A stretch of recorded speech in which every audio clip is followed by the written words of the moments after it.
Hey guys. This is what if Naruto revived the Uzumaki clan and was a seal master. Hiruzen made a choice. Instead of hiding the truth from Naruto, he told him about his mother, the Uzumaki clan. Years later, the Uzumaki clan has revived, the nations are tense. A great change is coming in the ninja world and the once forgotten clan will drive it. Hit like and subscribe if you like this one, and also please check the author in the description. Let's start. We are pain, that's all. We are God.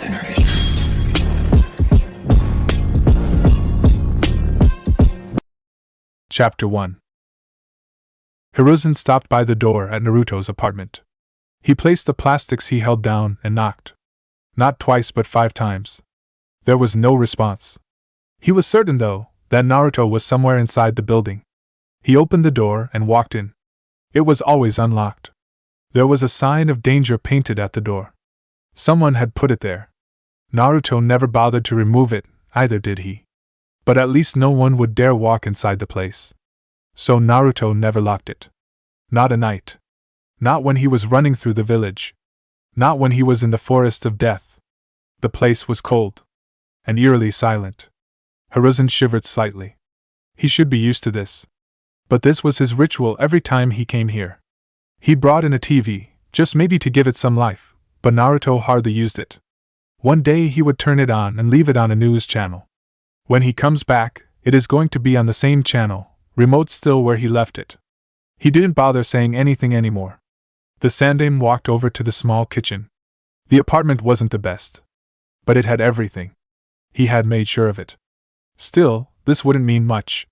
Even if he bought a large fridge, with Naruto by himself, it would only have ramen inside. The damn villagers wouldn't sell him food. They wouldn't sell him anything. Since they couldn't touch him, they thought death by starvation was one way to go about. To some, it was just the fear of losing customers. Who wanted to buy in the same shop as the QB brat? Shaking his head, Hiruzen silently unloaded the grocery and packed it in the fridge and cupboards. He did this every month. Perhaps it was his punishment for the way things have gone. But if he didn't do it, Naruto wouldn't eat decent food. At least the blonde ate. He could cook. He had taught him how to cook. Once he was done, Hiruzen looked around. It was always tidy. Naruto was clean. He was a miserable, lonely child, but at least he cleaned up his place. That was at least something good. But not something that made him smile. There were still many problems that didn't look like they were going to go away. And there wasn't much he could do about it.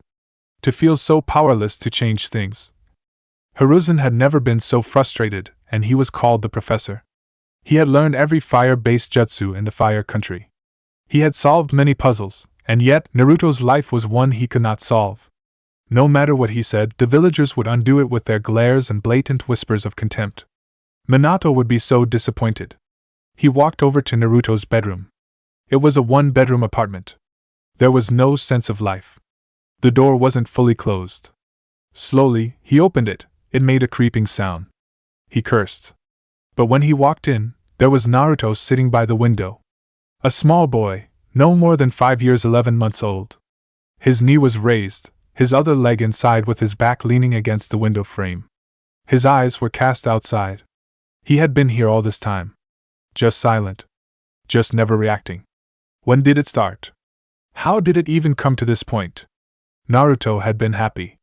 He had smiled and laughed. But these days, he rarely went outside. He spent most time sitting by the window, motionless, as if dead. It pained him. Naruto! Hiruzen forced a smile as he walked over the child. His tone was gentle. Naruto didn't react until he stopped by the window.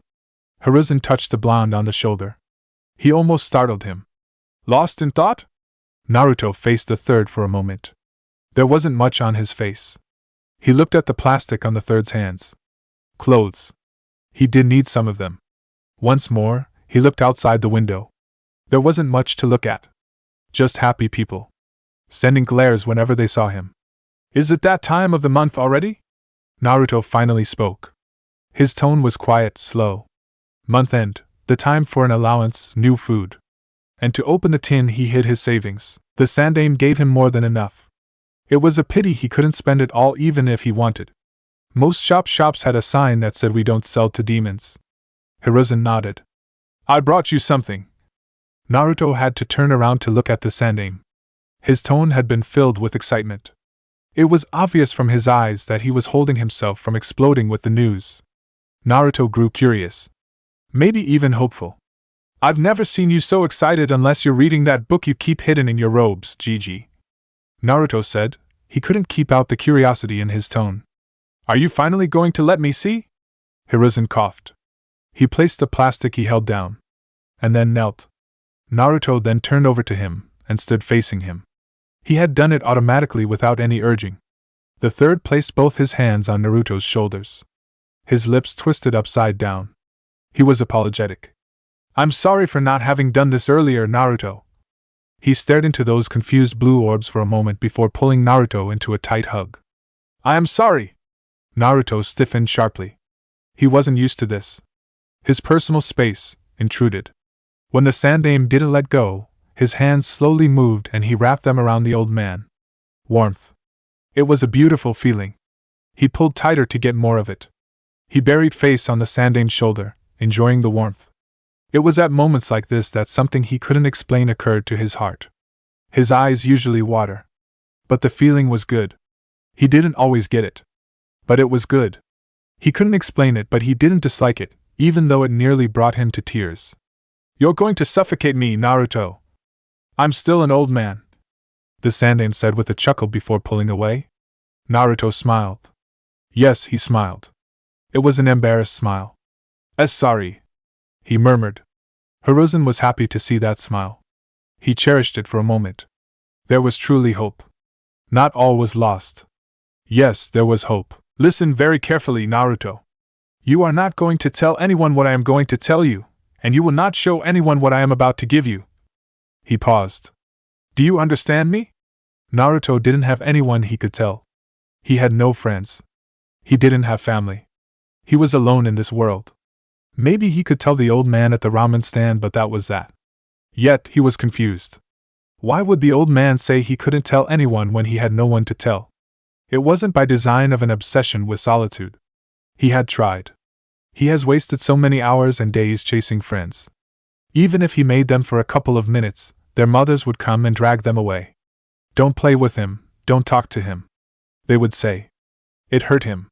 It seriously wounded him. The last friends he had made tricked him. They saw he was too eager to make friends and then tricked him. They had sent him to the forest of death. He should have known with the danger signs on the fences. He should have known when they laughed with madness when he crawled under the fence, but he had been eager. The forest had nearly killed him. The sandaime hadn't been amused. He had told him what happened. He had explained things and then swore those boys would never become shinobi. And they never did. Naruto had stopped trying. He had stopped. He had seen the ugliness of people. It terrified him. And he didn't want to experience it again. Why? Do you trust me, Naruto? Naruto quickly nodded. Yes, he said firmly. Hiruzen smiled. It will do your life harm if you tell anyone. I can't risk that, Naruto. I cannot risk anything happening to you. There was the chance that people would make connections. No, they would make connections. He wasn't worried about the Yandaime's enemies. He was worried about the villagers. They could reject the truth and try to harm Naruto for claiming otherwise. It wouldn't be pretty. He took out a picture from his robes. It wasn't framed. He handed it over to Naruto, who grasped it with both his hands. He was trembling. That, Naruto, is a picture of your mother. She was carrying you when it was taken. Like I told you, she died during the Kyuubi rampage. Mother? Mother? His mother? Her hair was red. It was that crimson color. Dangerous color. He was blonde. Naruto didn't question it. For the first time in his cold, brutal life filled with loneliness and contempt, Naruto had a mother. He had a mother. He wasn't the spawn of a demon. He wasn't the Kyuubi. He was born of this woman. This beautiful woman. The picture. He held it against his raging heart and walked over to his bed. He sat down. He had a mother. Those words repeated 1,000 times inside his head. Until tears rolled over his eyes. He made sure he didn't water the picture. Naruto felt happy. He felt relieved. He felt as if something had closed in his heart. Hiruzen took out a shirt from the clothes he brought. He looked at the Uzumaki symbol for a moment before nodding his head. If it was going to bring Naruto happiness, then he would do it. He sat beside the blonde, but didn't say anything. Not until a couple of minutes passed. He didn't want to ruin the moment. Hell, an Umbu even came before him to tell him there was an urgent meeting with his advisors, but he brushed it off. It could wait. He had much more important matters to deal with. Her name was Kushina. Kushina Uzumaki. The same name as his. Uzumaki. Naruto stared at his mother. But he listened to the Sandaime Hokage attentively. He didn't want to miss anything. Most of your clothes have this symbol. You can see it even in Konoha's Jonin vests at the back. This is the symbol of the Uzumaki clan. Your clan, Naruto. Your mother's clan. Before you get hopeful, there are no more Uzumakis out there. At least as far as I know. Your ancestral home. The home where your mother came from was destroyed during the Second Shinobi World War. He went on to tell Naruto the fame of the Uzumaki clan, its history with the Senju clan. He told the blonde most things. It wasn't a happy thing since the clan was destroyed and Yuzu was nothing more than just ruins. But he believed it would give Naruto a sense of belonging. No matter what people say to him, he would know he came from somewhere and his mother once belonged to a prestigious clan. Gigi, will you take me to Yuzu?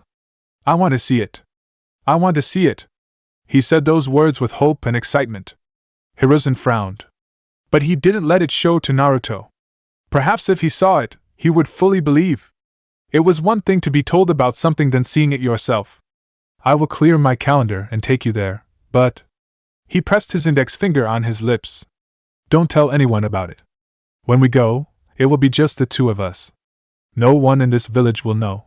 Naruto nodded vigorously. He would not tell a soul.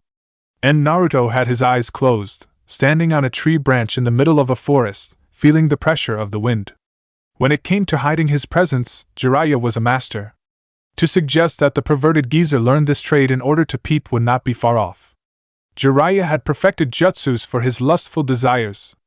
He could deprive himself of sleep trying to figure out the defenses of a hot spring that was locked away to hide from perverts such as him. He didn't open his eyes when the Sannin flashed on behind him, in midair. His right foot blasting the airwaves as it moved towards the back of his head. On his left hand, Naruto held a kunai before ducking under the fast-coming kick. The moment it went above him, his body twisted in blinding fashion while he leapt into the air, getting away from the tree branch. Jiraiya grinned as Naruto faced him. He could see the kunai on his left hand. Naruto was deadly precise with those. It was always coated with chakra. Without blinking, the blonde flung the kunai. The hand movements weren't extreme. It just seemed as if he was flicking it. But the speed in which it traveled was dangerously fast. The grin on his lips disappeared. The toad sage bent his body backwards, his head facing the heavens as the kunai blasted past him. He felt the wind brush his face as it went by. The kunai hit a tree, blasting past it. Jiraiya didn't have the time to adjust his body as Naruto flashed above him, a Rasengan on the palm of his right hand. He cursed the blonde's speed. The Rasengan was slammed into his chest. When it connected, the Sannin exploded into a puff of smoke. Katon, fire dragon's breath! Jiraiya breathed out a stream of crimson flames from his mouth. He was standing on the ground, looking up as the flames rushed up towards Naruto who was still floating in midair, body positioned slightly horizontal after the momentum of his Rasengan. Looking at the incoming flames, Naruto moved his right hand across his chest. He closed his eyes, and then snapped his fingers. A wave of his chakra was released from his fingers. It was invisible to the naked eye. The wave covered a certain distance, but what it did was blast the oxygen away. The effect lasted for no more than 2 seconds. The flames that had been coming towards him simply died off, just like that. It was the weakness of flames. They needed oxygen to burn. Regardless of power and speed, as long as there was no oxygen, the flames would not burn. Ah, he loved his jutsu. You're wide open, Jiraiya announced. He was on Naruto's right side, still in midair. There was no more warning when his right foot slammed onto Naruto's shoulder, sending the blonde flying away. As the force of the kick carried him, Naruto avoided wincing. Jiraiya's physical attacks carried a brutal kind of strength. He flipped several times with his senses fully functioning. As he was about to pass a tree branch, he stretched out both his hands and grabbed it. He attempted to swing forward, but Jiraiya once again appeared. The Sannin was right in front of him. The man punched him on his chest. When the brutal punch connected, Naruto burst into a cloud of smoke. Jiraiya frowned before flashing away. He landed on the ground and leaned against a tree trunk. His eyes flashed open when he sensed something coming in fast. He couldn't react when a kunai went through on his right. It cut slightly his cheek before piercing through the trunk of the tree. Jiraiya sweated as blood dripped from his cheek. His heart pounded a bit with relief. That could have opened his skull had it been intended to do so. You're getting distracted. Naruto was in front of the Sannin, his right foot weaving through the air before slamming on his chest. The attack planted the Sannin against the tree. With his foot still connected with Jiraiya's chest, Naruto formed a small Rasengan in the blink of an eye. As he retreated his foot, he was driving the jutsu towards Jiraiya's chest. The Sannin dropped to the ground and Naruto's jutsu collided with the trunk of the tree, breaking it. As the tree began to fall, Jiraiya did a leg sweep, making Naruto off balance and start to fall backwards. The Sannin flashed above the blonde. Naruto quickly crossed both his hands above him as the back of Jiraiya's right foot came crashing towards his face. His defense held firmly and Naruto quickly grabbed Jiraiya's foot. He balanced himself quickly before spinning around in quick motions. He flung Jiraiya towards a tree. Futon, wind bullet! He spat out a bullet of wind from his mouth. The bullet hit Jiraiya on his chest and propelled him further backwards. His back crashed into a tree with a sickening thud. Naruto was right before him, not easing up on his attack. He held a sword, coated with wind chakra. He swung it horizontally and seemingly cut through both Jiraiya and the tree, but the Sannin turned into a log. Jiraiya was behind Naruto, crashing down. His hands were held together, creating a giant fist. The slammed the hammer down with all his strength, hitting Naruto on his right shoulder. The force caused Naruto to fall to his knees, dropping his sword as his hand trembled and throbbed painfully. The Sannin wasn't done. The moment he touched down, he lifted his right foot, kicking Naruto on the back of his head. It was brutal. It forced Naruto to hit the trunk of the tree he just cut with his forehead. A sense of dizziness gripped his mind for a moment, as his vision blurred. Birds chirped for a second. Jiraiya grabbed him and then lifted him up into the air. The Sannin was holding him up by his throat. Just one hand. Shall we call an end to it? Too soon, Naruto muttered. He moved quickly. Both his hands grabbed Jiraiya's arm. He put so much pressure on his fingers that he stopped the flow of blood and Jiraiya's grip loosened. His legs moved up and he wrapped them around Jiraiya's arm. The Sannin cursed loudly before slamming Naruto on the ground. There was a loud boom as Naruto crashed with his back. But he didn't let go. He even started twisting the arm. Jiraiya started tapping on the ground comically before yelling. Naruto, you are going to break my hand! Do something about it! Naruto yelled back, careless of Jiraiya's pain. You shitty brat, if you break my hand, I won't be able to do research properly. That is worse than death. Naruto shrugged. It will save you from pain and women will have their dignity back. Jiraiya cursed once more and used his free hand to form a hand seal. His hair stretched and wrapped around Naruto. He strangled the blonde, forcing him to let him go. Once free, he hurled the blonde away. Naruto flipped several times before touching the ground with both his hands, trying to stop the momentum. Once he stopped, an earth spike burst from the ground. It was sharp, and dangerously moving towards his chest. Naruto propelled his body backwards by pushing chakra into his fingers to push himself. The spike missed him, just by a whisker. Jiraiya expected this. He was upon the blonde. Twisting as he moved, he channeled chakra onto his fight foot and then slammed it on Naruto's face. The kick picked the blonde off the ground, but before he could do anywhere, Jiraiya grabbed his right foot and then twisted him up before hurling him towards a tree. Naruto didn't have enough room to balance his body and so he crashed into the tree with his back. The Sannin appeared in front of him, driving his punch towards his chest. Jiraiya sensed a spike of chakra and tried to retreat. The blonde burst into a swirl of hundreds of small wind blades. He landed a distance away, but before he could even glance at the damage, he felt the air leave his lungs. Naruto was standing just away from him, with a bleeding face, but he was sucking all the oxygen away. It became harder to breathe for Jiraiya. He fell on his knees, clutched his chest, his mouth hung open. He was going to pass out. There was no relief when it stopped. Naruto kicked him on his forehead with a wind-enhanced kick. He guessed it was payback for his earlier kick. Jiraiya felt his head tremble violently.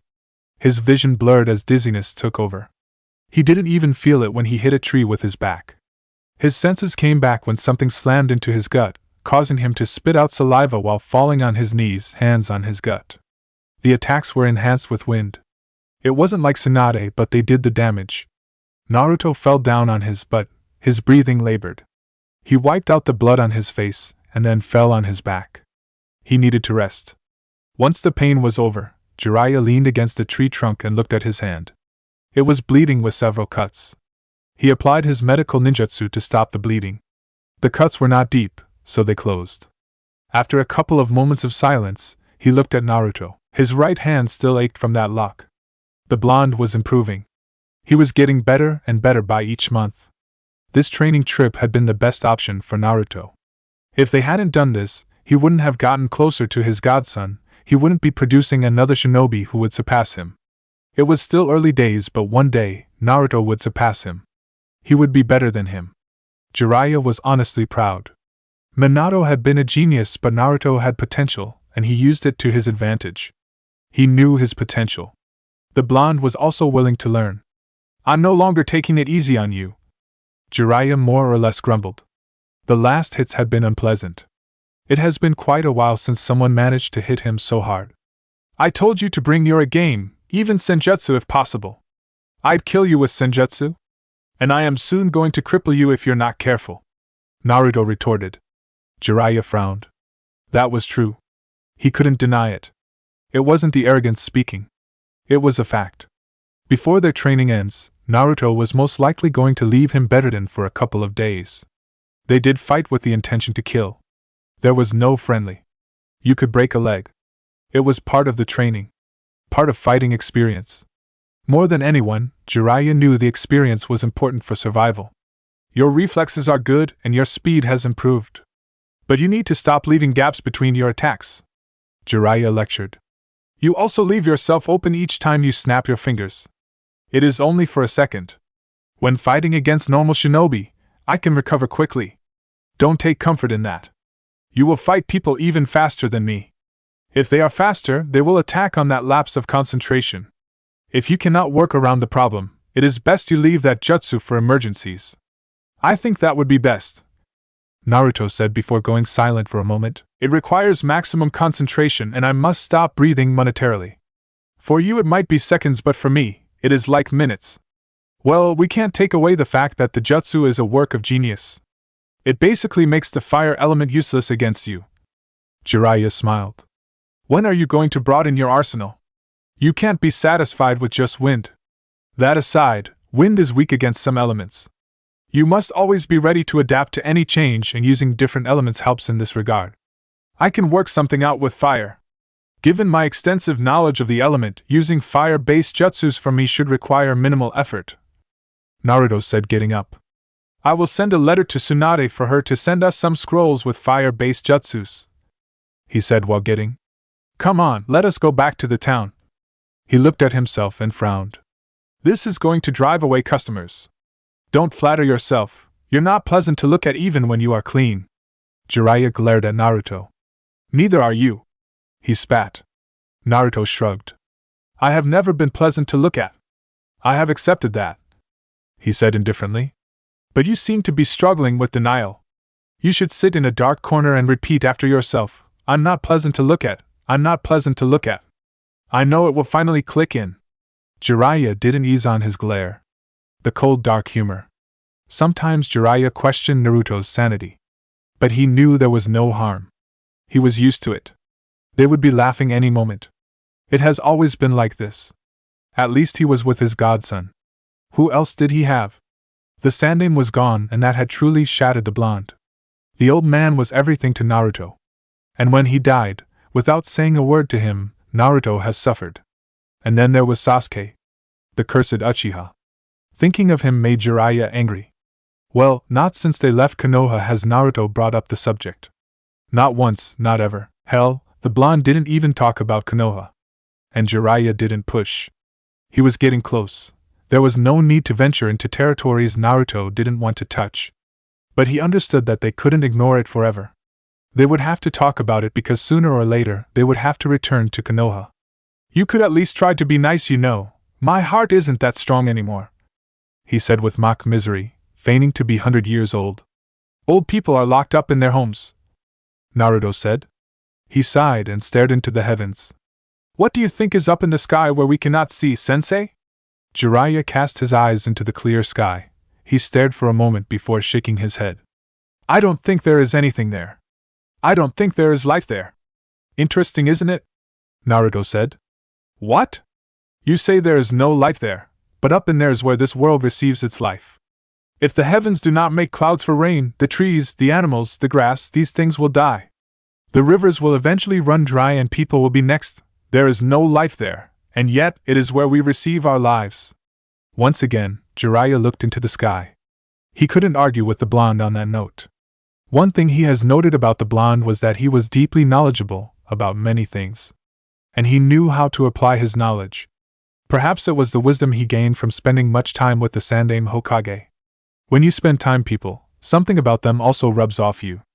That is nature, Jiraiya said. Naruto nodded. Yes, nature, so beautiful, calming, and yet it can be so dangerous. I like nature, he said before changing the subject. I have been curious, you have no shame, have you ever tried peeping on Tsunade? Jiraiya's body froze. Yes. It was more of a whimper than anything. He could never forget that memory. He still had those wounds from the beatings she had dished on him. He fought with the crazy side of him that said it was worth it because he had nearly died that day, literally. Tsunade had pummeled him hard. She had broken so many bones, the pain. Worse, she healed him after doing it, and then threatened to beat him into the brink of his life again if he tried it once more. Well, those had been younger days. He could escape now, but he wouldn't dare try it again. He had learned his lesson. Judging by that response, you must have received quite the beating.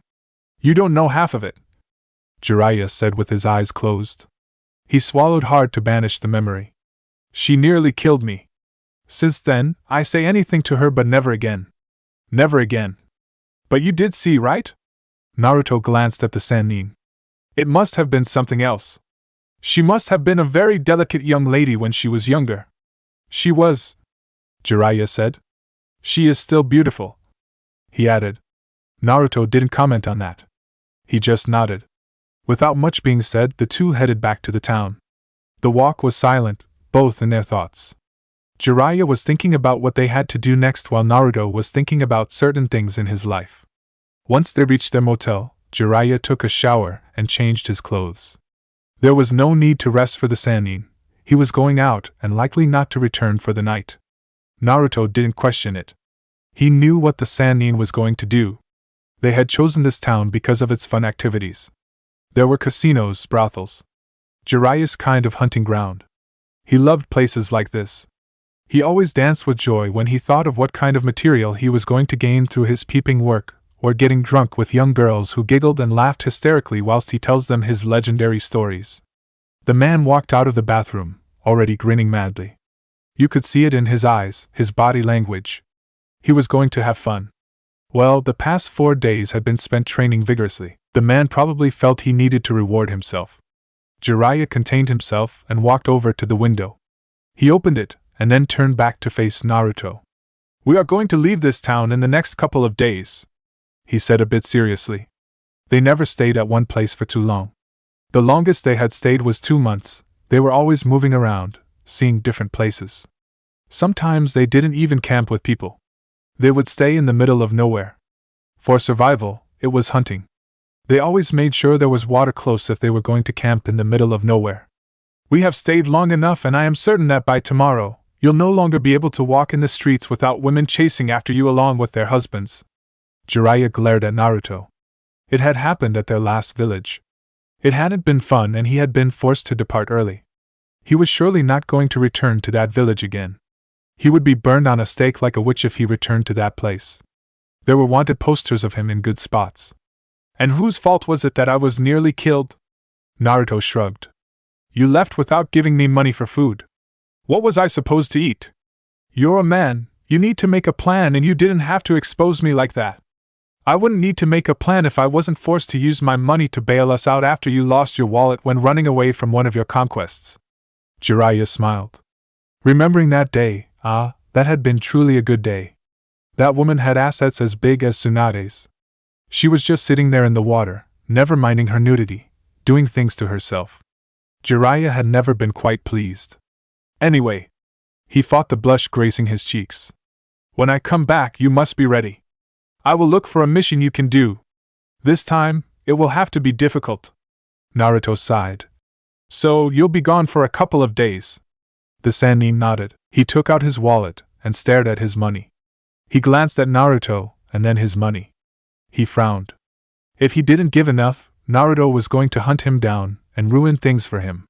He counted a few bills and put them down. I put enough for food and some fun. He finished with a grin. With that, he jumped out of the window and was gone. Naruto shook his head and walked over to the window. He leaned against the window while sitting down, his right foot close to his chest with his left touching the floor inside. He rested his right hand on his knee and stared down at the streets. This was his comfort zone. How many days has he seen sitting like this? He couldn't remember. There were too many to count. Almost all days he had a window, he performed this ritual. The streets filled with people, mothers walking with their daughters, boys chasing each other, drunkards walking past with a stench that turned people away. He saw this scene almost every day. Yet he was never tired of seeing it. The past 16 years of his life have never been dull. There was always something happening. Had it not been for the old man, it would have been chaotic at best, but when he saw those mothers, he remembered his own mother, the woman who gave birth to him. Now he knew he had a father. The Sandaime had left it as his last revelation before he died, a painful experience that had been losing the one you loved, the one who saved your sanity. Jiraiya had come in, talked to Tsunade, and he was taken out of the village after a couple of months of misery and solitude. For more than 2 years now, he has been running around the elemental nations with the Sannin. He has seen many things. Many people, the shamefulness of Jiraiya, and he had learned to drink. He had learned to speak to women. He was still young, but his body was growing fast. Then again, the old man had always ensured that he ate healthy. After an hour, a bird flew over to Naruto and landed on his right shoulder. He stood up and walked over to a small wooden table in the wide room and sat on a cushion. He took the scroll it carried and the bird flew over to the window. It stood there, as if standing watch. It always did that each time it came. Naruto opened the small scroll and channeled chakra through it. Another scroll appeared in a puff of smoke. It was another storage scroll. He channeled chakra on the seal and then 5 mountains of papers appeared in a puff of smoke. He blinked. Work. It always came for him wherever he was. For 5 hours straight, without a break or anything, Naruto worked through the papers. Once done, he sealed them in the scroll and snapped his fingers. The small bird flew over to the table. He wrapped the small paper on the container on its leg. Do you need something to eat?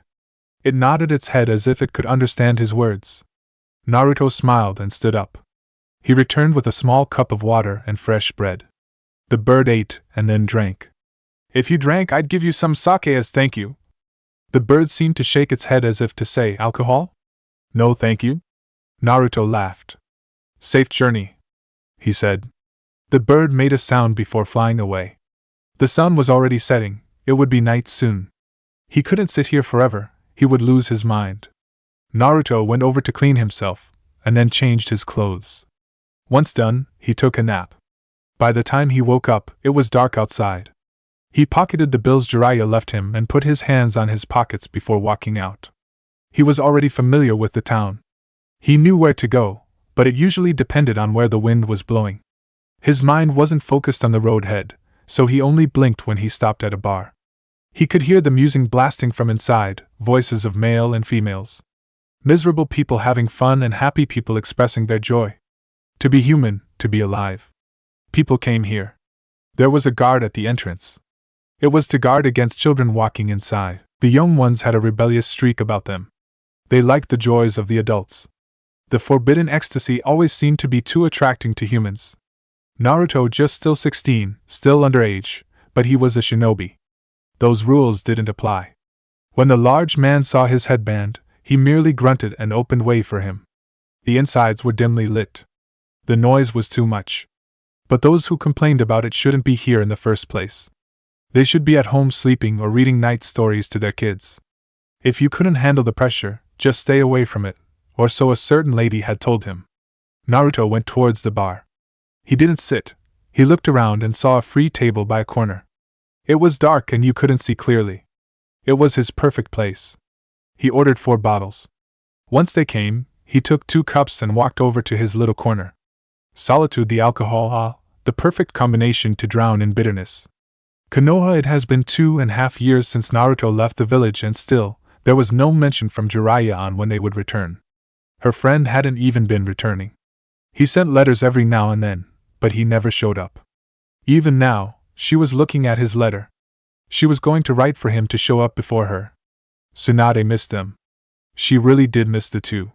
They had brought her back to this village, and now they were running around in the elemental nation without her, her old life. She hoped that Jiraiya wasn't teaching Naruto how to gamble. She had permitted them to go away because Naruto hadn't been the most happiest of people. He was miserable. The Sandame's death had affected him deeply, and from what she had learned was that the old man had been the only person he talked to before he made a couple of friends at the academy. It hadn't been easy, and that only happened in his last year. Jiraiya said he was fine, but she was a bit concerned. He was family in a way. He was the son of Kushina, someone who had been from her grandmother's clan and someone who was close to the old woman. She wasn't the one who was by Mito when she died, it had been Kushina, Naruto's mother. So, she did consider him family. Tsunade placed the letter on top of her desk and tapped her fingers. "Something wrong, Tsunade-sama?" Sakura asked quietly. The slug princess glanced at the pinkette. She had grown. Well, she had trained her well. But she was still obsessed with Sasuke. That rotten child. He had been spoiled rotten. From what she knew, Tsunade didn't understand why the villagers adored him. She didn't see why girls liked him. He had a cold personality, and he was rude. Did the girls really like him like that? If someone said they had been brainwashed, Tsunade wouldn't disagree. Sakura had been willing to throw a fit if someone said bad things about her beloved. The damned Uchiha. "No," Tsunade said with a shake of her head. "I'm just worried about Naruto. It has been 2.5 years now, and from Jiraiya's letters, they are still training. He is even requesting scrolls to continue with Naruto's training," she explained with a frown. Naruto, her teammate. The boy she'd been cruel to in their days. At some point, even Sasuke had yelled at her and told her that she didn't understand anything. She didn't know anything. Sakura had been hurt, but she hadn't understood why Sasuke gave her that reaction. Now she did. She had been cruel to him. She never acted like a teammate. There were good memories, but her attitude towards Naruto bothered her these days when she looked back at it. Perhaps it was because now she understood things about him.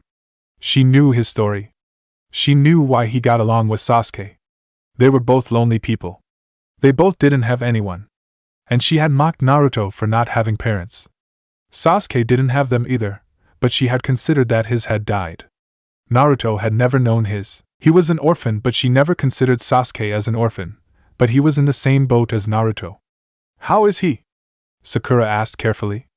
"Jiraiya never explains in detail, but he is fine," Tsunade said a bit bitterly. Sakura was surprised at the realization. "So he has never sent you a letter?" Tsunade nodded. "No, not even one, not since he left. I have only been hearing from Jiraiya. If this continues, I will order them to come back," she said firmly. She didn't say anything as Shizen walked into the office, holding more stacks of papers. She frowned.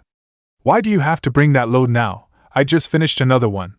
It is going to pile up if I leave it," Shizen said calmly. "There is also this," she said, handing a report to Tsunade. The Godame looked at the report for a moment before frowning. Troubling news, she didn't need it now. She closed it and put it on the drawer on her desk. She handed the letter from Jiraiya to Shizen. "Please make sure you get everything in the list. I need to send them to Jiraiya." Shizen looked at the list. She left quietly without saying another word to Tsunade. Once Shizen was gone, Sakura took the opportunity to ask. "Anything on Sasuke?" she asked hopefully. Her eyes widened. She didn't want to miss anything on Tsunade's face. Tsunade shook her head. "Still nothing. Well, he is with Orochimaru. He is rather difficult to track down." She frowned. but we must find him. The time is coming for Orochimaru to change bodies, and if we don't act, he might take Sasuke's body. That will be over for the Uchiha. Sasuke-kun won't let that happen, Sakura said firmly. When Tsunade merely stared at her, she sunk down a bit and became nervous and worried. Do you think he will? That is the only reason Orochimaru gave him the curse seal, Tsunade said. That aside, Naruto did say Sasuke said he was going to sell his soul to the devil to get the power to kill his brother. If it means giving his body to Orochimaru to kill Itachi, then he might do it. I wouldn't even be surprised if Orochimaru manages to twist Sasuke into allowing him to get his revenge for him. For a moment, Sakura's body froze. If that happened, she would never see her beloved.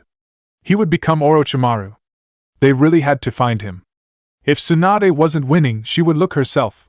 Can't you ask Jiraiya-sama to do something? I didn't want to burden him, but it looks like I don't have a choice, Tsunade said. 4 days after Jiraiya left Naruto, it was in the afternoon when Jiraiya returned. He found Naruto sitting motionlessly by the window. Perhaps it was something they had in common, but he never sat there like he was dead. Naruto never even used the window like the door. Never ever. Jiraiya had never seen it. Even when he was sitting there and had to go out, he would out through the door. It was strange, but Jiraiya never questioned. That took you long enough, Naruto said without turning to face the Sannin. I'd stepped out of the town to receive some information, Jiraiya said as he sat down next to Naruto. He had his back leaning against the wall, the blonde on his left side. You know my network is very busy. I know, you sometimes leave for a month chasing shadows, Naruto responded. He glanced down at the Sannin for a moment. What did you discover this time? Jiraiya realized there was no hint of curiosity. Naruto was rather good at it. He was never too eager to learn anything. Even when he was asking things considered secrets, he never showed you how interested he was. Sometimes it made it difficult to tell if he was serious or not. Jiraiya had learned to just share or say he didn't have to know. If Naruto was asking, he wanted to know. It is about Yuzu. He looked up to see Naruto's reaction. There was nothing out of fashion. My ancestral home, Naruto said a bit lazily. There were many rumors going on about the land of whirlpools. The village had been reborn, but no one knew who did it and how it came to be. Suddenly one day, people just heard the rumors and the wave country confirmed it because they traded with the village. What bothered people was that the land was being led by the unknown, someone who was called the Emperor. No one has seen him, not even the people within the village. Considering how the village saw its end during the Second World War, I'm certain some people are very nervous, Naruto added, his blue eyes staring outside once more. Jiraiya nodded. The village had been destroyed. It hadn't done anything to anyone. The Uzumakis didn't fight in wars. They were a peaceful nation, but yet they were powerful. People were nervous about their power and ended up plotting their complete destruction. Now, there were just remnants of the clan. But with the village restored, did it mean that there were many other survivors of the clan out there, and they had regrouped? Iwabikure is the one that is most agitated, Jiraiya said. They are concerned because if really it is the Uzumaki, they might have an enemy with a grudge. That is one way to look at it, Naruto said. Jiraiya raised an eyebrow. He would not forget, Naruto was Uzumaki. Even though he didn't live there, it was still his ancestral home, and his mother had come from there. How would you look at it? Naruto shrugged indifferently. My clan was peaceful, they did not support wars, and they did not fight. They were allies of Konoha but never partook in the wars. They didn't start trouble with anyone. They were hidden in their village, minding their own business, and yet some people felt threatened by them and decided to destroy them. What would you feel about that, sensei? There was no anger, no emotion, nothing in Naruto's tone. Again, Jiraiya couldn't tell what Naruto thought. As those blue orbs glanced back him, there was a hint of curiosity in how he would respond to the question. It is a difficult one, but you cannot say that what IWA and its allies was just. It was wrong in every sense of the word. Yet nothing was done, not even by Konoha. Again, Naruto looked outside the window. Our world isn't fair at times, sensei. People with power always do what they please. Sometimes right is decided by those with power. I know that, believe me, I know. There was bitterness in Jiraiya's tone. This is why it is my desire to change this world, he said with burning passion. I admire your passion, sensei. I'm sure my father shared it as well. Of course, Jiraiya said with a grin. It is why he named you after the hero of my first book after all. Ah, yes, that book. You said my father liked it. I think I like it as well. Perhaps for different reasons, but Naruto wouldn't say. What would you have done in that situation, sensei? In a world you desire, would you have allowed IWA and its allies to get away with what they did? Their action was nothing but a slaughter of innocents. I say this not because it is my clan, but looking at it as someone who has listened to your desires. Jiraiya thought for a couple of moments before shaking his head. I don't know, Naruto. IWA would say they were justified and they wouldn't back down. Anything more forceful would result in bloodshed, he said. But if you have listened me to, you will know that I still don't have answers. Naruto nodded. Which is indeed a pity, the blonde said. What of Kiri? They are the ones should be most worried. Kiri is a bit far and we don't generally go there. It was locked up in a civil war. But I heard that the war was over and that a new Kage has been named. I'll go there sometime, Jiraiya said. Naruto didn't say anything else on the subject, he just nodded and asked. What is new in the information you received? Nothing much, there are still many things we don't know. Getting inside is near impossible. I'd have to go there myself, but since it is something that will require time, I can't do it now. I would have to be away from you for a long time, and there are dangerous spies get killed there. Jiraiya explained lightly. I want to focus on our training now. But I am checking Iwa's movements. What are they doing? Nothing as things stand, but they are watching. I wouldn't bet against them preparing naval forces to prepare for an invasion if they feel they might be attacked. Kill them first before they kill you, Naruto said. It was the cold truth. Jiraiya could only grunt in response. What would you do if it came to that? Naruto took his time before responding. I don't know, he said. You said we'd do a mission when we leave. The Sannin nodded. Are you ready? He asked. But let me correct you, I never said we. Naruto looked at the Sannin curiously. Why don't I like the sound of that? Jiraiya smiled. There is nothing to worry about. Otogekyur, kukukukukukuku. Orochimaru laughed with throbbing joy, seeing Sasuke fight. He was sitting on his throne. The Uchiha was excelling and moving faster than he had anticipated. He had been right after all, and the Uchiha was a good candidate. But then again, he was never wrong, was he? He was usually right because he made calculated moves. Kimamaro had turned out a failure because of his illness, but Sasuke was perfect. The Sharingan would finally be within his grasp, and he would make sure that the body would last him. It was a pity he could not sit Sasuke on a chair, strap him up, and then begin to bisect him to an up close to what actually happened inside the Uchiha's body. Well, he just had to be patient. He would do it once he gained the body. He didn't have a problem with cutting himself up. Orochimaru went through a fit of coughs coupled up with blood. He frowned. This body had reached its limits. He really needed another host. He couldn't move freely now. And very soon, he would be bedridden, unable to do anything. Kabuto walked up to him, medicine. Dutifully, the Nin gave him his medicine before glancing at Sasuke, who was fighting in the hall. He is improving splendidly, he said. Should we inform him of Naruto-kun's improvements as well? Orochimaru shook his head. Let us leave that for now. It might come in handy as a form of motivation, he said. Did you bring what I asked for? Kabuto nodded. I've also found something interesting that you might like to know, he said, lifting up his glasses. Orochimaru eyed Kabuto. Was he being teased? If the man knew he was going to like it, why didn't he just say it? Kabuto was loyal, but sometimes Orochimaru questioned it. He smiled. What is it? It appears that Gyuren has once more surfaced in Uzumaki. Orochimaru blinked. Oh, that was indeed an interesting piece of information. His former number 2 had vanished from him along with that boy. He hadn't bothered chasing after them because they were no longer useful. Gyuren had done what he needed her to do. Perhaps the only thing she could prove was that of danger to him was about what she knew. Well, she has been gone for about a year now, and nothing has happened, so he thought he was safe. That aside, he hadn't thought she had gone to join another village. Well, that could be troublesome since we don't know anything about the village, Orochimaru finally said after weighing up his thoughts. Have you sent someone? Yes, but they didn't come back. Well, it is interesting. Orochimaru. I could go myself, but at this point, I need to be by your side. A bitter reminder that he did need Kabuto at this moment. His movements were limited and very soon, he wasn't going to be able to do any by himself. The medicine wasn't for anything but pain. He couldn't stop the rot. So long as his soul remained here, the body would continue to break apart, and he would experience the pain. Why didn't Kabuto just leave him? He shook his head. He needn't think about such things. There is something I have prepared, but I'd rather not use it unless there is no other choice. I am not going to be like this forever anyway, but if Gyurin was here, I'd take her body and continue to nurture Sasuke-kun until he is ripe for the taking. The Sannin said.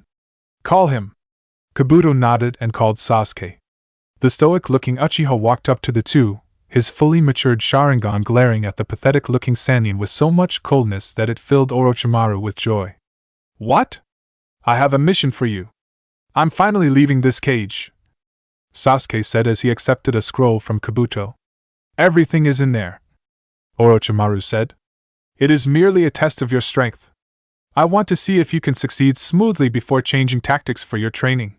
River Country Naruto sitting under a tree in a meditative position with his eyes firmly fixed on Jiraiya. The Sannin was sitting there with him. Plans were drawn on the ground. Naruto had already surveyed everything while Jiraiya watched. The Sannin hadn't commented and said he would not comment. Even if Naruto was making a mistake in something, he would not say anything, not until the mission was over. The Sannin had said he had to make sure no innocent person died, and if it happened, he would have to live with it because that was what happened. The village close to them was being occupied by criminals, scums who were here for the loot. The village of Takumi has sent for help and they had to remove the scums. Naruto had to do everything by himself. There were 30 enemies, but they were mostly just bandits. 10 were shinobi, but nothing strong that would cause him trouble. The danger here was that he had to make sure that they didn't kill the village people. If he made the wrong move, they would kill them and the mission would be a failure. The leaders of the group were all located in a small bar having a meeting. This was a perfect opportunity to strike. When all leaders were at one place, 7 were doing patrols around the village. He could easily handle those with his clones and silently as well. 5 were guarding the daughter of the village leader who they were demanding a ransom for. These people were in different locations and he had to strike quickly. The rest of the villagers were in their homes. They were told not to make moves. For some reason, Jiraiya had leaked that Takumi had hired shinobi and he had to deal with people who were aware that an enemy was coming. Remember Naruto, if you just leave these people, they are going to harm more people. If there was a mass jail for criminals, we'd capture them and send them there, but we don't have that. Killing is part of the job. Don't make it feel natural for you. It's not natural. Life is precious, but as shinobi, we cannot avoid it. You don't always have to kill. You have to determine what is safer. Naruto had shed blood before. It had been horrible. He hadn't meant to do it. The man was a bandit, and Naruto had put too much strength on his hands. He had ended up snapping his neck. That sickening crack when the head twisted, those eyes rolling with life disappearing, they had haunted him, but Jiraiya had been there. Jiraiya was taking him through this, just to prepare him, just to make sure that he would not freeze and risk the lives of innocent people locked up in their homes. At any moment now, these people were going to round up the villagers and use them as shields to deter shinobi from attacking. This was why Naruto had to move now. I know, sensei, Naruto said. Wish me luck. Just use your head. This isn't a battle that can be won because of physical prowess. You might have the power and still lose. Just know that you sometimes have to put aside all that power and use a kunai to get the job done. Naruto nodded. He stood up. 2 minutes, he said. A minute is more than enough for you, Jiraiya said. You have your shadow clones to help you. Since the enemy is weak, that is more than enough. But 2 minutes it is. Naruto stood up and jumped onto a tree. He would have preferred to just walk into the small village and crush the enemy, but he had to be subtle about things. There were not more than 15 houses here. It was a mining village. But the gold had run out. The bandits didn't know. Imagine their disappointment when they found out. Kage Bunshin no Jutsu. Naruto created 7 clones to deal with the bandits standing guard. He created 11 more to guard the houses where people were locked. The 5 guarding the important girl were inside as with the leaders, so he could get rid of the others without them noticing. Once his clones dispelled after completing their duties, Naruto ran. His movements were as smooth as a gentle breeze. He didn't make a sound as he danced through the rooftops before suddenly landing behind a group of 4 bandits. Hey WH-. He didn't allow them to say anything. He moved in the blink of an eye, jumping over the man. As he was doing so, 3 kunais were fling in 3 different directions. The kunais hit straight on the foreheads of their targets. They pierced through. He landed on the man's shoulders, and placed his hand over the man's mouth to stop him from screaming. The others dropped to the ground, before he hit the man on the back of his head, knocking him out cold. The villagers would deal with him. Naruto left a clone to tie him up before disappearing along with small gusts of wind. The house he appeared in was a double-story house. His target was upstairs with her 5 guards. There were 10 downstairs, drinking while placing guards. They were laughing merrily while the villagers cried in their houses. There was no hope for tomorrow. They were thinking, at any moment now, they would be killed. Cold-hearted humans. But he had seen it, hadn't he? The ugliness of people. He had experienced it too, so he could understand. Naruto went behind the house and walked through the wall. He peeked through the window. The girl looked fine. She was small, crawled up in a corner, trembling in fear, tears in her eyes. People were truly ugly, weren't they? A little girl, an innocent child, and you did that to her. He had been innocent too. A child, younger than she was, and ugly people had tormented him. He needed to get in silently, and time was ticking away. He held a single-hand sign and used Shunshin to appear in the room. 5 kunais were in his hands. He twisted speedily and threw them all, each hitting its target. The bandits didn't see a damn thing. They fell lifelessly on the floor. Naruto walked over to the girl and knelt down. He gave her a warm smile and whispered something to her ear. He noticed she tensed. She was afraid. He created a clone which picked her up and left by the window. Naruto stood up. He was done with this part. He took out a smoke bomb and went downstairs. He threw the ball on the round table the 10 were gathered around. It went off, quickly covering the room with smoke. Everything else occurred within seconds, and Naruto walked out safely with his hands inside his pockets. He could consider his mission done and dusted. He just had to interrupt a meeting, and with everyone else gone, he didn't have to worry about the safety of the civilians, but the clones would still keep watch of everything. Naruto had manners, unlike a certain pervert. So he actually knocked when he arrived at the door where the leaders of the bandits were gathered. He knocked gently a couple of times before a large man walked up. He dwarfed his frame by sizable proportions. Even a Chunin would be afraid to face such a man whose face was a field of scars. "What?" the man demanded, glaring at Naruto. He then noticed the headband. "They sent a brat? A brat?" He looked insulted for a moment. Naruto didn't say anything. His response was to punch the man on his face. Despite his size, the man was sent flying back inside the room. He crashed loudly onto a wall, face bleeding, teeth falling out. He cursed loudly as he staggered to get up to his feet. Naruto stepped into the room. They were all large, ugly men. They were the kind of perverts of like little girls. Pedophiles. He counted them calmly before greeting them. They were not even the least surprised or alarmed. As large as the man he had punched, he was simply a doorman. Konoha Shinobi. One of the men frowned, looking at the forehead protector Naruto wore. "Is it true I've had even though young least shinobi are strong?" one asked quietly. "We are about to find out." They all readied themselves, grinning madly. He was just one. They were big and strong. They could handle this, or so they believed. "Between mob justice and quick deaths, what do you prefer?" Naruto asked in a calm tone. But a mob justice was no good, was it? Maybe the villagers would pay back the people who made them suffer, but it did nothing but incite violence in the hearts of people. Naruto nodded to himself. Although he offered that option, he wasn't going to go with it. Innocent people didn't need to dirty their hands. This was the duty of a shinobi. We picked either option. The first one lunged towards him, attempting to plant the base of his foot on his face. Naruto sidestepped the large food and raised his right hand, channeling chakra through it. He made a fast motion as if he was cutting something, and then blood gushed over from the man's knee. His leg was cut off from his knee. When the pain shot through, he cried painfully. "You little fucker!" Another yelled, swinging a right hook. Naruto caught the man on his arm, having avoided the punch. Chakra was channeled through his fingers and he pressed. There was a sickening crack or bones breaking. The man cried out in pain while gritting his teeth. When the last man hovered behind him, Naruto slammed his elbow on the man's chest, knocking on the wind of his lungs. He was a shinobi, and he had to finish this.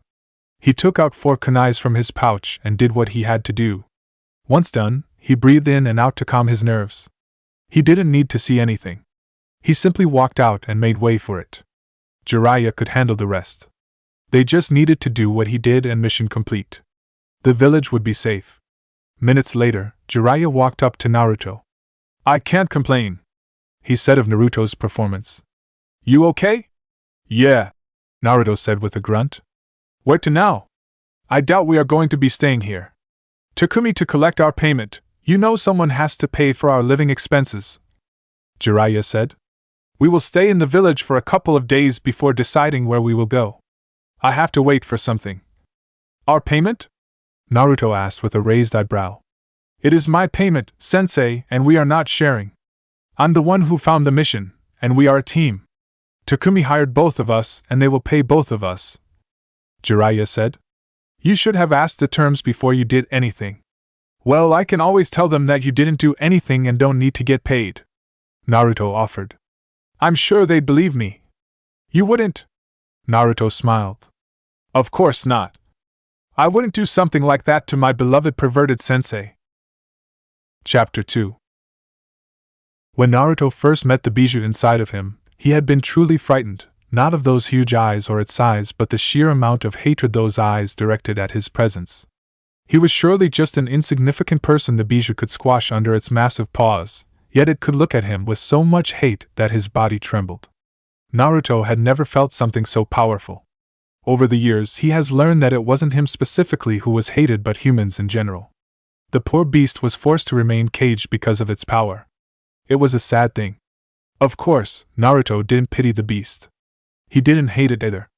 As he gently touched the waters, those huge eyes opened slightly. Naruto marveled the size of the bijou, its intelligence. People were missing out by simply brushing out the bijou as nothing more than a source of power, a weapon of destruction. Chaos incarnated. Those eyes. I wonder if you stared at my mother as you do with me. She never visited. Kurama responded calmly. Unlike with you, her seal was simply designed to suppress my power. The same can be said about Mito. So they all never used your power but just kept you at bay. The Shodai's words were like he has nothing against me but I was too powerful to be left alone. So his wife sealed me within her. I have been confined for years, you thinking of ending my term? A toothy grin. Naruto smiled. Yes, those attempts. The bijou always attempted to entice him to let it go. To free it so it can finally breathe in the oxygen it has been deprived of for many years. But Naruto wasn't stupid. He wasn't going to do it. Releasing the bijou meant his death. He did not have the full genes of the Uzumaki to survive an extraction as his mother did. My clan was also destroyed for being too powerful. I guess we have something in common there, Naruto said. But that isn't why I am here. My power, Kurama said. Naruto was like all humans. He wanted his power. He was the first Jinchuriki to use his power, but it did give him a sense of freedom. The seal held him. If Naruto was willing, he could draw out as much chakra as he was willing to give. Naruto nodded. I wish to learn to control it once more. Kurama grinned. I thought after you nearly killed that hermit when you lost control you wouldn't want to try again. Naruto shrugged. It would be stupid of me to leave this power like this. You are strong and I am your host. It doesn't matter that neither of us had a choice in our union. The fact is we are together and I am going to learn to control your chakra. I'm not stopping you. Yes, because when I use the chakra, the seal weakens. I have been studying seals since I was 7. Although the old man never taught me anything special, he introduced me to Fuinjutsu and said it was the legacy of the name I carry. So I know what happens with this seal and I know you laugh gleefully when I lose control. Kurama stared at the blonde for a moment before laughing menacingly. You lose control because you can't handle my chakra, human? Naruto shook his head. Yes, your chakra is potent and admittedly deadly to the human body, but it isn't the potency of your chakra that makes me lose control, it is the hatred. H&P. Kurama stared. If you can't handle it, then don't try to use it. I am hatred, it comes with my chakra. But you can make it worse because you want me to lose control. Naruto stressed those words. Look up! Kurama did and saw structures. He frowned. He knew the seal. Naruto clapped his hands. You are very knowledgeable about seals. Then again, you have always been sealed within seal masters, he said. That is insurance. You are not going anywhere unless I say you are. If more than 6 tails of chakra leak out the seal, that falls down on you and restrains you. With that said, it would be much simpler for both of us if you allowed me to use your chakra without doing anything funny that interferes with the process. A human doing this to him. A child no less. It was humiliating. I have no plans on remaining here until you decide to transfer me to another host. I will make my escape. I know you will try. I'd try to escape too if I was locked up in a cage, but I still won't let you go. I need your power. I know you hate humans. If you force your way out of the seal, you're likely to kill me first, and then incinerate my body just to make sure I stay dead. But let us make a deal that gives you a bit of freedom. Of course, you'll still be locked, but the seal is special and we can work out something. Naruto's eyes snapped open. They sharpened when saw Jiraiya's foot heading straight towards his face. It was too close for comfort, and he didn't want to get any unnecessary hits. He quickly fell backwards, lifting up his face while he raised both his hands. As Jiraiya's foot passed above him, he caught him just above his ankle. The Sannin raised both his hands up, surrendering. Naruto let go of the Sannin. Why are you attacking me? You were open, Jiraiya said with a shrug. Naruto stared. Is that how we are going to play it, sensei? If one is open, we attack them? It's not a game, but it's a one-way street exercise. I am the master and you are the student here, Jiraiya said firmly. He was certainly uncomfortable with the idea of Naruto being given the license to attack him if he was open. That's not fair, Naruto said. Here is my rule. To determine that you are still worthy to train me, I will attack you if you are open. I see no value if being helped on by someone weaker than me. Jiraiya stared.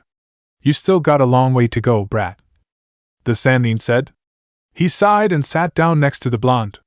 They were still in the river country. It has been a week and he already had plans. He would have liked to start with other things, but there was something he had to do, and it was important. Not to mention he still needed to see Tsunade. The woman had been forceful in her letter. He had to go before attending other agent matters that needed him, and he couldn't do them with Naruto. But even if he was to leave Naruto, it wasn't going to be much of a problem for the training the blonde had to go through. Naruto did his own training when it came to ninjutsu. Even as his sensei, he only informed Naruto of the basics, and the blonde did everything on his own. When they do get to fire, he would only teach Naruto the basics and a jutsu he knew.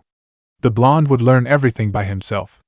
He trained Naruto with taijutsu, kenjutsu and some genjutsu. Naruto was not that good with the latter, so they'd shelved it and focused on simply being able to negate them. Troubled? Jiraiya glanced at Naruto for a moment before shaking his head. No, he said. I was just sorting out my thoughts. What were you doing anyway? When you interrupted me. Naruto started. I was having a delightful conversation with the Kyuubi regarding the use of its chakra. You'd loosened the seal before to allow me to draw out as much chakra as possible, but there were massive negative consequences to this. Jiraiya frowned. He still hadn't even told Tsunade about the incident. She would freak out, possibly question why Naruto even needed to learn to use the Kyuubi's power. But he believed it was necessary. Why have so much power inside of you and not learn to use it? Besides, with the way Minato designed the seal, it was designed for Naruto to control the power. The key was for this purpose. The cage could still be unlocked while keeping the Kyuubi sealed. However, if Naruto was consumed by the power, the Kyuubi got free. Don't remind me about those consequences. The toads won't give me the key again after that incident. The Sannin grumbled. They'd questioned his decision. Well, he had been close to dying and releasing the Kyuubi at that time. If he had died, the Kyuubi would have escaped. Jiraiya laughed bitterly at the thought. It would have been a ridiculous end to his miserable life if his last deed was unleashing a hateful bijou into this world. It would surely leave a trail of destruction on its path, and who would be blamed for it? Most of all, Naruto would be gone. He would have ended Minato's legacy. Naruto shrugged at this. He didn't need the key at this point. He had already copied it and memorized it. Without seeing it, he wouldn't be able to recreate it because the lock was hidden and the seal itself was worthy of Uzumaki. For greatness, we must be willing to take risks, sensei. If everything came easy, things would be different, Naruto said. My conversation with the Bija centered on it allowing me to use its chakra freely. Of course, I can still use it freely, but when forced and taken in its raw nature, it leads to situations we'd both rather avoid.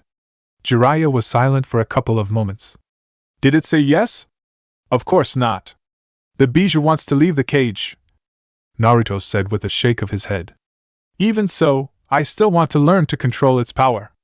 We are fine with at least 2 tails, but anything more than that, it becomes a problem. I'm okay with that, but you must understand that power alone doesn't determine things, Naruto. You can control the power of the Kyuubi and still be unable to do anything. Naruto smiled. Sensei, you should know there is such a thing as soft power. Believe me, I know and understand it. Orochimaru doesn't use his physical prowess to entice his mad followers, he speaks to them, a language they can understand. That is politics. But the power of words cannot be underestimated. You can change things with words. You can influence how people look at things with your words.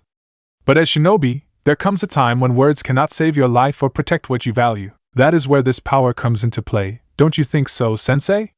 Jiraiya nodded. Sometimes Naruto spoke volumes.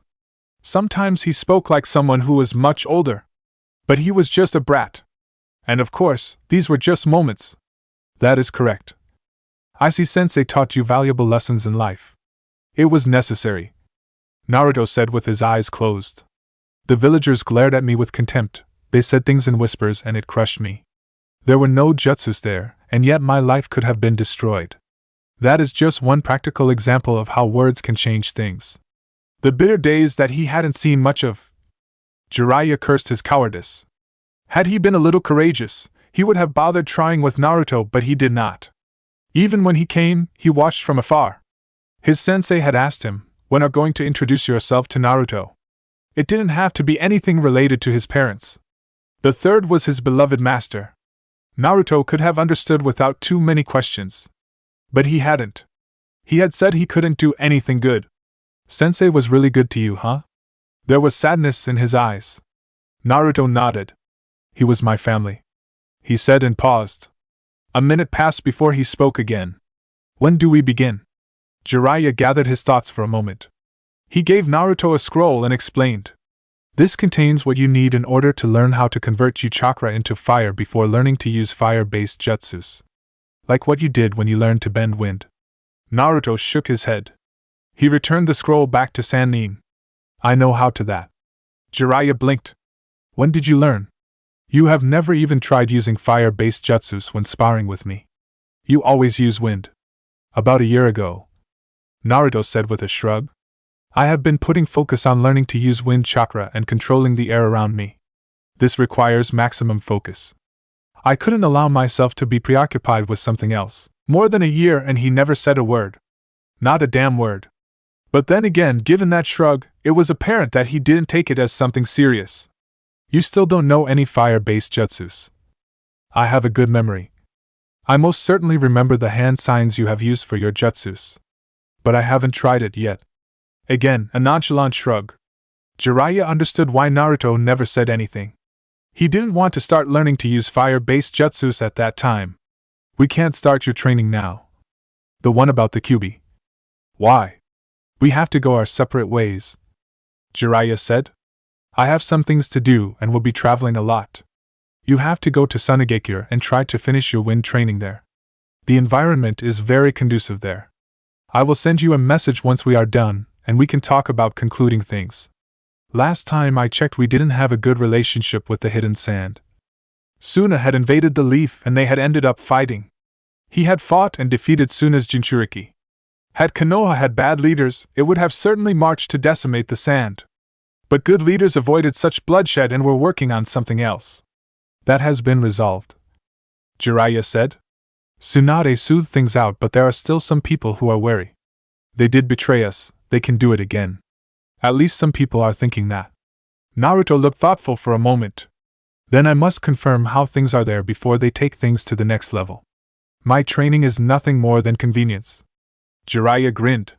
You're not a bad student, he said. Kakashi always spoke about reading underneath the underneath. Naruto said with a shake of his head. The desert is going to be unpleasant. If you get caught in a sandstorm. But it should be fine. You can always consider it a training trip. You really do like trial by fire, sensei. You threw me in a deep pit to get me to learn how to summon the toads. Naruto stared. What of these days, sensei, you'll be drunk and wake up sleeping next to the old hag while posing nude. Jiraiya shivered at the thought of Tsunade seeing him naked before her when waking up. She'd kill him this time around. Let us not go that far, he said nervously. I sent a message to the Sabaka family to inform them of your visit. I thought it would be suitable they know. Naruto nodded and looked up into the sky. I'll camp by the border tonight and enter the desert before the sun rises, he said. Don't try to learn using the Kyuubi's power there. We don't want you accidentally leveling Tsunagakure to the ground, Jiraiya said. He could actually see that happening. The Kyuubi had enough firepower to do that. The only way he had managed to even survive was through suppressing the chakra. If not for Fuinjutsu, he would be dead, literally. We shall see, Naruto responded with a shrug of his shoulders. A day later, hidden village and sand traveling documents. Those were essential. If you were going to walk through the gates of any hidden village, you needed them. It didn't matter if you were wearing a headband or just a civilian, you needed papers that showed who you were and where you come from. Security reasons. They didn't just want everyone and anyone entering their villages. Spies and dangerous criminals could walk through the gates if not watched, and that posed a serious risk to a village. Naruto looked up into the sky. This was his first visit in this village. He didn't know where to turn to. He didn't know anything. Perhaps this was why Jiraiya had contacted the Sabaka family. Naruto didn't actually need them to get by. He could ask around. The wind around the village was pleasant though, a gentle breeze, a warm kiss of nature. It was unlike the desert. The wind was wild, untamed, a natural force of destruction. Certainly something that could destroy you. Listening to its whispers, how it caressed his skin, Naruto was tempted to dance right here and now with his bag hanging on his back. Someone hit him on the shoulder. That just ruined the mood. It felt like the wind suddenly disappeared on him. He looked at the man who had hit him, an apologetic smile. Naruto nodded and the man hurried somewhere. A minute later, 2 more people passed by him running. Naruto shook his head. A village may have different name, culture and environment, but people were still the same. He started moving once more and finally found a room to rent, for a month-long stay. There was no hurry to see the Sabaka siblings. He wasn't even sure how it would go considering that the last time he met them he had been battling Gaara. Well, at least it had ended up pleasantly. Naruto placed his bag on the bed and turned towards the window. His calling, it was high up in the wall. He frowned. He stepped next to the wall and placed his hand on it. He blinked before smiling. He almost laughed. He was thinking of creating a window that suited his needs. Was he that obsessive about this? Naruto shook his head. The window was probably up there because of the conditions in the village. If storms came, they had to be safe. He placed his hands up and climbed up onto the window. He couldn't sit the way he preferred given the size of the walls, but it would do. Once settled, Naruto looked outside. It wasn't a pleasant view. Then again, he never visited the window for its view. 2 hours went by before Naruto was snapped out of his thoughts by a knock on the door. He thought about ignoring it for a moment. His sentimental time was being disturbed. Silently shaking his head, and went down and walked over to the wall. A young girl, who showed him the room, was standing there, with a warm smile. Sorry to disturb you, but I just wanted to see if would take your food here or if you would eat downstairs. Jiraiya was going to shout and curse, but Naruto would only smile. He was renting a room in a 5-star hotel. The Sannin would cry foul over his wasted money. Naruto was usually safe with the money the Sannin gave him. He rarely spent it all and the man was more than happy to take it back. So, just this once, he could live the life of a spoiled prince. I will come downstairs, he said. Can I also get a small table I can use to write on? I will speak to the manager about that. Thank you. The young lady gave him the eating schedule and before walking away, Naruto closed the door behind him and sighed. He should ease the tensions he felt on his body. Traveling in the heat of the desert is a bit rough. He would rest his body today and would go out tomorrow for training. Hidden Leaf A bandaged Jiraiya was sitting by the window, with a frown on his lips. Naruto didn't do this to him. But Tsunade had to greet him by pummeling him. He couldn't do his job with his body in pain. It would be troublesome if he came across trouble when his body was still suffering from the effects of Tsunade's beatings. Well, he was used to it anyway. I can't believe you, you damn pervert. Tsunade sent a harsh glare towards her former teammate. Jiraiya moved slightly. He was ready to bolt through the window if Tsunade made a move. One beating was enough, he couldn't take another one. I just couldn't help myself, Haim. When I came in, I felt that I was being called. Being called my ass. Tsunade didn't ease up on her glare. For more than 2 years you don't come show up, and when you finally do appear, the first thing you do is go on a peeping tour. He didn't bother coming to see her. He didn't come through the gates. If it wasn't because of the complaints she had received, she wouldn't have known he was in the village until he decided that he was ready to see her. Didn't he know that she had missed him? Not that she would even admit that to him. He would never stop reminding her about it. There was also too much to talk about that could not be said through letters. It has been over 2 years, damn it. I was going to come, Haim, Jiraiya said lamely. But you didn't have to beat me like that and then tear my scripts. I'd been working on that for some time. He complained with a glare. Tsunade shrugged carelessly. I should be having someone remove all those images in your head, she said. Jiraiya wouldn't permit something like that. He would fight tooth and nail to avoid it. Naruto let him do his research peacefully as long as he took care of everything that the blonde needed. Sneaking in was a good idea, though. He was already banned in most places. He just wished Tsunade wouldn't have her Umbu try to monitor him while in the village. They were not a problem, but it would just create an unnecessary problem for him. Anyway, Tsunade turned serious. What did Naruto say when you said you were going to come here? For a moment, Jiraiya thought of lying, but he chose not to do so. He wouldn't do that to Tsunade. Nothing, he said. Tsunade was silent for a few moments. At this point, it was getting dangerous, but she didn't want to get suspicious or cast doubts around Naruto. But he could not mope around forever. Or maybe he wasn't moping around but just had nothing to say. He hasn't had very good memories in Konoha. They certainly didn't give him anything. As far as she knew, the only good thing that had occurred for him in this village was when they cheered for him after he won his match at the Chunin exams. But that was the only thing. All other memories were bad, and the Sandame's former advisors seemed particularly worried about this. Then again, they dined with Danzo. There was always an ulterior motive. But they kept disturbing her about Naruto's return to the Leaf. She certainly didn't want him to spend more years in the wilderness. She was sure he would be here when needed, but the Leaf didn't need another Jiraiya. I was thinking that perhaps he would have said something, Tsunade said in a measured tone.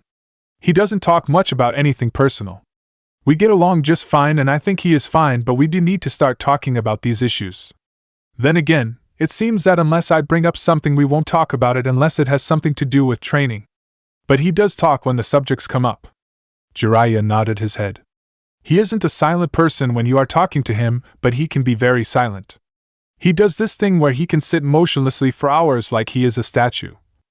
There was a bit of indifference about the way Jiraiya said those words. He even shrugged in the end. Why don't you sound concerned about it? It isn't a problem, he said. I think it is done out of habit. Tsunade was silent for a couple of moments. She couldn't get any reports the Umbu made on their observations of Naruto. There was a register that said someone was observing him, but there were no records of it. Not in this office, not in the Sarutobi compound, not in Umbu HQ, and she didn't know who was doing it. Well, she had succeeded her sensei. If it was something dangerous, he would have made sure to keep it for himself only. The training is going fine. I assume you don't really give a clear picture in your reports? Everything is going fine. If we end up taking more time, I will talk to the Toads about teaching him Senjutsu. But I will see what happens in the coming months. Forget Senjutsu. Why are you talking like you are going to spend more time away from the village, Jiraiya? You have to start talking about coming back now. There is a limit to how much I can tolerate this. I will talk to Naruto about it, but I did mention that we would have to talk about concluding things, the Sannin said. Tsunade stared at the man. He didn't sound concerned, and he wasn't saying they would come back. You're not concerned, are you? You are happy you are spending time with your godson and are able to do some good for your past failures. Jiraiya smiled bitterly. That might be true. It may be selfish on my part, but I am doing something good here. Naruto is learning and he will become a great asset to Konoha. It isn't like there is anything that really needs him here, so he can afford to focus on his training. Jiraiya responded in a tone filled with regrets. I will talk to him about it. Let us just give it one more year, Haim. Tsunade sighed. The issue with Yuzu is becoming a problem. Naruto is Uzumaki and his continued absence in the village is troubling to some people and to me really. If there are survivors of the Uzumaki clan there, would he decide to go there or would he come back to this village that has done nothing but treat him with contempt? Jiraiya frowned. He avoided thinking about this issue. He didn't want to question Naruto's loyalties. His sensei had never said anything about Naruto being a flight risk. But this was what Tsunade was basically saying. He could understand from her position. There was also the Kyuubi to think about. What are some people plotting? I don't know as yet, but they will eventually. She sighed tiredly. Who could have thought that the revival of one small village could unsettle things so much? Well, you could understand why it was destroyed in the first place. Our world depends on bijus to balance power, but they had the power of making possessing bijus worthless. The Uzumaki's sealing prowess was something that we can never see in this world. Jiraiya said. If they have come back, now you start questioning, are they going to come for us? A paranoid person like Danzo will also be thinking, will they also look at Konoha? Why would they turn to us if they have indeed revived? Konoha did nothing after Yuzu was destroyed. Nothing. Mito was married to the first Hokage. We carry their symbol on our shinobi vests. Kushina was sent to this village for the sole purpose of becoming a Jinchuriki. And yet, when their village was destroyed, we did nothing. Tsunade frowned. That just raises a new problem. We will deal with it when it comes. But if we are looking at it in that way, they have a lot of enemies. She said. We still don't know anything, so best we wait. Have you been able to determine Naruto's standing in this? Jiraiya shook his head. No, he said. He asks questions when talking about it, and poses some things that get me thinking but always does it objectively, not as Uzumaki. Naruto did that often. He didn't reveal his opinion on most things despite his willingness to engage him in any subject. You have to find out what he thinks.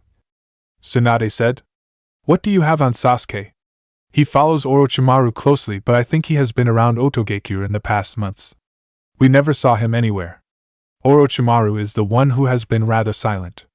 Tsunade looked thoughtful for a moment.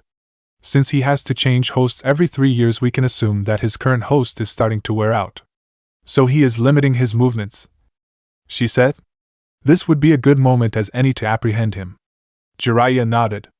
But we don't know where he is. Otogekuru is a massive web of hideouts. If you go to one, Orochimaru will know and escape. You really can't move unless you know exactly where he is. I expect you to find out soon before he takes Sasuke's body. I personally don't care for the brat, but we can't allow Orochimaru to have him. I'm going to be looking around for the next couple of weeks. I will come with something, at least I hope. What of Naruto? I didn't tell you. I sent him to Sunagakure. He will be there for at least a month.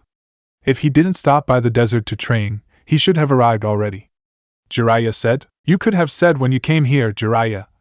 Tsunade said with a shake of her head. How long are you going to stay here? I will be gone by tomorrow morning. Jiraiya said. I have to do what I need to do quickly before meeting up with Naruto. I have given him a month. It would be best if I don't keep him waiting by taking too long. Sunagakure Naruto was in a training ground. It hadn't taken long for him to find it. The whispers of the wind were just too much for him to ignore. The wind just felt so natural, so gentle, so powerful. In the places he has been, he has had to use much of his chakra to generate wind jutsus, but here, you could control the wind itself. It was a difficult adventure, but nothing impossible. It could be done. You just had to learn to move with the wind and just be one with it. In this exercise, Naruto usually meditated and allowed himself to measure the speed and density of the wind. You could not simply wish to control something you did not understand and could not measure. He meditated for about 2 hours before standing up. He took a stance and breathed calmly, his breathing becoming silent, like an assassin. Once he had achieved this, Naruto lifted his hands up and then down again. He twisted around and the wind picked up. He jumped forward and the wind moved with him. He stopped and smiled. He didn't care that someone was watching him. It was only natural for them to observe his movements. He was still a leaf shinobi and maybe they had become allies once more, but he was using their training grounds without even talking to anyone in their ranks. And by now, they probably knew that he was a Jinchuriki of the Kyuubi. If they were willing to let their Jinchuriki run loose in Konoha, they'd think the leaf would do the same. Naruto shook his head. Wasn't it something that such thoughts hadn't disturbed his breathing? Then again, for how long has he been doing this? The days in the forest of death, the days sitting by the window of his apartment in the leaf. It has been long. Many years. It was only natural for him. But he had forgotten when he started hanging out with people. He shoved the thoughts to the back of his head and returned to his training. He waved his hand across his chest, picking up wind, this time around, with dust. He tried spinning it around, but it fell down. His concentration. Naruto stood motionlessly for a couple of minutes trying to regain his concentration. Once he was satisfied, he started moving. He waved both his hands, moving the gentle air around him. He needed to move with it. He started walking around along with the wind. He did jumps while controlling the wind, moving it with him. He did this for an hour before halting. Naruto waved his right hand in front of him in a quick motion. His sand picked up, like a wave before it once more returned to the ground. Naruto clapped his hands together, while standing motionlessly. Sand picked up around him, and then started twisting. It was like a small gentle storm. Naruto was moving around with the storm, dancing around the training ground. He stopped, with the dust returning to the ground, sweat on his forehead, breathing a bit labored. Temari stared at the blonde she had seen in Konoha. At first he had been unimpressive, just another brat, but then he did something she never thought would happen. He defeated her brother, even though Gaara had even transformed. It was something she could never forget. He had sacrificed himself that day. He could have died. Gaara could have killed him, but he defeated Gaara and returned her brother to her. Now he was standing there, looking at her. He had grown, he still looked slim, his hair was long, reaching over his shoulders, and it looked like it was never cut because it was messy, but it could be because of the dance he was doing. He was dressed long black pants, and a black long-sleeved shirt with a swirling symbol in the front. He had truly grown, a bit of something to look at. That was impressive, Temari said, walking over to Naruto. Naruto shook his head. He had a small smile on his lips seeing the blonde kunoichi. It was nothing, he said. Just requires a bit of concentration and energy. He paused. You don't have a problem if I sit down, do you? I am a little worn out then I'll look. The exercise took out a lot from me. Temari shook her head. She glanced at him with a curious eye as he settled down. On first look, it appeared that you were controlling the sand, but that isn't it. Naruto glanced up at the blonde. Sabaka no Temari. The eldest of the past Kazekage's children. As far as he was concerned, this village has yet to elect a Kage since Raza was killed. This was the daughter of that man and a brother to the puppet user as well as Gaara. His memory of her was when she brutalized Tenten during the Chunin exams and looked irritated when Shikaku quit in their match. Oh yes, she did blush when she first saw Sasuke. What is so funny? Temari more or less demanded. Naruto shook his head. Sorry, I was thinking about something. When we first met, you blushed when you saw my former teammate. Temari sent the blonde a slight glare. She didn't want to be reminded of that moment. I thought he was good-looking and impressive, but he was a rude person, she said with a frown. Well, you looked delightful in person to look at first glance, but were rather brutal in your battle, Naruto said. First glances don't always reveal everything, do they? Temari looked away from a moment. He had just complimented her. When was the last time someone did that? Oh yeah, it almost never happened.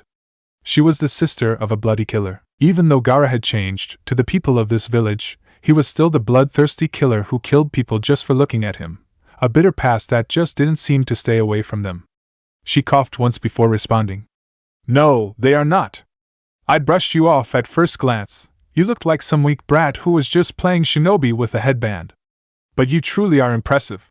No, you shocked me. I didn't think you'd be able to defeat my brother. Naruto smiled. Well, there's really nothing that is impossible, he said.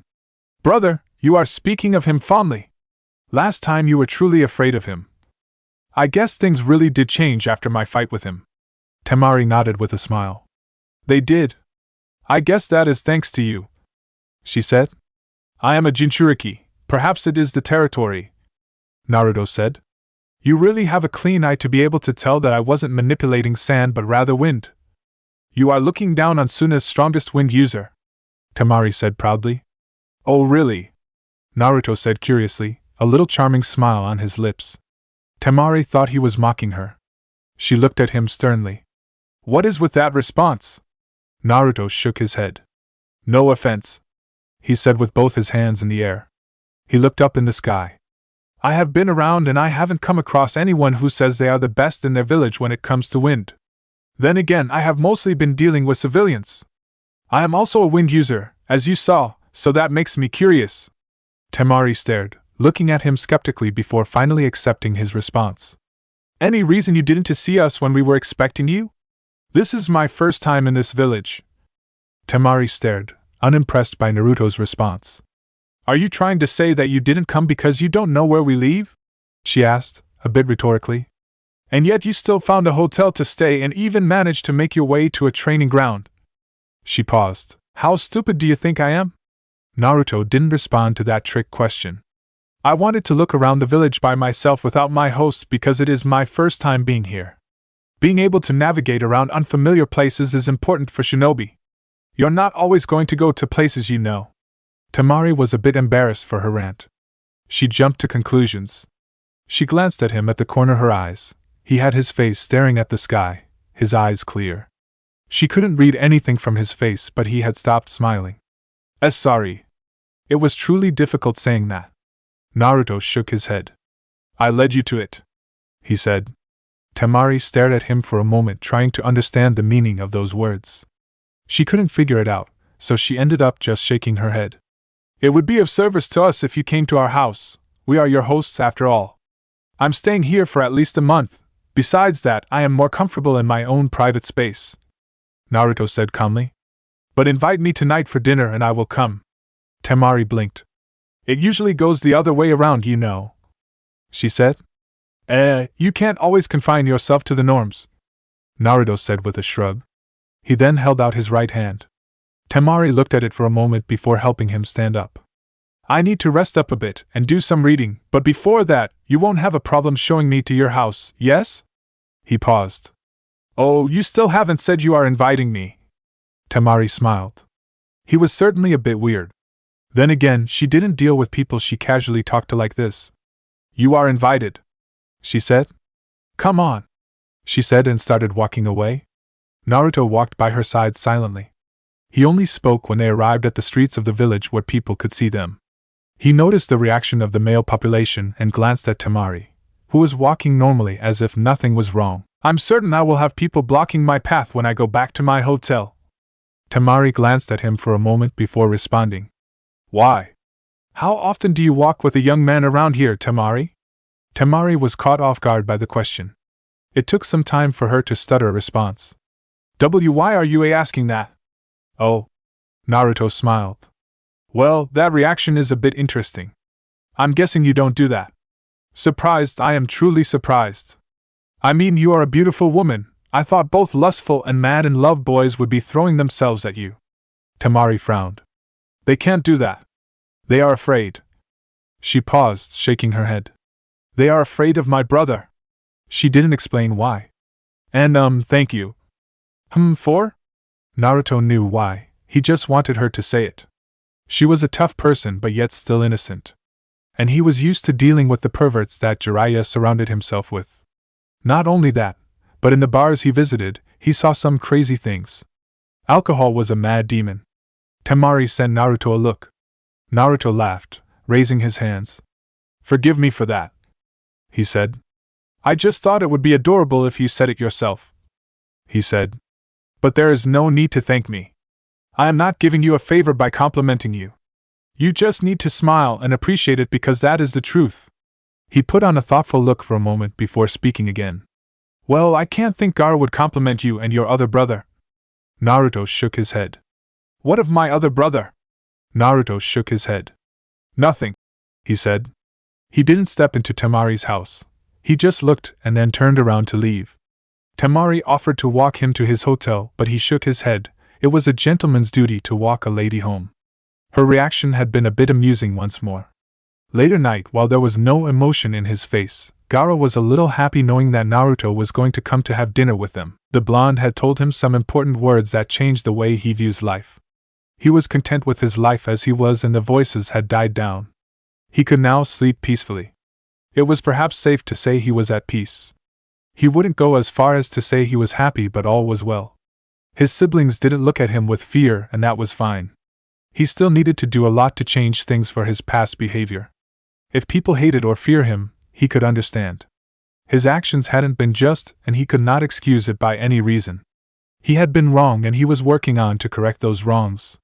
He could only thank Naruto for this change. "Why didn't you invite him to come stay with us?" Gaara asked his sister. He had returned a bit late. Training with Baki and meetings with people who couldn't stand before him without their knees trembling was exhausting, and it took too much of his time. "I did, and he said he was fine being alone," Temari said. Alone, this word got her thinking. Naruto was like Gaara. He hadn't been bat-hit crazy, bloodthirsty and frightening, but he had been lonely. He didn't have family, and he hadn't had friends. A miserable existence. The fate of Jinchuriki wasn't pleasant, and with what she saw with her own brother, she could understand. "We do have enough room here," Gaara said. He couldn't understand why Naruto wouldn't want to come here. But if someone didn't want to do something, you didn't have to force them, lest you make them uncomfortable. "Well, that is his decision," he said. "Isn't it fine as things are?" Kankuro said. "The letter didn't say we had to give him a place to stay." "That may be true, but we were asked to make him feel comfortable, and look out for him while in this village," Gaara said calmly. A woman who helped around the house came up with Naruto to the dining room. She then walked away. Temari realized Naruto was dressed differently from earlier. He must have been wearing training clothes when she saw him during the day. And his hair didn't look out of place. "Naruto, please come through." Gaara's voice snapped Temari out of her thoughts. Naruto nodded. There was little emotion in Gaara's voice. You couldn't even tell if he was smiling or not if he didn't look properly like an experienced shinobi. Temari had a smile and Kankuro looked bored. He must be thinking about developing new skills for his puppets, a rare trait of skills for the hidden sand. He sat down next to the bored-looking man and faced Gaara. "Thank you for welcoming me to your home," he said. Gaara shook his head. "You helped me, this is nothing," he said calmly. Family dinner. Naruto never had this. He had eaten with the Sandaime there and then, but it was not dinner with his blood family. He would never get this chance unless he forms a family of his own. What a miserable existence this was. Although he had said Temari could invite him, he was suddenly feeling a bit out of place. He wasn't used to this. He rarely even ate with Jiraiya. He really had to stop putting himself into things when he would have difficulty carrying them out. But he still couldn't let his discomfort show. He had to play his part. He couldn't make this awkward. He tried, but he didn't speak much for the first couple of moments.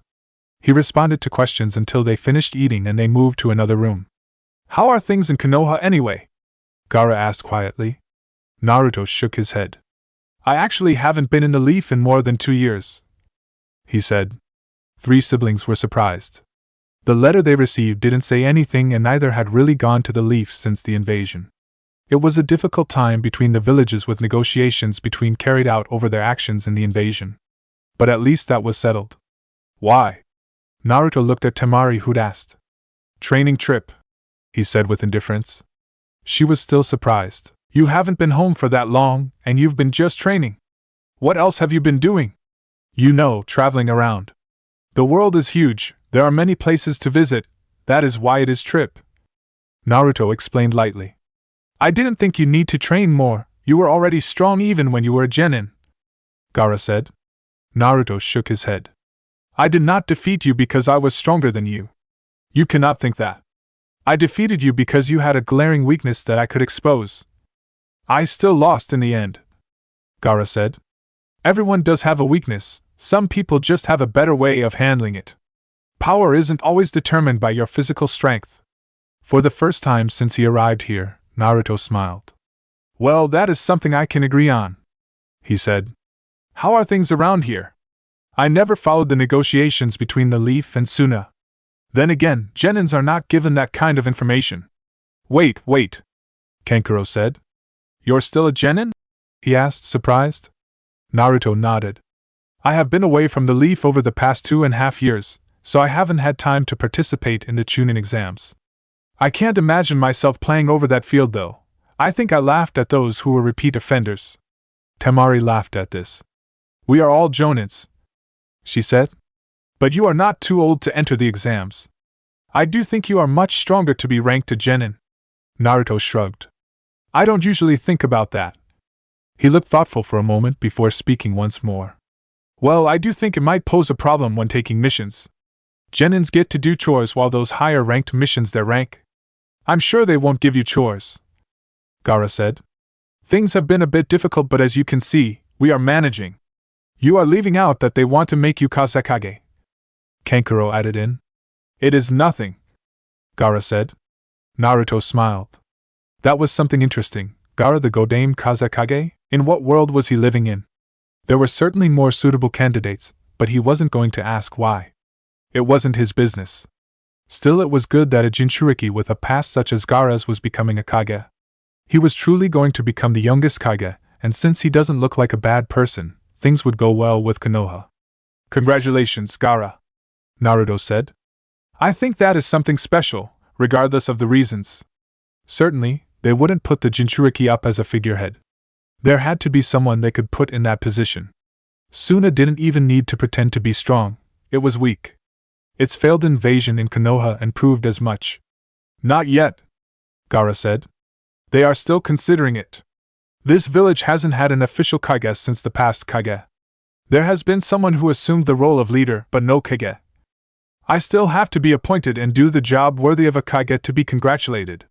You'll do a great job, Gaara, Temari said reassuringly. You've got us to back you up. Ah, family. Naruto lost his smile.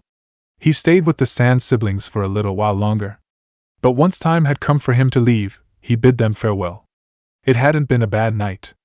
A bit uncomfortable, but he had soldiered through it. There were moments, but it had been quite lovely. Are you going to be using our training grounds often? Naruto nodded. This is also part of my training trip, he said. I'll come and fetch you tomorrow around 9 a.m. I will show you another training ground where you can train privately. If I feel like it, I might join you. You sounded a bit skeptical when I said I was the strongest wind user in Sooner. Naruto smiled. I wasn't, he said. But it would be lovely to have you join me, Temari. You are another wind user after all. Gaara alone said he would walk Naruto. Kankuro wanted to follow, but he was told to stay behind and he obeyed very quickly. Then again, Gaara was someone who you listened to carefully when he spoke. They started out silently, but the walk was slow. I actually wanted to talk to you. Gaara started calmly. I have come to consider you as a friend. And I hope that we can be friends. It can happen, Naruto said. There was nothing stopping that from happening. It was either he said he didn't want to make friends or Gaara was just too much that he decided it wouldn't work out. There was nothing wrong with making friends either way. I thought so, Gaara said. I'm not actually being made Kazekage because of my abilities. The village council just fears me and they want to keep me happy and in control by giving me this responsibility. They probably think I will wake up one day and destroy them. My change hasn't done to anything to lift the burden. It has made them even more suspicious since they can't tell what I am thinking. They are putting me here to say, we trust you and want you to lead us, but I know the truth. Even so, I will accept the job. They probably think I will fail, but I won't. I have done many things that I will probably never earn forgiveness for, but I still want to do something different. I want to correct what I did in the past. I cannot erase the past, but at least I want to protect the future. And for those who I never wronged, perhaps they will remember me for the good work I did. But even if they choose to remember my past, that is fine. Naruto was honestly surprised by those words. He was silent for a couple of moments as digested them. Forgiveness is truly difficult, especially when you have filled your heart with nothing but hate. But it only damages those who hate. I have never truly seen anyone who stepped out of the darkness to march in the light in the same way as you. People never truly want to accept that they were wrong and they are more willing to pretend that the past never happened. It's safer than apologizing. People want to be forgiven but not willing to do everything to be forgiven, and when they are not forgiven, they turn backwards. You are willing to walk your path even if people do not forgive you, even if people choose to remember you for the dark days. That is special. Naruto looked up to the heavens for a moment. You have taught me something important, and I will admire your courage and willingness to stand in the midst of those who hate you and still do good. That isn't something people are willing to do. A couple of weeks later. For how long has it been since he came to this village? Weeks, and there was still no word from Jiraiya. The Sannin had a way. Don't contact me, I will contact you. He didn't even have a way of contacting the Sannin except through the toads. But the time here hasn't been all disturbing. Quite honestly, it has been refreshing. And he learned a lot of things about this village and the Sand siblings. It was truly apparent Gaara wasn't the most loved. It just reminded him of his past in the Hidden Leaf, but at least Gaara could explain why they hated him. Nevertheless, he was truly a menace in the eyes of the villagers, and yet, he was still willing to lead this village. It also didn't make things easy for someone like Temari. She was honestly a beautiful person. Over the past month, he has been training with her, a bit constantly that he had thought he would when she offered to join. She wasn't a bad person, and she was truly skilled. But at this stage, she wasn't going to get loved in here. People feared her brother. And he had noticed that Gaara was a little protective of her. If someone hurt his sister, the old Gaara was certainly going to come out, and there would be a sand burial. Thinking of this, Naruto laughed. Someone is going to think you are crazy one day, you know, Temari said with a raised eyebrow. Naruto shrugged a bit carelessly. People will always have an opinion about other people, Temari. I have to come to learn that with being human, you think about what you see and you form an opinion of it. I generally don't care about what people think of me. The indifference, Temari realized, it was something he had about a lot of things. He smiled and spoke well, but he was obviously indifferent to a lot of things. He had opinions, but it wasn't always personal. Even now, she really didn't know a lot of things about him personally. Just because he talked and talked didn't mean he opened the doors. No, perhaps the talking was a way to keep you busy. It was strange though, how do you spend so much time with someone and feel like you know them yet realize that you really don't know much about them? What did she know? Personal things? His views? She could never tell. He used I, but there was always a lack of emotion in it, a general lack of connection between what he was saying and himself. Was it purposeful perhaps? You're staring, Temari. He was looking at her with those clear blue orbs. They were clear, almost pulling you inside, and yet, there was nothing inside. I was thinking, she said. Naruto was careful about these things, so he didn't ask what she was thinking. He could almost assume what she was thinking, but he wasn't sure. I would assume so. That was it. Temari could never tell what Naruto was thinking. That was the issue. She had no idea what Gaara was thinking, but she felt that there was no disconnection between his words and thoughts. She had a nagging feeling that there was with Naruto, and it was very big. Are you here for a session, or do you find something interesting in my body that you like? Naruto asked, smiling. I realize that I won't win beauty contests, but you certainly don't get burns from looking at me. Temari smiled. Somehow, he still managed to be honest. Perhaps at times a bit extremely so, but she liked that about him. I brought my fan. Naruto suddenly leapt into the air. Futon, great wind breakthrough. He released powerful gusts of winds to the unsuspecting Temari. The powerful gusts slammed into the blonde Jonin and sent her flying backwards. Temari flipped several times before landing on a knee. When she looked up, Naruto was right in front of her. He kicked the ground and dust picked up and into her face. Temari quickly closed her eyes to avoid getting blinded. Naruto twisted around swiftly and kicked Temari on her forehead, sending him flying backwards once more. He didn't attack her again. He stopped and watched, almost impatiently waiting for her to explode. What the hell was that for? Temari shouted, glaring at Naruto. I didn't say we could start, you just went on to attack me like that. What if someone thought you were really attacking me? Naruto shrugged a bit carelessly, almost on purpose. I was really attacking you, he responded. Temari responded, opening her fan. She swung it a bit violently. The fan released multiple blades of wind that sped towards Naruto. He knew they could chop down a tree, the blades. It was that dangerous, and yet, Temari released such a jutsu. She was mad at him for his careless response, and was enticing a response from him. Well, she was asking for it. He did hand seals. Violent sandstorm! It was like a blow of wind. Sand picked up, twisting violently and in great speed. The jutsu didn't travel much. It was short range and could be used for defensive purposes, but the speed of the sand within the storm could blast through human flesh. The jutsu blocked Temari's before dying down slowly. Temari flashed behind Naruto, some distance back. She attempted to swing her fan, but Naruto suddenly appeared in front of her. He stopped her from swinging her fan by grabbing it forcefully, and then pushed her back. Temari quickly recovered her balance and stood still. You should really work on your short-range skills. I dislike depending on one thing because the moment you lose it, you're out of your comfort zone. Jiraiya taught me Kenjutsu, but you'll never see me carrying a sword. However, when the situation comes, I am able to handle it. Temari was a bit annoyed by that lecture. If you want to see my taijutsu skills, we can have a go. Naruto shook his head, smiling. I've seen it, and I don't want to get hit by your fan again, he said. Temari was silent. You're a bit rough though, she said, massaging her temple where Naruto kicked her. He wasn't very merciful. There were those who said they couldn't hit a woman Naruto could hit. And he did as hard as he could. Perhaps that was the good thing about him. He didn't take it easy on her. He fought seriously. Gentleness is when we are naked in the bed, Temari. Well, unless you like it rough. Bam! The fan landed on his left shoulder. A flustered Temari was glaring at him, trying to fight off the image Naruto had just painted on her head. It could be that he was a pervert. But he really did like teasing her. Was it because she was innocent? I'm going to shove this fan down your throat if you keep saying things like that. While massaging his shoulder, Naruto still laughed. Don't be like that, Temari. You are not a child anymore. And I am helping you get used to such talk. You are already at that age. Naruto didn't mistake that Temari was older than both Gaara and Kankuro. And of course him. How can you be comfortable saying things like that? You get used to it, Naruto said.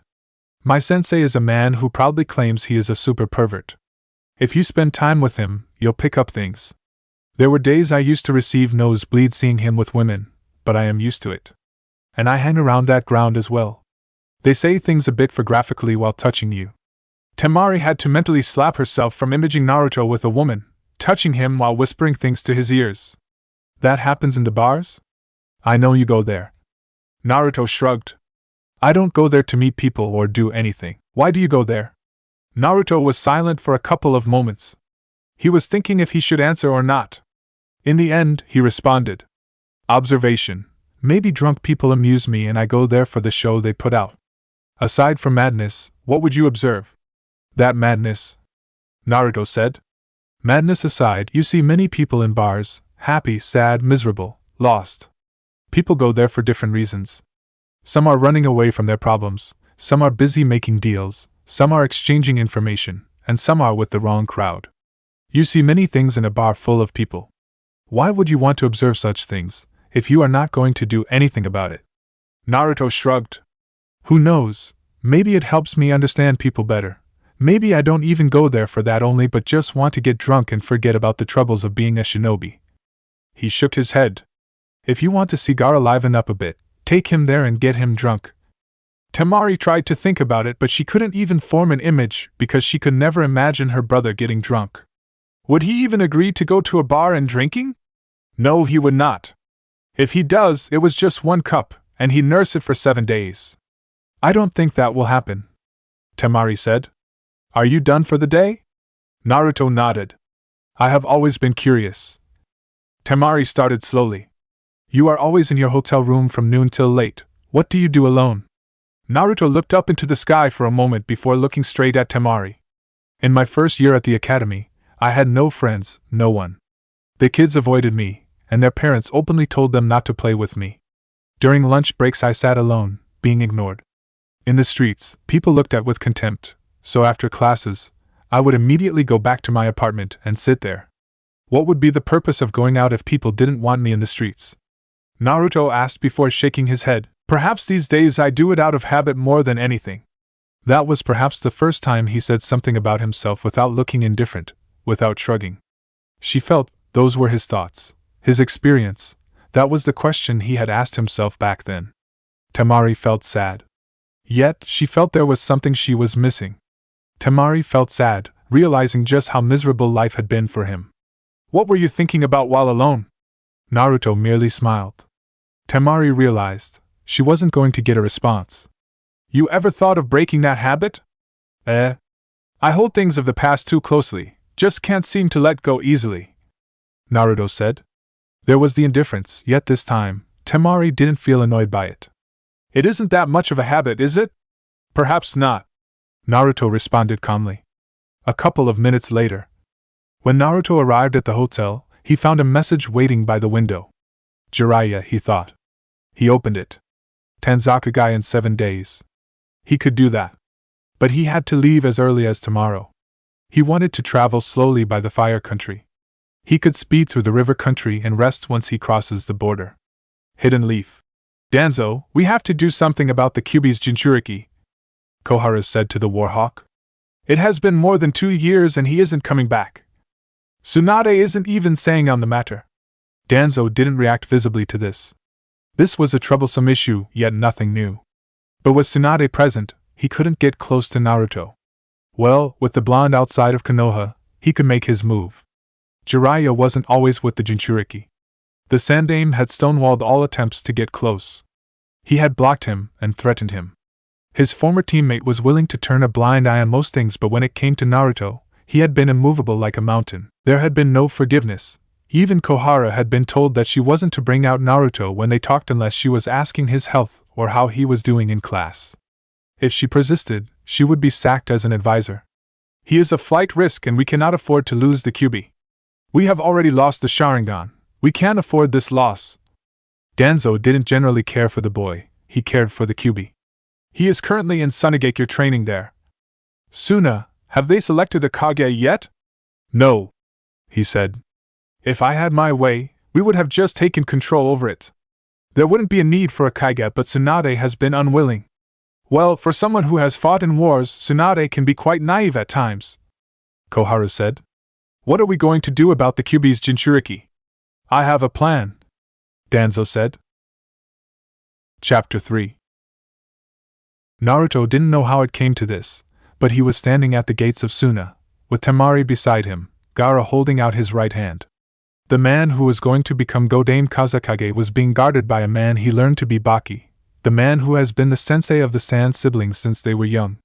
He was their sensei when they went to Konoha for their Chunin exams, and he was helping Gaara prepare for his role as Kazekage. When he informed them he would be leaving, he was told to wait for a day. They would make preparations to send Temari to Konoha so that she could inform the village of Gaara's appointment. She was the one who would be handling dialogues between the two villages. Naruto had waited. Gaara had asked him. I was just a single day anyway. There was no smile on Gaara's lips when Naruto shook his hand. I hope you come again soon to visit us, Naruto. I will try to make time, Naruto said. It wouldn't be any time soon. He was going back to his journey. His training with Jiraiya, and once he was satisfied, he would think about Konoha and what he had to do. There was no hurry to go back. He was content as things were, and the Sannin training him wasn't complaining either. You will always be welcome. You have been a good friend, Gaara said. Please take care of my sister along the way. This time, Naruto smiled. I will try to do that, but she is plenty strong, he said, eyeing the blonde sister of the Kazekage. For some reason, Temari looked annoyed. Come on, we don't want the sun to set while in the desert, she said to Naruto. I will be safe, Gaara. You don't have to worry. Baki shook his head. You really have to be careful, Temari. There are elements within the hidden leaf that don't like the fact that things are being done this way. You never even know that other forces are watching. Someone might just decide to do something just to make sure that Suna and Konoha never become allies. Naruto could understand what the man was saying. Dangerous creeps were always lying in the shadows, and it was truly interesting that the man was willing to say in front of him, a Konoha shinobi. For sure the man probably didn't trust him but was going with the flow because the Sand siblings trusted him. Which forces wouldn't want the relationship to work? No, within Konoha, the dark forces only wished for Suna to surrender itself to Konoha. There were such forces. There was a saying, everyone has darkness. Konoha had its darkness, and so did Sunagakure. The difference was how people dealt with their darkness. Temari pulled Naruto away before Gaara could say anything. Naruto had noticed that the Jinchuriki hadn't been particularly pleased with what Baki had said. If anything, it looked like he was contemplating on having someone else go with her as her guard. As they sped through the desert, Naruto glanced at the silent Temari. I never asked, how are you dealing with the change? Your brother usually threatened you but now is very protective. I'm just happy that I have my younger brother again. He was a very gentle child before our father sent people to kill him. Our father viewed things based on their value, even people. If he no longer saw value in something, he would get rid of it. He tried doing that to Gaara, but my brother would kill all the people, and so he stopped trying to do it. It was easy to understand why Gaara turned in the way he did. To have your own father try to kill you because he viewed you as a failure. But it wasn't Gaara's fault. It was their crappy Fuinjutsu users who couldn't devise a seal capable of allowing Gaara to use Shikaku's chakra without the bijou influencing him. The Uzumaki would never create something so pathetic. Fuinjutsu in some other villages was truly cheap imitations of the work of art that his clan was able to create. The seal that housed the kyubi was an example of this. It may have been used by his father, but the basis of it came from work of the Uzumaki, something that his mother taught the yondaime. You look displeased. Naruto smiled. Got lost in thought, he said. I don't know what I would if my own father was trying to kill me. Then again, had it not been for some of the Sandaime's laws, I might have just hanged myself. Temari frowned. He could say something like that and yet sound so indifferent. Regardless of how you thought of it, that was just sad.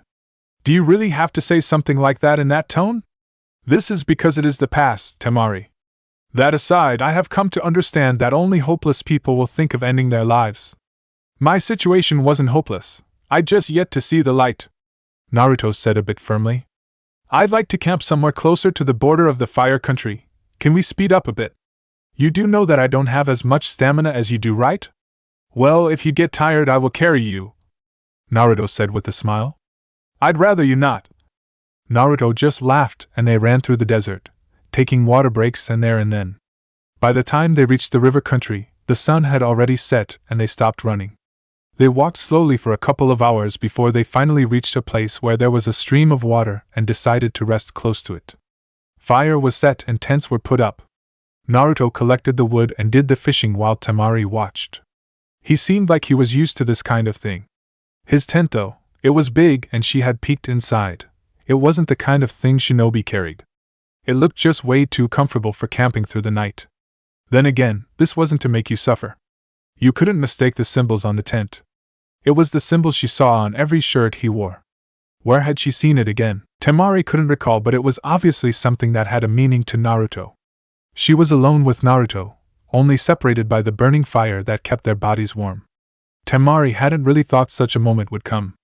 She hadn't thought it would feel so weird. They were alone. No witnesses. He was the person who said things that provoked her to think thoughts she would never think. It worried her. It wasn't her physical safety that worried her, but her emotional state. Naruto's face was strange. Since he walked away down the water stream and disappeared, he was strange. She couldn't see it clearly, but she could feel that there was something different. I thought you'd be saying all kinds of things now that we are alone, Temari said. It wasn't that she wanted him to tease her. She didn't want it. But she had nothing better to say to break the awkward silence. It was the first time she was experiencing this moment with him. Then again, she had never been so alone with him. Naruto's eyes moved towards Temari. They could clearly see her. He could feel her breathing. She wasn't calm. She was having a difficult time. He could feel the slight tension in the air around them. Perhaps it was his silence. He'd never been so silent with her. You have your guard up. I'm waiting till you get sleepy before pouncing. Temari smiled hearing those words. It didn't make her uncomfortable. It made her happy that he had responded positively. That reminds me, I'm sleeping with one eye open. Can't trust you not to peek while I sleep, can I? Naruto shook his head, wagging his index finger. You're thinking peeking. I'm thinking you waking up in the morning next to a nude me. Temari shivered at the thought. She fought hard to avoid picturing him naked. She was glad for the fire that he couldn't see the pink tint on her cheeks. Now that she thought of it, she hadn't even seen his chest. He really did like covering up his body. Forget his chest. She hadn't seen his arms up his to his elbow. He always wore long-sleeved clothing. I'd have to be dead for you to get that close. Even if you do get that close, when I arrive in Konoha, I will also be sending my condolences for their loss. Naruto laughed. You wouldn't want to kill your brother's friend, would you? Temari shrugged. I'm sure he'd understand if I say his so-called friend was trying to violate me. Naruto looked thoughtful. Well, I can see him nodding, saying that you did the best thing. The blonde said. We will separate here, Temari. I won't go anywhere further with you. I have to turn towards Takumi. I could escort you near Konoha and still be able to meet Jiraiya in time, but you'll be safe. He was serious. Temari was a bit surprised for a moment. Not at those words, but the seriousness of his tone. It sounded like she was talking to someone in power, someone who was dishing out instructions that were not to be questioned. Why? Naruto knew. She was asking why he didn't want to get close to Konoha. She was curious. My training trip wasn't supposed to take long, but it has been over 2 years and we are working towards a third. They probably want me to return, but Jiraiya and I still have many things to do. If I go near, I will be forced to get into Konoha. The moment I step through those gates, I won't be able to leave again. My training trip will be over. That was reasonable, Naruto thought. For some reason, Temari thought he just didn't want to return to Konoha. She couldn't understand why. He didn't talk much about the leaf. He almost never said anything unless you asked. She didn't want to be nosy, but she was curious. She nevertheless didn't ask him. She didn't want to be a bother. I see, Temari said. She paused and stared. She wanted to ask, but she didn't know how to say it. When do you think we will meet again? At that moment, Naruto realized he had grown a little too attached to this person than he would have liked. He had trained with her for many days. He had shared many laughs with her. He had seen her smile. He had seen her flustered. And honestly, he thought it was adorable. His smile would only make her angry. But that was fine. That was Sabaka no Temari. Naruto smiled. Temari saw it. When Naruto realized he was smiling, and he had been caught, he didn't drop it. He was used to her presence, her curious glances. She was always trying to figure him out, trying to study him. Perhaps it was dangerous for him. But he was okay with it because she never asked. She never tried to sneak behind him to see what he was doing. She was curious, but she knew not to pry. Naruto didn't hate her. But what? He shook his head. He was overthinking things once more. He did like people at a distance despite openly chatting to them, didn't he? Was it because he always wanted to be in charge?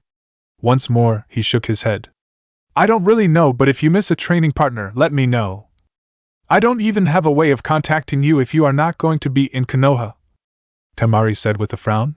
Sometime in 5 or 6 months, we should be making way towards Konoha. Jiraiya said we'd have to discuss the conclusion of things, but we will surely see each other soon, Naruto said. That was the truth. He would see her again. But Lord, he was walking into another dangerous situation. But this seemed fine. Her brother looked like a decent person. She was a pleasant person. He had his issues. He could work on them. And nobody needed to get caught up in it. Naruto smiled inwardly. Was it concern for other people? He has truly become soft in the inside. He could blame the Sandaime Hokage for this change. He had stopped caring. But Team 7 made him see things. It made him experience new things. Perhaps he enjoyed those fleeting moments a bit too much than he should have. Connections, friendship, they were never meant to be lasting. He was never meant to be attached. Temari smiled. I hope so, she said. A moment of peace settled in. She enjoyed it. How different her life has become over the past month.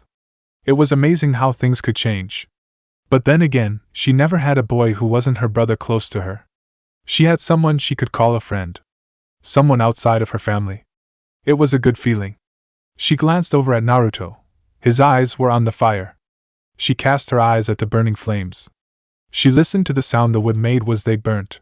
She laughed. She was amused at herself. When did she start doing this? She really needed to get a hold of herself. And you were saying people would think I was the crazy one, Naruto said after a moment. Temari realized she'd make a sound. She wasn't embarrassed, she just shrugged carelessly. Oh, brother, she was picking up his habits. I couldn't help myself.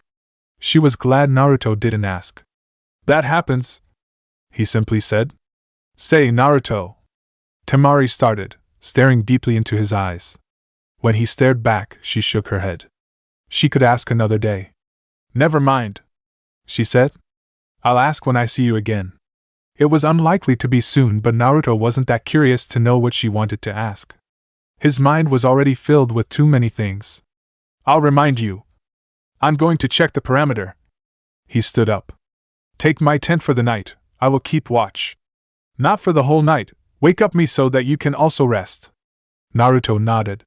I will do that. He would not. He did not. Temari only woke up early in the morning, and when she woke up, he was gone. He wasn't taken. He had just left her. Yes, she thought it like that. He had left her. There was only a letter beside her. A couple of words that didn't give her comfort over the loss of her companion. Temari took the letter and hugged it.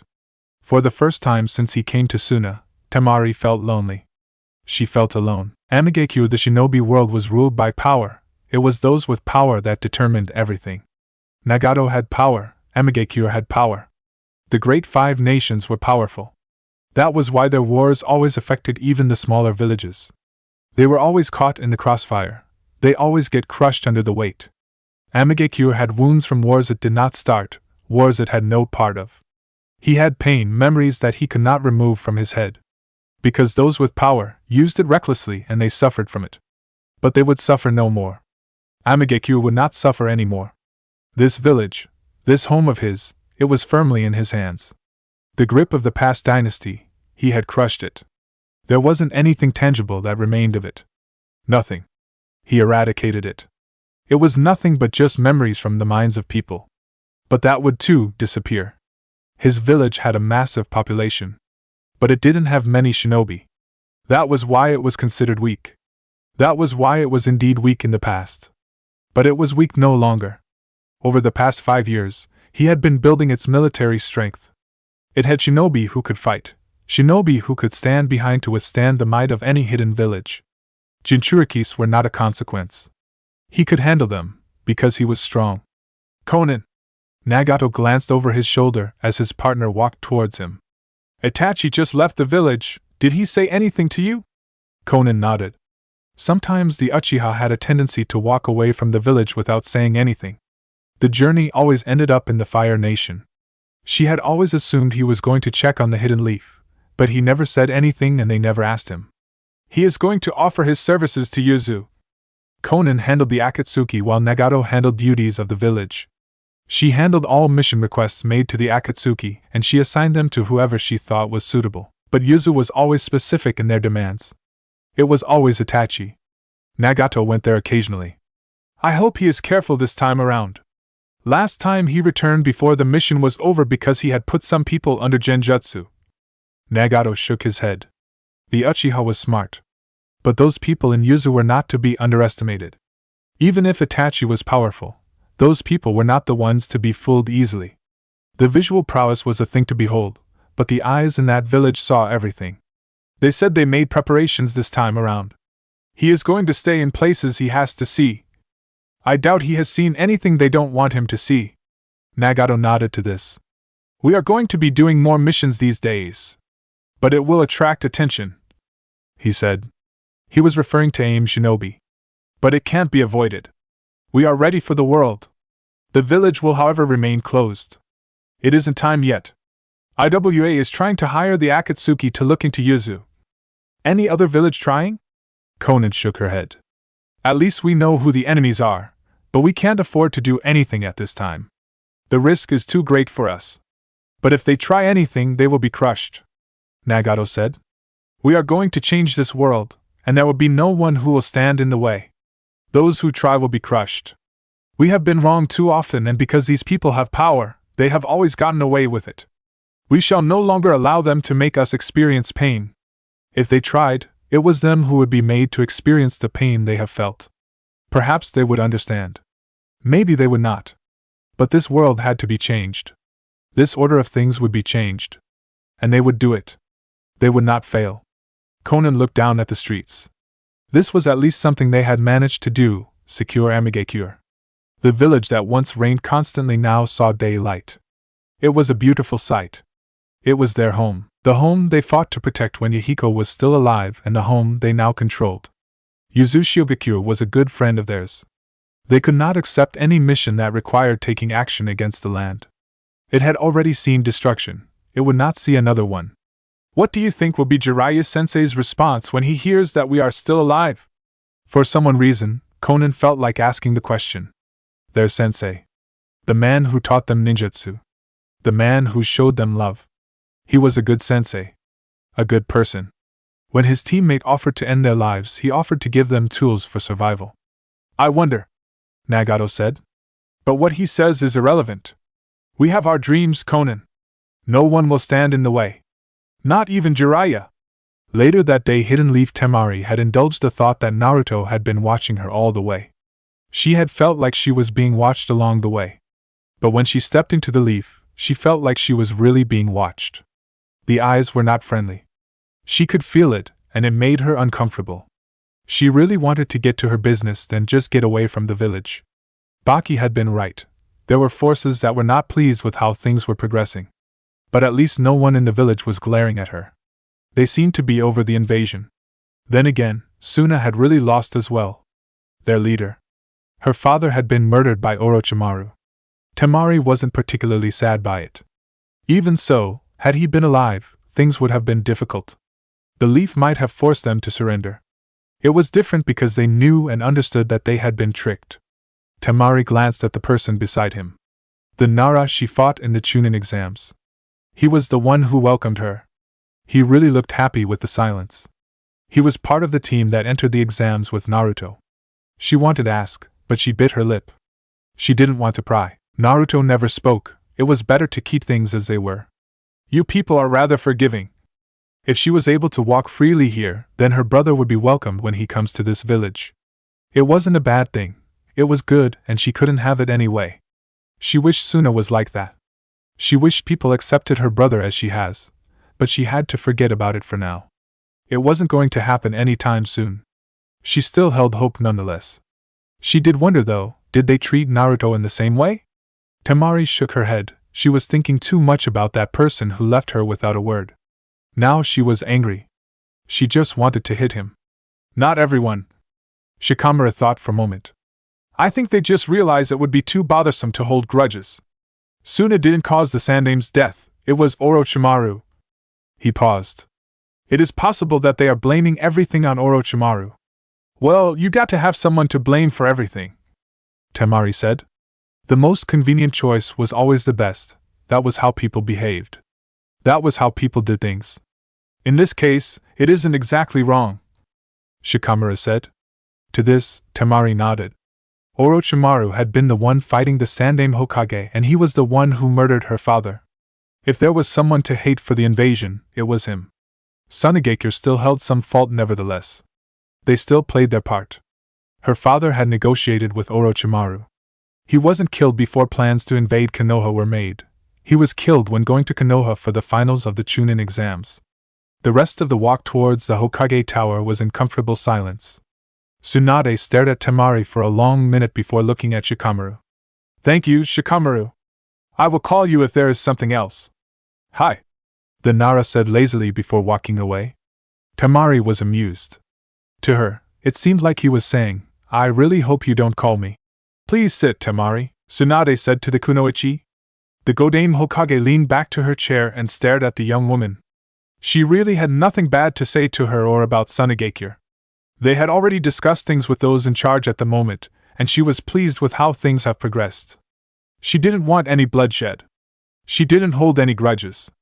But it was a fact that Suna had betrayed them even though they were allies. She almost snickered at the thought that after betraying them, Orochimaru had gone to betray them. It was like this in this world. You could never trust anyone with your back. You betray people and others will betray you. She still had to work around that issue.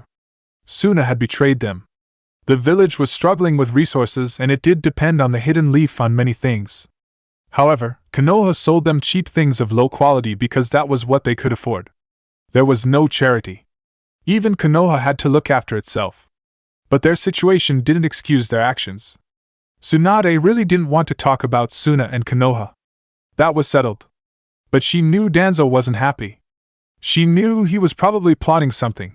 His suggestion had been to even take the Sand siblings and make them Konoha shinobi. Ridiculous. How long are going to stay here? I plan to return tomorrow morning. Temari responded calmly. She took out a scroll and handed it to the Godame Hokage. She didn't have to answer anything. She just had to give the woman the scroll. That was her mission. Tsunade nodded. Please see me before you leave, she said. I need to make preparations for your departure. I will have a team take you back to Suna, she said in a serious tone, but she would not explain anything or her reasons for doing what she was doing. Temari frowned, but she wasn't going to ask. She knew why. Someone had really been watching her since she stepped into this village. This was really a dangerous world, wasn't it? Konoha was big. It was to be expected to have so many forces. I was told that Naruto was in Suna. Temari nodded. He stayed with us for a month. He left after receiving a message from Jiraiya-sama. She was surprised with her response. She didn't say that she left Suna with him, and wasn't planning on saying it unless the Hokage led her to it. I'm going to ask some questions. You don't have to feel pressured or forced to answer them. Tsunade started calmly. Who did he spend time with? Was he alone? What was he doing? She was worried, Temari realized. It was like a mother asking about her child. The look her mother had. This woman did care for Naruto. She really did. But Naruto never spoke about it. He never said anything. You wouldn't think there were people who cared for him in the leaf with how he avoided it and kept silence on the subject. Naruto had spoken to her freely, and she had a choice here. Temari decided. She decided it was best to relieve the Godame Hokage of her worries. I spent time with him. I was the one who was actually training with him. I saw him every day. Tsunade's eyes lit a bit brightly. I only hear things from Jiraiya, but not from another set of eyes who have sat with him. When he left here, things weren't great. That is why I allowed him to go on the training trip. She paused. How close did you get to him? I don't know how, but we talked. Temari managed a small shrug. Just like how Naruto would respond to the question. God, she was copying his tendencies. Naruto didn't have a lot of people around him when growing up, and trusting people was a little difficult. But when he got into a team, he trusted his teammates. They were friends, but the person who shared his loneliness betrayed that trust and nearly killed him. Temari now understood things. She understood why he looked so welcoming yet not very close. She could only think that it was the Uchiha who did it. What a horrible thing to do, but Naruto still didn't look like someone who had trust issues. He talked to people, and he smiled. He hadn't pushed her away. Temari nodded. He is fine. After spending time with him, I can't really say there is something bothering him. She would not say, though, that he didn't talk about many things personally. She would not say he never brought up Konoha or the Uchiha who nearly killed him. The Uchiha who betrayed his trust. I want some details, Tsunade said. It was more like an order than a request. For a moment, Temari thought of rejecting the request before nodding her head. She could indulge the Godame. Perhaps she would get to see how the experience affected her. Talking about it. Sharing her experience with Naruto to someone who was listening so attentively, Temari felt like she was just breathing new air. It was a good experience. It made her free. She didn't say everything. She kept some details to herself. It seems that he is doing well, Tsunade said with a smile. I was really worried. The Godame looked at the scroll she had been given. She looked at it for a couple of moments. She'd already received a report that it might be so. It was perhaps good that this was happening now. A blessing that Naruto had befriended Temari. She was going to be the Kazekage's sister. They could use her. If things were not going smoothly, she could demand a political marriage. That would bind the Hidden Sand from doing anything. She could use this card to silence some critics over the way she has handled things. She wasn't going to do it. She was going to wait and see. Your brother is still young. I haven't met him, so I am going to be honest. What do you think? Tsunade asked the blonde wind user. He is capable, and Baki has been preparing him over the past year. She would not say that he was simply being put in his position because the council was afraid of him. But that was Suna's internal problem. They would deal with it. If Konoha found out about it, they would work it out. But this didn't mean he didn't have the qualities. He had them, and he would do a great job as Kazekage. That isn't very reassuring, but I have seen enough not to underestimate someone because they are young, Tsunade said. I will write to him. Konoha is still open to trading with Sanagekure, but we will have to revise things a bit. Temari managed a smile. I will pass on the message, she said. A couple of days later, when Naruto walked into the room he had rented in this gambling town, he found himself standing face to face with blood-red eyes. Sharingan. Those eyes. Those damned eyes. Naruto really didn't like them. He wouldn't go as far as to say he felt nothing but contempt for them. It would be extreme. He knew this person. This was the elder brother of Sasuke. He should be afraid. He should be worried about the motives of this person. But Naruto was not. He was only curious, but he didn't show it on his face. His heart was beating a little fast, but he wasn't concerned. He needed to silence it. It was a dead giveaway. He walked past the man and settled by the window. Jiraiya was already in town. It was only a moment of time before the Sannin found him. Maybe he was already on his way. Itachi watched Naruto carefully. He should be surprised by the blonde's reaction to his presence, but he wasn't. He didn't even raise an eyebrow. He just watched the blonde walk past him. If Itachi wasn't seeing the blonde, he wouldn't say he was there. He had managed to completely erase his presence.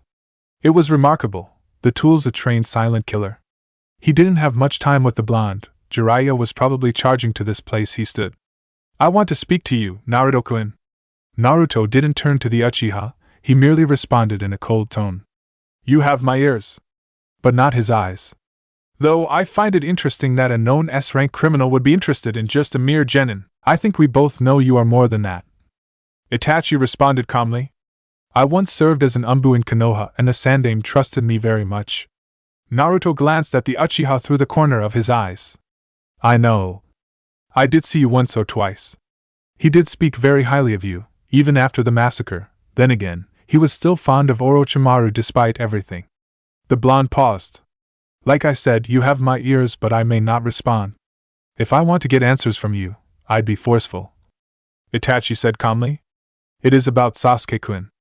Naruto said nothing. "I know you were friends with him. I know things happened and he ended up joining the ranks of Orochimaru.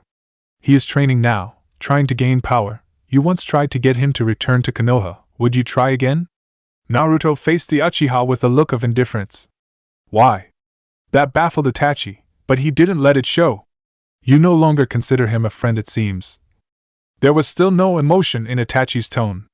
Naruto looked away from Itachi without saying a word. After a couple of moments he responded. "I can't really figure out why you are asking. I don't even know why you left him alive. I was thinking perhaps you just couldn't kill your younger brother."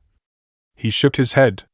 Sasuke decided that joining Orochimaru was the best possible cause for him. He wanted his revenge. Whether Orochimaru allows him to get it or not is his problem. "I would be happy if he somehow kills Orochimaru, but I won't thank him.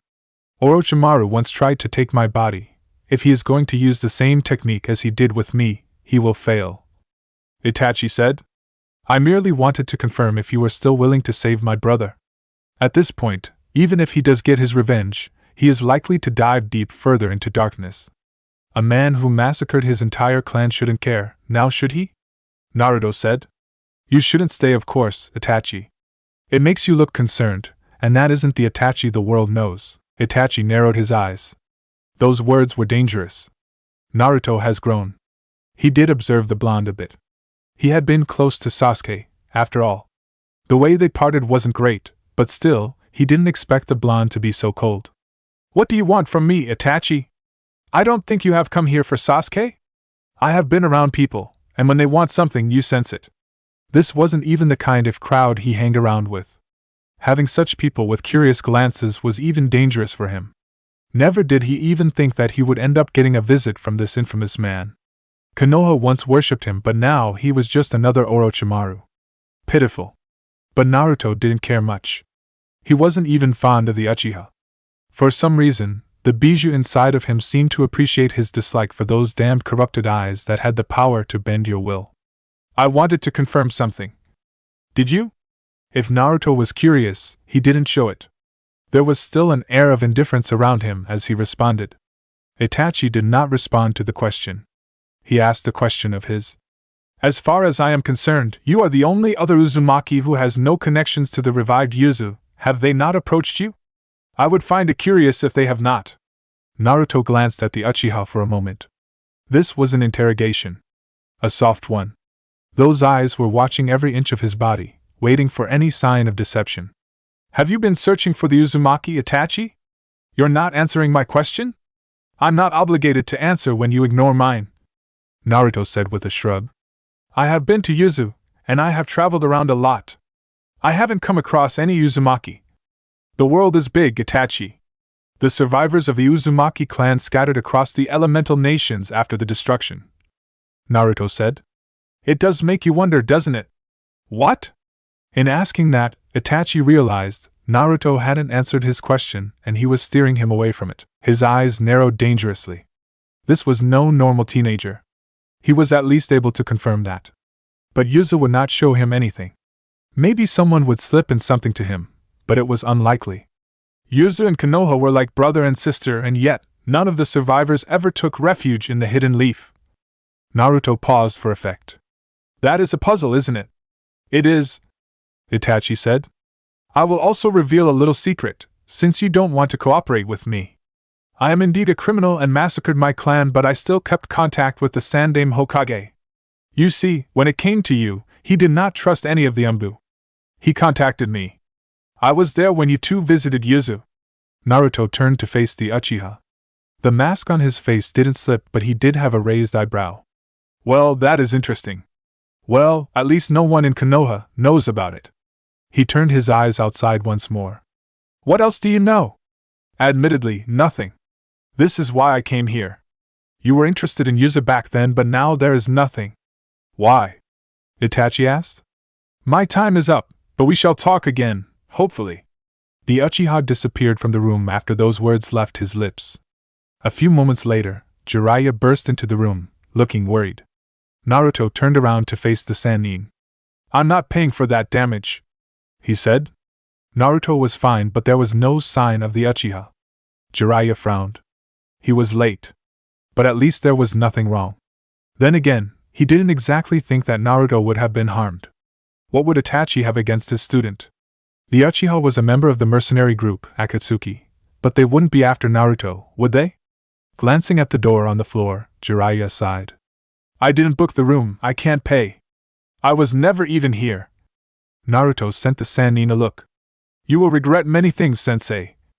That said, he looked back at the window. What took you so long? I gotta held back someone, Jiraiya said with a grin. A young beautiful lady, and you just couldn't resist until you realized she was being manipulated, Naruto said with a shake of his head. You can be remarkable sometimes, sensei. You are only saying that because you didn't see her, Naruto, Jiraiya said. He was firm, anyone would have been distracted.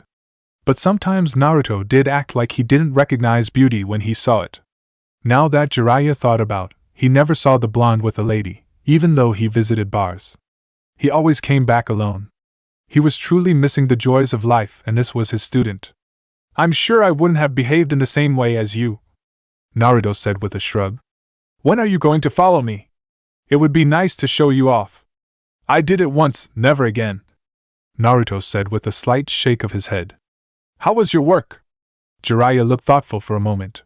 There was no harm done with Itachi, so they would discuss this issue some other time. He would not forget. For now, he was happy. He didn't want to ruin the moment even. Fruitful, the Sannin said calmly.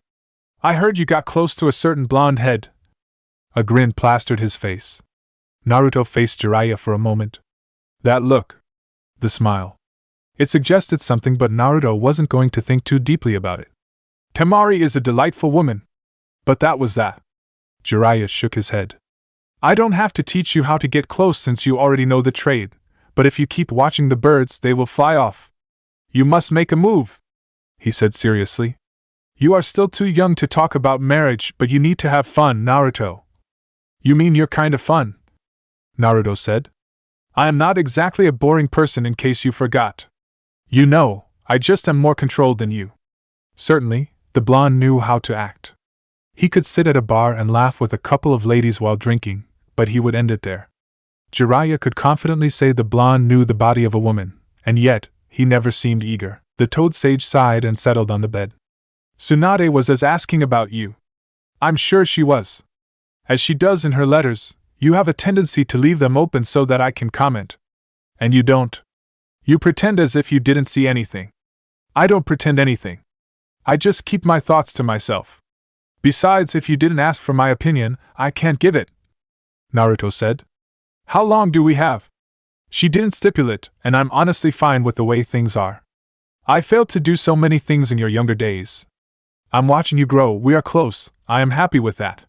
But things had to come to an end. Nothing was forever in this world. He knew that. He had experienced it too many times. This end would be on his terms and he would be content with it. There was nothing that could take away the memories he shared with Naruto. There was nothing. The memories were his and he would make some more. But we are still wanted in Konoha, Naruto said. There was no emotion in his tone. And he wasn't looking at the Sannin. Jiraiya couldn't tell if the blonde was displeased. Yes, Jiraiya said with a small nod. We have to cover your Katon training, and the Kyuubi's chakra. And we have to do missions for you to earn yourself more experience in battle. If the toads are willing, you will learn Senjutsu. Well, that is quite the schedule, Naruto said. We can do fire and Kyuubi's chakra simultaneously. It isn't my favorite meal to do 2 training exercises at once, but since we don't know when we will end our time together, we don't have a choice, Naruto said. Jiraiya could work with that. Are we going to talk about your skills in Fuinjutsu? His tone was serious. I don't usually push you for answers, but it is important if we are going to learn controlling the Kyuubi's power. Naruto glanced at Jiraiya at the corner of his eyes before looking at the streets. This town was lively.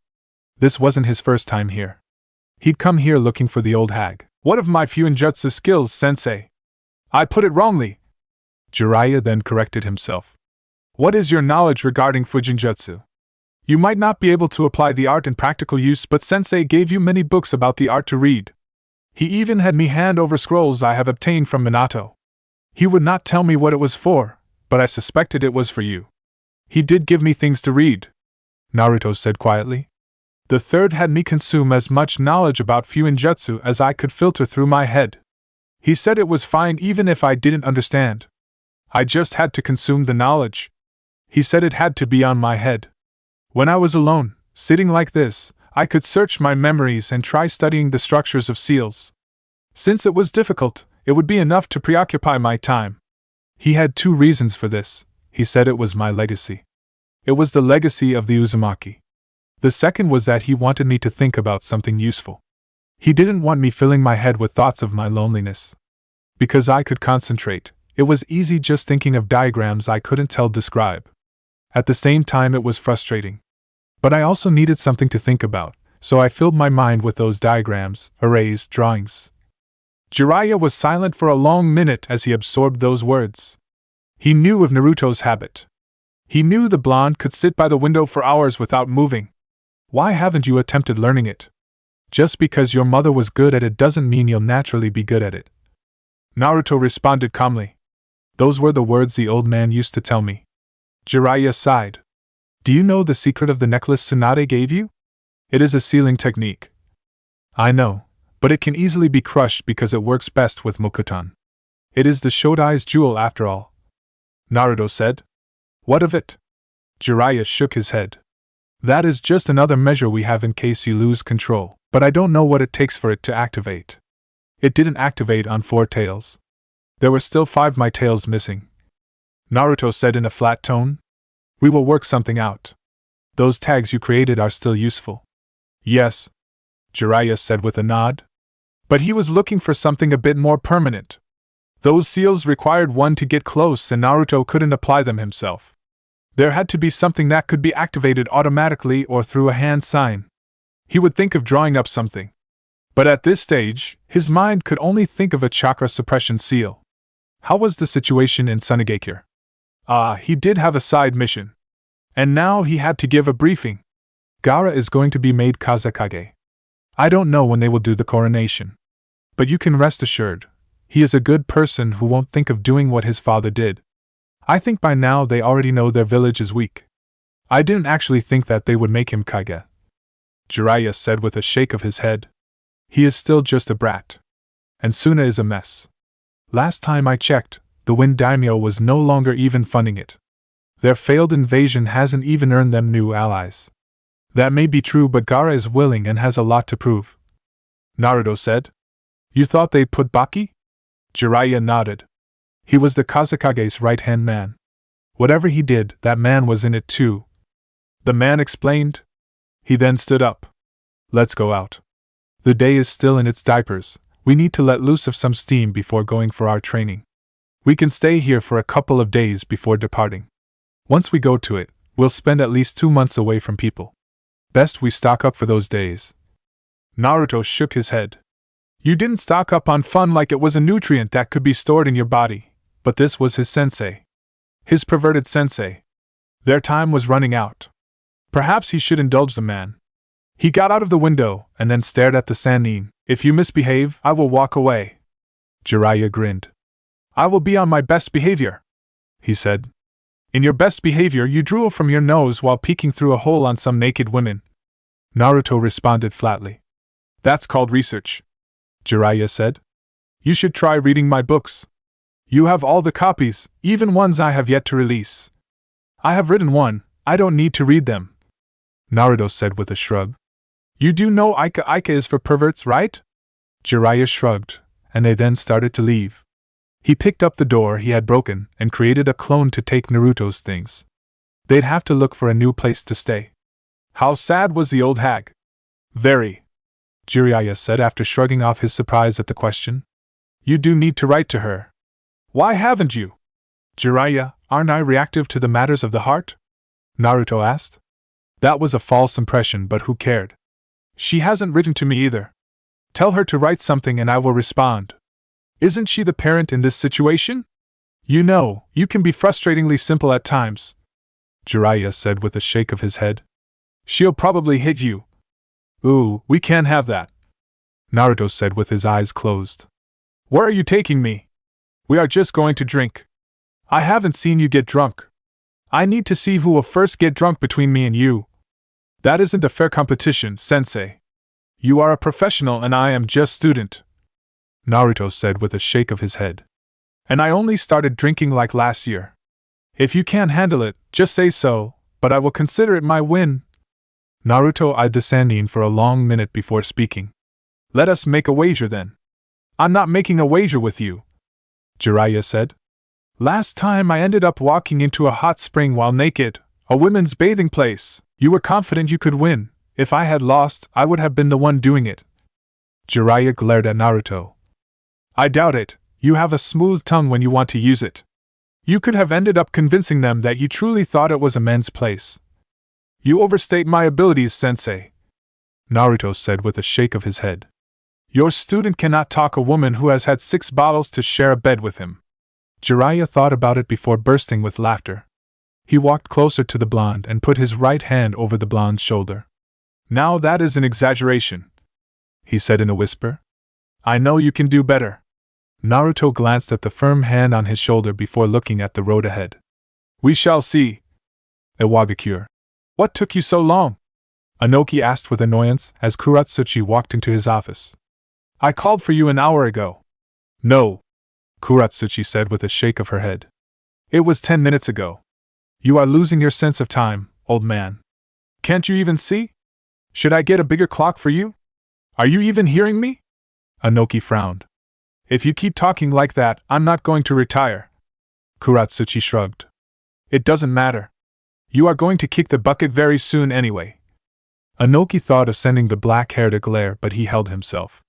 He tossed aside the mocking of his age and stared at the scroll before him. I have a mission for you. Kuratsuchi smiled at hearing this. She has been holed up in the village.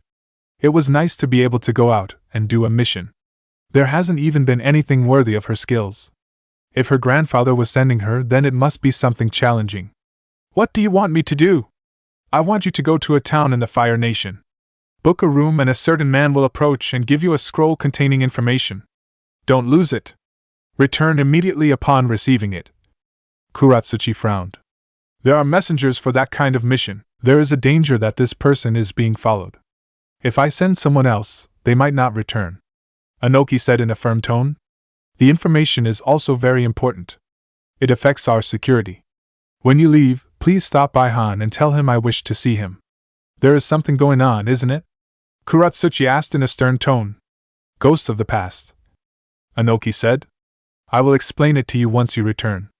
With the information you will receive, there should be something to talk about. Odogekure, as the days pile up, his master was getting worse. He was coughing blood and now they had bandaged most of his body. He kept in his room. It was almost pitiable. His once active and flexible master had been turned into something human. Something so fragile. Orochimaru was strong. He was powerful. Kabuto knew it better than anyone. He was the best of the Sanins, but now he had been reduced to a fit of coughs, a pained man who couldn't do things himself. It was a spectacular fall. But Kabuto knew. His master would rise up once more. Once he took Sasuke's body, he would be unstoppable. He would become the master that Kabuto had come to respect. For now, he could only watch the pain of his master. He couldn't do anything against it.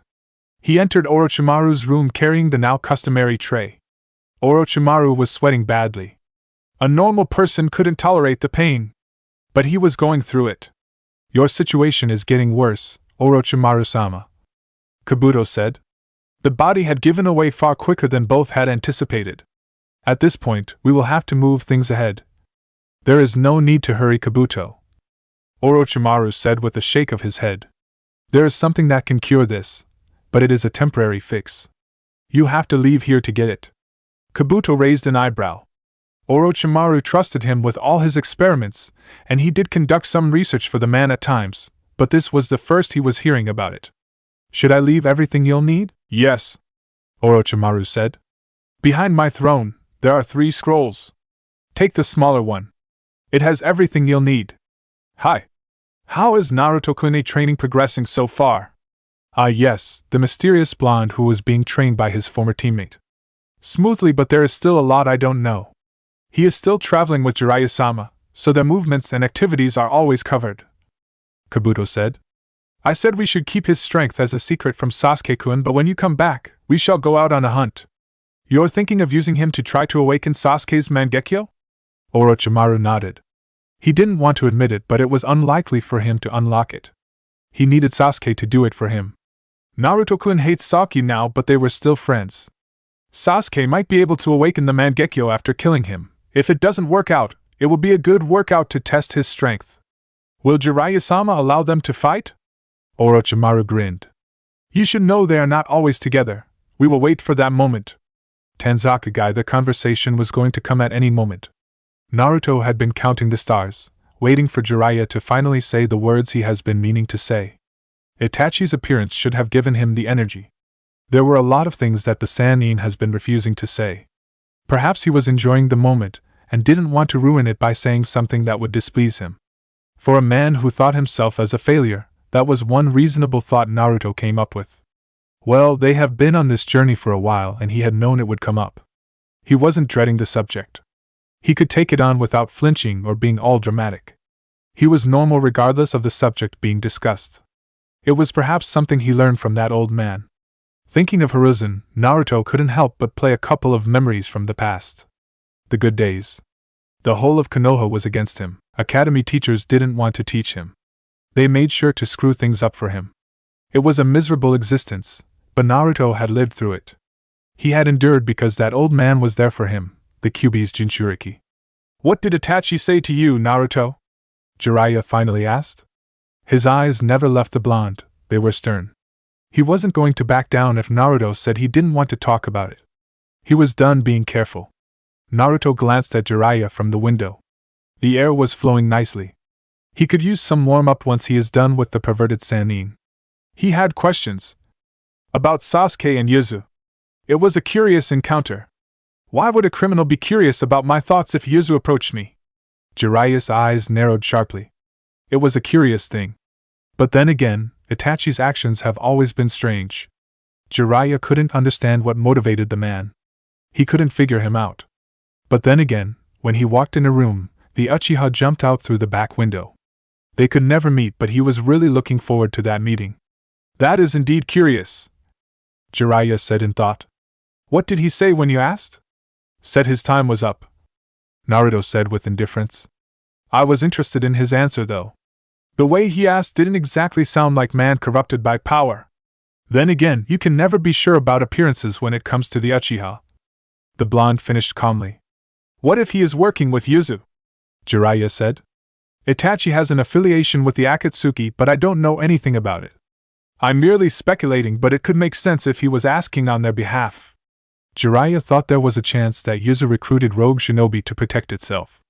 There couldn't be powerful shinobi in the village, so they had to be thinking about hiring shinobi who can protect them. He could be wrong. There wasn't that rumor out of things that reached the Wave Country. Well, he is a powerful shinobi, but again, you still question his motive, Naruto said. Jiraiya nodded. What did he say about Sasuke? Strange, Naruto said. He asked if I was still willing to fight for him, to try to bring him back to the good side. I was given the impression that maybe he doesn't actually hate his younger brother. From what I hear, Itachi loved his younger brother. It could be that he left him alive because he just could not kill him, Jiraiya offered. But that still does leave the door open to many questions. And zero answers, Naruto added. Jiraiya grunted in response. That is true. He paused before asking. What did you say about Sasuke? Are you still willing to try to get him back to the Hidden Leaf? Why? Naruto said. That is the response I gave Itachi, and I am giving it to you, sensei. Naruto said. There was still no change in emotion. His voice never faltered. He was neither cold nor hot. This lack of emotion frustrated Jiraiya. Not because he expected the blonde to throw a fit. Naruto never did that. He was reserved and controlled. But this indifferent response meant he couldn't read him, and that is what frustrated him. He was your friend Naruto. You cannot erase the past you shared with you. Regardless of what happens, the Sasuke you shared a past with will always be there, Jiraiya said in a stern tone. Regardless of what happens, Sasuke is a former Hidden Leaf shinobi and the people there still want him back. If you are ordered to bring him back, would you say why? When a shinobi is given a scroll and told to deliver it, does he ask why and what is in the scroll? Jiraiya frowned. Although Naruto wasn't looking at the Sannin, he could tell he was frowning. Exactly, Jiraiya. I would carry out my duty. Itachi was asking for my thoughts on the matter. If it was my choice, what would I do? You didn't answer his question and you didn't answer mine. Your responses have been with questions, Jiraiya said. I gave you a reason. He was your colleague. Now, you can either choose to ignore it or accept it. I have no attachment to the Uchiha, Naruto responded. Honestly, his attachments to the people in Konoha were fragile. He never got too close because he knew it was a fleeting moment. I have not really thought of him since he departed sensei. At this point, Sasuke is irrelevant to my training and my future. Regardless of how you look at it, those words were just cold. Then again, how many years did he spend chasing after Orochimaru? Did he succeed? Of course not.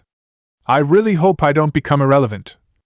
Naruto glanced at the Sannin for a moment before shaking his head.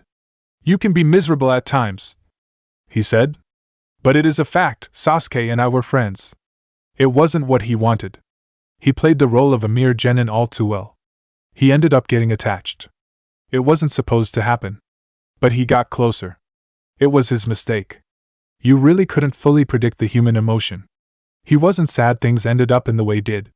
That was why he wasn't moping. Perhaps people thought he had been miserable after Sasuke left. Yes, he was. But not for the reasons they had in mind. What of Konoha? You've never talked about it. There isn't really nothing much to tell, or talk about. That aside, I really didn't want to focus on the leaf. I just wanted to get my head straight into training and forget about Konoha. It doesn't work like that, Naruto. Konoha is home, you have to think about it. Perhaps, but we are still going back. The village isn't under attack. I never felt like talking about it, Naruto said carelessly. What are you worried about, sensei? Are you thinking that if the Uzumaki come knocking I will drop Konoha off the bat without blinking? Jiraiya wasn't that concerned about it, but to say he didn't think about it would be an outright lie. Naruto would have every reason to depart the leaf, and honestly, Jiraiya would not blame him if he decided to leave. Konoha hadn't done him any favors. Minato would be disappointed. The leaf was supposed to be home, but it certainly hadn't treated him like it had been his home, and that was because he was the host of the Kyuubi. Yuzu was still Naruto's home. His mother came from the land. If he wanted to go back, there shouldn't be complaints. But Konoha would not let him leave. They would allow it. There was a sense that the blonde belonged to them. The Kyuubi was their property. Jiraiya sighed. Don't say it like that, Naruto, he said calmly. I understand, but there are people in the Hidden Leaf who are asking questions. I'm a shinobi of Konoha. It is only natural that I'd be concerned. Naruto didn't offer an immediate response. A couple of moments passed before he spoke. Well, you still don't know if Yuzu is an ally or an enemy. There should be concern there, he said. Everyone is worried about that, Jiraiya said with a nod. Tsunade wants us to be on the lookout for Sasuke. If I get information about his whereabouts, we will move. Any time now, Orochimaru might take over his body. Well, that is what he wants. He is willing to sell his soul to the devil, Naruto said without emotion. But Sasuke is an emotionally unstable, spoiled child. I guess it can't be helped. So you won't have a problem. Naruto shook his head. Not at all. A mission is a mission, and we can't have Orochimaru becoming powerful. It would become a problem, he said. When do we move? I'm still waiting for some information, Jiraiya said. He was silent for a couple of moments before speaking. I feel that there is a storm that is coming. It is making me nervous. This world might become unstable and the peace might be threatened. Naruto wasn't all that deep into the talk of peace. Jiraiya surely loved the subject, and Naruto had indulged the Sannin on a couple of times. Well, we must be prepared for everything. In this world, you never know what is going to happen tomorrow. This is why we must always be prepared for anything. To this, Jiraiya nodded. I'm going to see one of my contacts, the Sannin said, standing up. You want to come? Naruto shook his head. I have had enough activities for the day. I wish to stay in. I will go out tomorrow to stretch some muscles. Jiraiya nodded and walked away from the room. With the Sannin gone, Naruto released a long breath he'd been holding. Silence pieced the solitude. Chapter 4. Naruto was sitting on a clear field, just away from Tanzaku. He had an expressionless mask on his face, staring down at a couple of lines he'd drawn on the ground. Sometimes he liked to keep up with sealing. He didn't need any more training. Manuals. Many seal structures and what they did, they were memorized inside his head. The Sandaime Hokage had made sure his mind was a field of seals. Sometimes it made him crazy. Sometimes whenever he closed his eyes, he could only see the marks, the tattoos. They were complex and he'd obsessed trying to untangle them. At least spending hours each day just thinking about seals had driven away the demons, the laughter inside his head, the whispers from the villagers, those eyes that glared at him with nothing more than contempt. He'd forgotten about them. Even when teachers at the academy refused to give him anything good and actively tried to sabotage his grades, Naruto had found comfort in Fuinjutsu. His legacy. His savior. Because of the role he has had to play as a shinobi of the Hidden Leaf, Naruto had been forced to forget about Fuinjutsu, practicing it and using it. But he didn't want to lose his touch. Yet, having a paper and a brush would earn him questions from Jiraiya. It was a dangerous situation. He avoided dangers by abstaining from things whenever possible. But since the man had brought up the subject, it was safe to study. Space/time ninjutsu, a rather delicate art. It was complex, yet very useful. Perhaps he would have never gotten this far without it, to be able to move from one place to another in the blink of an eye. It was a tremendous ability. His father had truly made himself famous by taking the Nidaime Hokage's jutsu into another level. People praised Minato for his genius, but Tobirama was the true genius. He created so many jutsus, some now forbidden in the Hidden Leaf. A kunai flew towards him from behind. Naruto tilted his head to the left while raising his hand. He caught the kunai through his fingers and looked at it for a moment. Without even looking, he flung it backwards before stood up. It almost never happened that he found himself a target of an attack by someone. Naruto hasn't gone around pissing off people within the elemental nations, and his actions since he saw the result of Yuzu's destruction have always been subtle. He never got too involved. His hands were free. It wasn't to say they had no blood in them. He was a shinobi. That was bound to happen. Because there were few people who'd have something against him, Naruto concluded that this was Konoha's mischievous people. He wasn't too sure, so he would have to ask. He doubted they would talk, but he would still ask. There was no harm in asking, was there? Naruto looked at the four masked men with an expressionless mask. He was being disturbed from his training. He generally didn't like it because now he would have to go again in reorganizing his thoughts. One of them lunged towards him. Having spared with Jiraiya for countless times, Naruto could see the masked shinobi coming all the way. He felt bored. But he could still use this as a training session. He hasn't had one where bones could be broken. He could do this. But they would still have to pay disturbing his time. The masked man stabbed a kunai towards his face. Naruto sidestepped the strike and twisted around swiftly. He lifted his right hand and slapped the man on his shoulder, sending him off balance. "You're slow. You need to increase your speed," he stated calmly. The man responded by twisted clockwise, while lifting his right foot.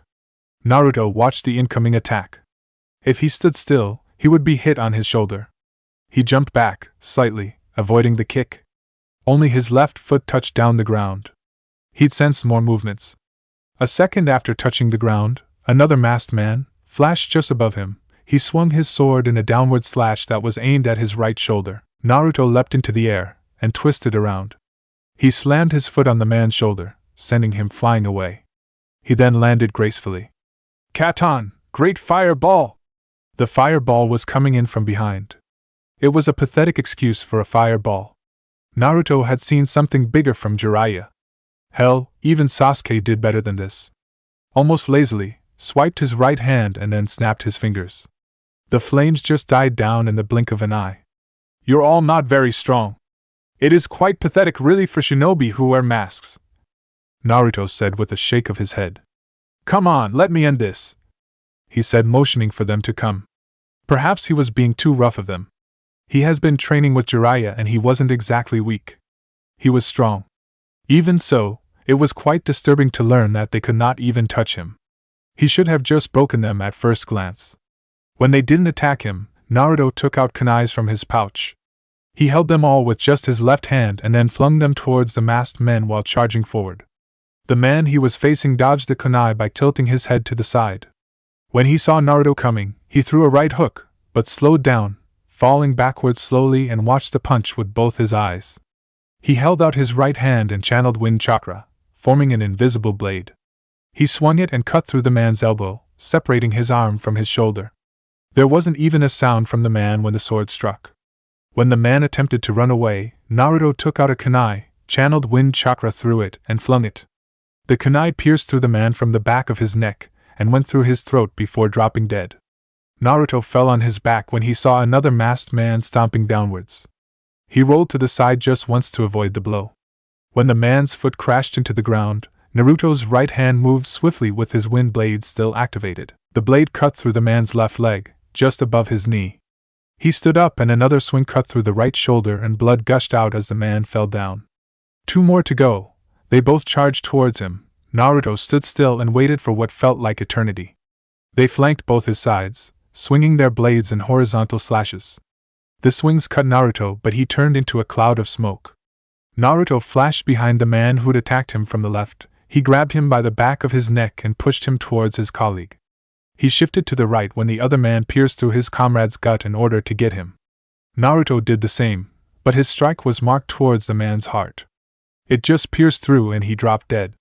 Naruto twisted the man he held and lifted him up into the air. "Foundation," he uttered. "I find it convenient that after Itachi leaves, you guys appear. Is Itachi in contact with Danzo? Did he threaten your master with intel? Are they working together?" He shook his head. The man said nothing. "Can't talk," Naruto said. "I really don't have the time to torture you. Take the pieces of your colleagues and go away. Do tell Danzo that I wish he not do this again." Naruto dropped the man to the ground and walked towards where he had been sitting. He stood there for a moment before shaking his head and then settled down. What was he busy with again? Ah yes, space-time ninjutsu. The jutsu he had in his possession wasn't anything like what the Nidaime created. His jutsu wasn't for battle. It was purely made for traveling long distances. He still burnt a lot of chakra using it, and he needed to find a way to do it without burning as much chakra as he does when he uses it. He couldn't test anything now because ever since he became a genin of the Hidden Leaf, he deactivated all seals he was attached to. He was playing a role. To be able to work on it, he would need to activate the seals. He couldn't do that now. It was dangerous and would attract too many questions. Naruto shook his head and rubbed away all the drawings on the ground. He closed his eyes and decided to meditate. After an hour or so, his eyes snapped open as Jiraiya walked into the field in a leisurely pace. Something happened here. the Toad Sage said calmly. His eyes glanced around before looking back at Naruto. Your timing sucks, sensei, Naruto said. I was still busy. Do you also come early? It took a moment for Jiraiya to understand the meaning of Naruto's words. When he did, he grinned. I knew you were no innocent. You act like you have no interest in women, but you are not so innocent. I never claimed I was innocent, pervert-san. I just have my days. I don't know what is with you. Maybe you are trying too hard to be loved because someone refused to love you or because you really are just a pervert. Naruto shook his head. Either way, you shouldn't read too much into my actions. For me, it really has to do with convenience most of the time than desire. I'm surprised you even have desires, Jiraiya said. You generally don't show any desire in anything aside from training.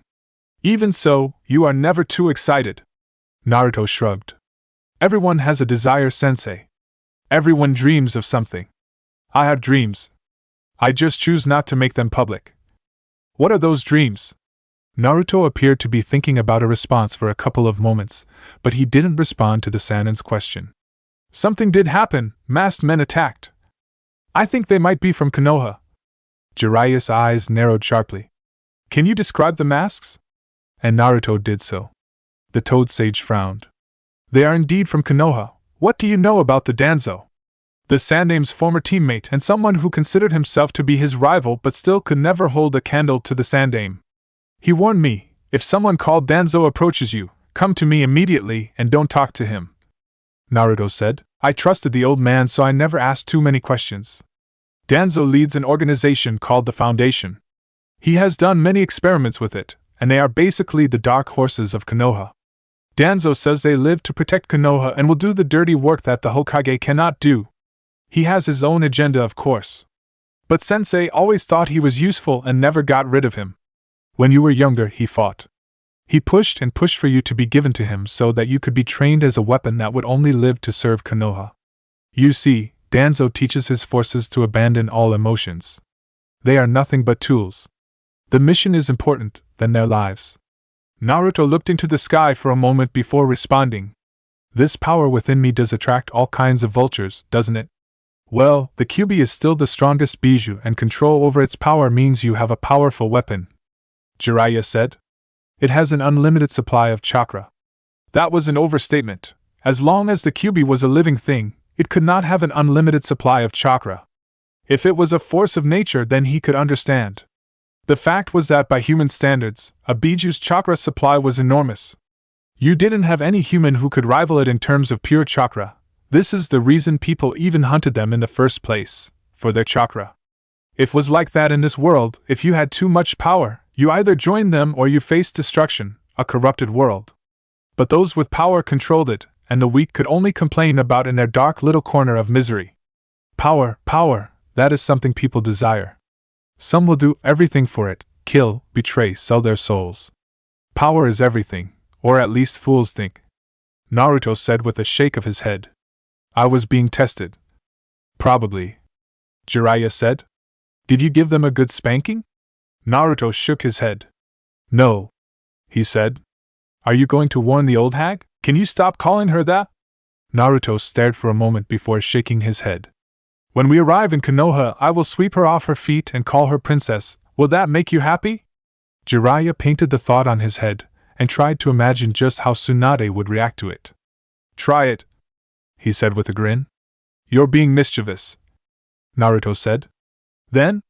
Of course I have to warn her, the Sannin said. Danzo is dangerous and bad news. I will step on his neck if he is trying something. There had to be a reason the man was making a move now. It could not be that he was simply trying to examine if Naruto was learning something new or not. There was always something with the Warhawk. Jiraiya really didn't like dealing with that extremist. It was never good for anyone. I guess he is also the dark force Suna was concerned about, Naruto said in thought. You didn't say anything about that, Jiraiya said to Naruto. You never said Suna was worried about something happening in Konoha. I didn't? Naruto asked with a raised eyebrow. It must have slipped my mind because it was something that occurred when I was coming back.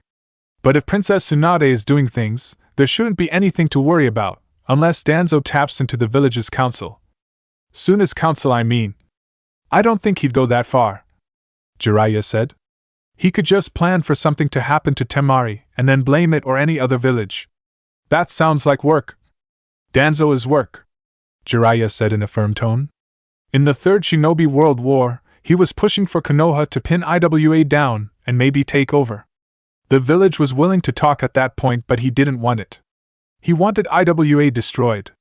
I wouldn't be surprised if he even tried to sabotage them. The Sannin paused.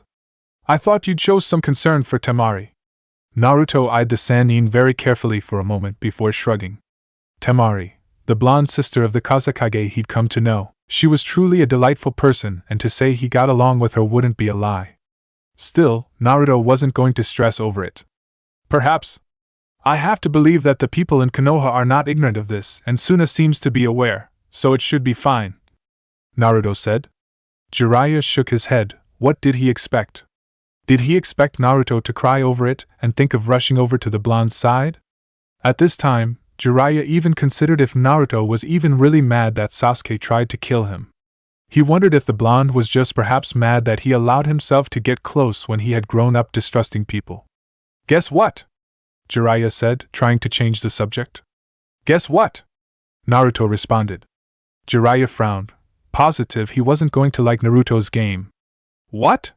He forced himself to say. I don't want to play. That Satsuki's granddaughter is within the town, you have to go to her and speak with her. The Toad Sage in a serious tone, ignoring Naruto. More schemes by Jiraiya. When it came to collecting information and data, the Sannin really went all out. But Naruto was certain that Jiraiya wouldn't have come to him if he could do it himself. Naruto really never bothered himself with Jiraiya's services of gathering intel. He always made sure to keep a safe distance. Why can't you speak to her? Obviously you want to find something about her and Iwadakure, Naruto said. Jiraiya nodded his head before smiling. Well, I don't want to go anywhere close to her. You know young girls sometimes don't like older and experienced men crawling up close to them, he said. Besides, it will be more interesting with you speaking to her. Minato wasn't a famous person in Iwadakure. They held a grudge for his actions in war, but that should be over now, don't you think? Jiraiya nodded. They won't have anything against you, but when you keep your hair long like that, you turning into him, the Sannin said with a slight shake of his head. The outside world never knew of Konoha's Jinchuriki, and I don't think even now they know. But there were things happening, and we need to know what is happening. I doubt I will get much from just speaking to her, and you are obviously aware of this, Naruto said with a stare. Are you trying to fix me up with her? Jiraiya merely grinned. What would be the problem if I was? I don't find it amusing, Naruto said. What is she doing here? Well, you see, one of my contacts is an IWA spy. She is here to meet him, Jiraiya said. He seemed really pleased with himself. After meeting him, she will leave the town, so you have to speak to her today. I don't want to miss an opportunity. More like you don't want me to miss an opportunity, Naruto said. Are you sure my performance is that interesting? Jiraiya nodded. I'll be watching. Don't, Naruto said. I will be uncomfortable knowing that a perverted hermit is busy giggling with his notebook while dreaming about a potential pairing and harems you'll create for me. That wouldn't be a bad idea, you know, Jiraiya said in thought. I won't watch, but I still want a detailed report. Since when have I given you a detailed report? Jiraiya frowned. You will have to stop doing that, the Sannin said sternly. We shall see, Naruto said as he stood up. When are we leaving? We have to wait for Kakashi. He is coming here with something from Tsunade. After that we'll disappear, Jiraiya explained lightly. What were you working on? Before I came here, I first stopped by somewhere to fetch my armor. I was preparing things and I want to formalize myself with it. In our next sparring session, I will be wearing it. About 2 hours later, Kuratsuchi, the granddaughter to the Tsukiji, a young black-haired woman who was obviously very attractive. She was obviously a very capable kunoichi, if given the way she carried herself meant anything. Then again, she was related to the current leader and was thought to be on the front seat to replace Inoki once he does retire from his position. The old man was currently the oldest Kage alive and active. The Sandaime had made him learn everything about the Kages and their power, a bit of history about them. Information was always essential before you made a move. Naruto was certain, though, none of the current Kages could be compared to Hiruzen in terms of strength. In his prime, the Sandaime had no one to rival him. It did make Naruto wonder just how the old man would stack up if he was pitted against the first Hokage or the second. Shaking his head, Naruto reminded himself of where he was, in a bar. Shinobi liked this place. Not for the drinks or the pleasures, but exchange for information. It was a good place to overhear conversations, to accidentally bump into certain people. Or maybe to poison someone. Such places existed in another world, far away from the normal things that occurred in the streets. Naruto picked up his bottles and walked over to the Kuratsuchi. She was sitting alone by a corner. She was obviously looking for someone. She didn't show it, but Naruto had observed people around this place that he could tell what they wanted judging by their body language. Kuratsuchi looked up when the blonde walked up to her. She stared at him, seeing the headband on his forehead. It was a bit hidden by the wild blonde hair, but it was Konoha. She frowned. She wasn't looking forward to dealing with Leaf Shinobi. Not now, not at a place like this. But this was the Fire Nation. Leaf Shinobi were everywhere, so it could not be avoided. When did she last summon a picture of such blonde hair and blue eyes? Oh yes, the Yondaime Hokage, a very famous man. Konoha worshipped the man while Iwa was a little bitter that one man had forced them into the negotiating table during the last war. She was well aware that if not for the Sandaime Hokage, the man would have done more damage than he did. At least that was what her grandfather told her. She didn't see it. She hadn't been born into the world, so the fame of the Yondaime was nothing but a story to her. You just didn't think of Konoha's yellow flash, did you? Naruto asked in a light tone, a small smile on his lips. He was still standing. Kuratsuchi blinked. I just did, she said with narrowed eyes. I bet people who have seen him will be thinking the same, Naruto said with his smile. Can I join you? No, Kuratsuchi quickly said. I won't take much of your time, Kuratsuchi, Naruto said, looking straight into her eyes. Oh, and I will tell you a little secret that not even Konoha knows if you let me sit, he said in a whisper, a sly smile in his lips. Kuratsuchi frowned. He knew her name. He came here because he knew her. Well, there was no harm in letting him sit with her. She was getting bored alone and was even thinking of leaving anyway. She still had the rest of the day and tomorrow. You can join me, she said. What is the secret? Naruto settled gracefully.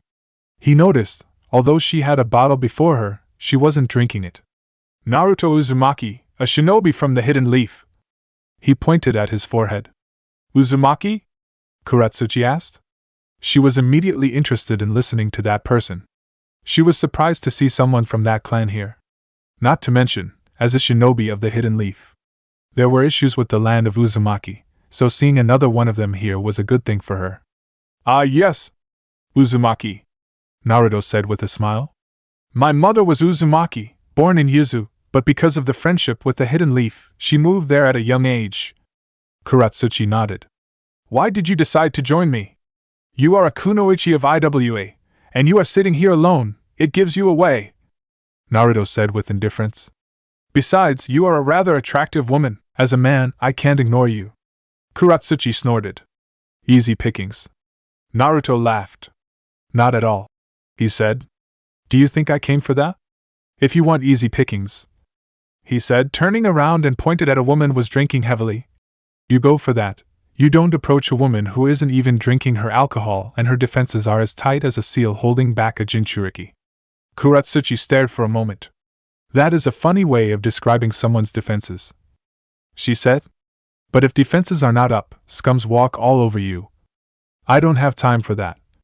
I would think so, Naruto said. Do you just perhaps enjoy the challenge? Kuratsuchi asked. You could never be too sure when it came to shinobi. Some people were just suckers for punishment. She could never understand masochist. Naruto smiled mysteriously. Who knows? That smile, Kuratsuchi couldn't read it.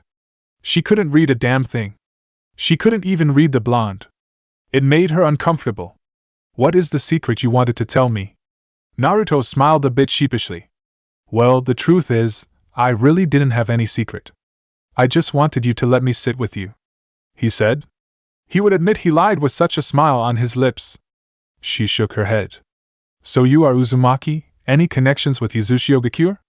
Naruto took one bottle and put it on his mouth. He took a couple of gulps before putting it on the table. That hit the sweet spot, he said, smiling. What were you doing alone? People come here with boyfriends, friend, to have fun. I came to drink, you are not drinking, and since this is far from home, we can rule out friends. Found love with a man far away from home? Naruto glanced around the place. Now which one could be your type? I figure he has to be strong, good-looking, or do you perhaps like women? What? Kuratsuchi looked baffled. Naruto laughed. I'm just messing with you, he said. I wanted to see your reaction, but I am curious, do you have someone you love? What does that have to do with anything? I said you were an attractive woman. No. Naruto grinned. Would you like to be friends with me, or maybe more than that? Even a friend is better. I don't know you, but I want to know you. Isn't that wonderful? I'm sure as the Tsuchiku's granddaughter, you probably don't get a lot of friends, and I'm sure boys are intimidated by you to even come close. The last one hit the spot, but Kuratsuchi wasn't all that concerned with it. She didn't even spend her time thinking about such issues. There were more important issues in life. You must be thinking you don't have time for it because you have to think about your career, but I must ask, wasn't it the same for your grandfather? It is especially worse with him since he lived in the times of war. He still made time for family. He had one of your parents, and your parents had you. It is only natural for you to continue with the cycle. But that alone isn't enough, it is happiness that matters the most. You should ask your grandfather why he had a family in a time of war. Kuratsuchi was silent for a couple of moments. What do you know about happiness? You seem rather happy, gulping down the alcohol. Naruto smiled a small sad smile. I'm a miserable person who wants to bring happiness in his life, he said. What do you say to my offer for friendship? Shinobi want to benefit in everything. I will tell you this. I actually look a bit like Konoha's yellow flash because I'm his son. Don't tell anyone about it, it's a secret, he said in a whisper. So, what do you say? Don't you want to befriend someone like me? Given the history with IWA and the fact that you are Uzumaki, I'd rather kill you than befriend you. All the better. Become close to me and you decide whether I should be killed or befriended. You can do that easily while close to me. Kuratsuchi thought about it before smiling. That makes sense, she said. You have deal. Naruto tilted his head aside. His stare made Kuratsuchi uncomfortable. Before she could ask, he spoke. You have a beautiful smile, he said. You asked if I have any connection with Yuzu. I can't answer that, nor can I tell you if I can use my father's jutsu. We will talk when we meet again. We are going to be friends, right? Kuratsuchi frowned. That was disappointing. She had been hoping that he would start singing like a bird because he was drinking. Wait, if she let him continue drinking, wouldn't he end up getting drunk? He didn't seem like someone who was fearsome. But you could never know with Shinobi, right? There was no harm in entertaining him for a bit longer to see if he would sing. So, Kuratsuchi paused, trying to figure out what to say. I have said a couple of things about myself, you haven't, why don't you start? Or we can hit a battlefield if you think that is dull, a sparring session could be good. I hear some people understand each other better when they cross blades, Naruto said with a shrug. You don't really believe that, do you? If you close your heart, no one will get to it by fighting you unless you really want them to do so. If you, Kuratsuchi, don't want to be a friend of mine, sparring with me will only change if you find my skills acceptable, Naruto said. But I do believe a man and a woman can understand each other better when they do foreplay. You get to know your sensitive areas, and maybe when you hit the good spot, some secrets slip out. You're pervert, aren't you? Naruto shook his head. I'm merely stating what I believe, he said. What is it going to be? Kuratsuchi would rather have him continue drinking so he gets drunk and start talking. I'll talk. Naruto nodded. But I have a rule, he said. If you lie and I spot it, you take a drink. He pushed a saucer towards her. It wouldn't be fun if I got drunk alone, now would it? Kuratsuchi frowned. She was going to get drunk. There was a reason she wasn't even drinking in the first place, but Naruto was already way ahead of her, and if she doesn't admit that she is lying, how would he tell? Of course, she had no intentions of telling the whole truth. Fine. Oh, she regretted that choice later. Naruto was sitting by the window, looking over at the streets of the town. Nothing was ever like Konoha. There was peace. There was freedom. Konoha had restricted his movements with its contempt for him, and really made things difficult. He could have left any time he wanted. Yuzu was his home, it was the home of his mother. But it was dangerous. The people in Konoha would have turned the world upside down looking for him. If they found out he was in Yuzu, they'd raise hell. People like Danzo would be at the forefront of the attacks. The man would be looking for his bijou, the kyubi. When it came to him, the only thing the man was interested in was the bijou. It didn't matter if Yuzu and Konoha were technically still allies, Danzo would try to invade Yuzu. If he could not, he would entice the enemies of the whirlpools to do it for him. The War Hawk was capable of doing something like that. Being here was safer. And as long as he gained strength, it was more than enough. There was not even a need to rush things. He was growing. He needed to grow. They needed to be careful, lest they suffer another tragedy. Your ability to remain still for hours still amazes me, Jiraiya said. He was standing next to Naruto, eyes glancing between the blonde and the streets. I have been doing this since I was 5, Naruto said. When you do something repeatedly, it becomes natural for you to do it. Well, not all things, Jiraiya said with a sly smile. What did you to that Tsuchiki's granddaughter? Nothing? Were you threatened by someone? Jiraiya shook his head. No, but she was drunk.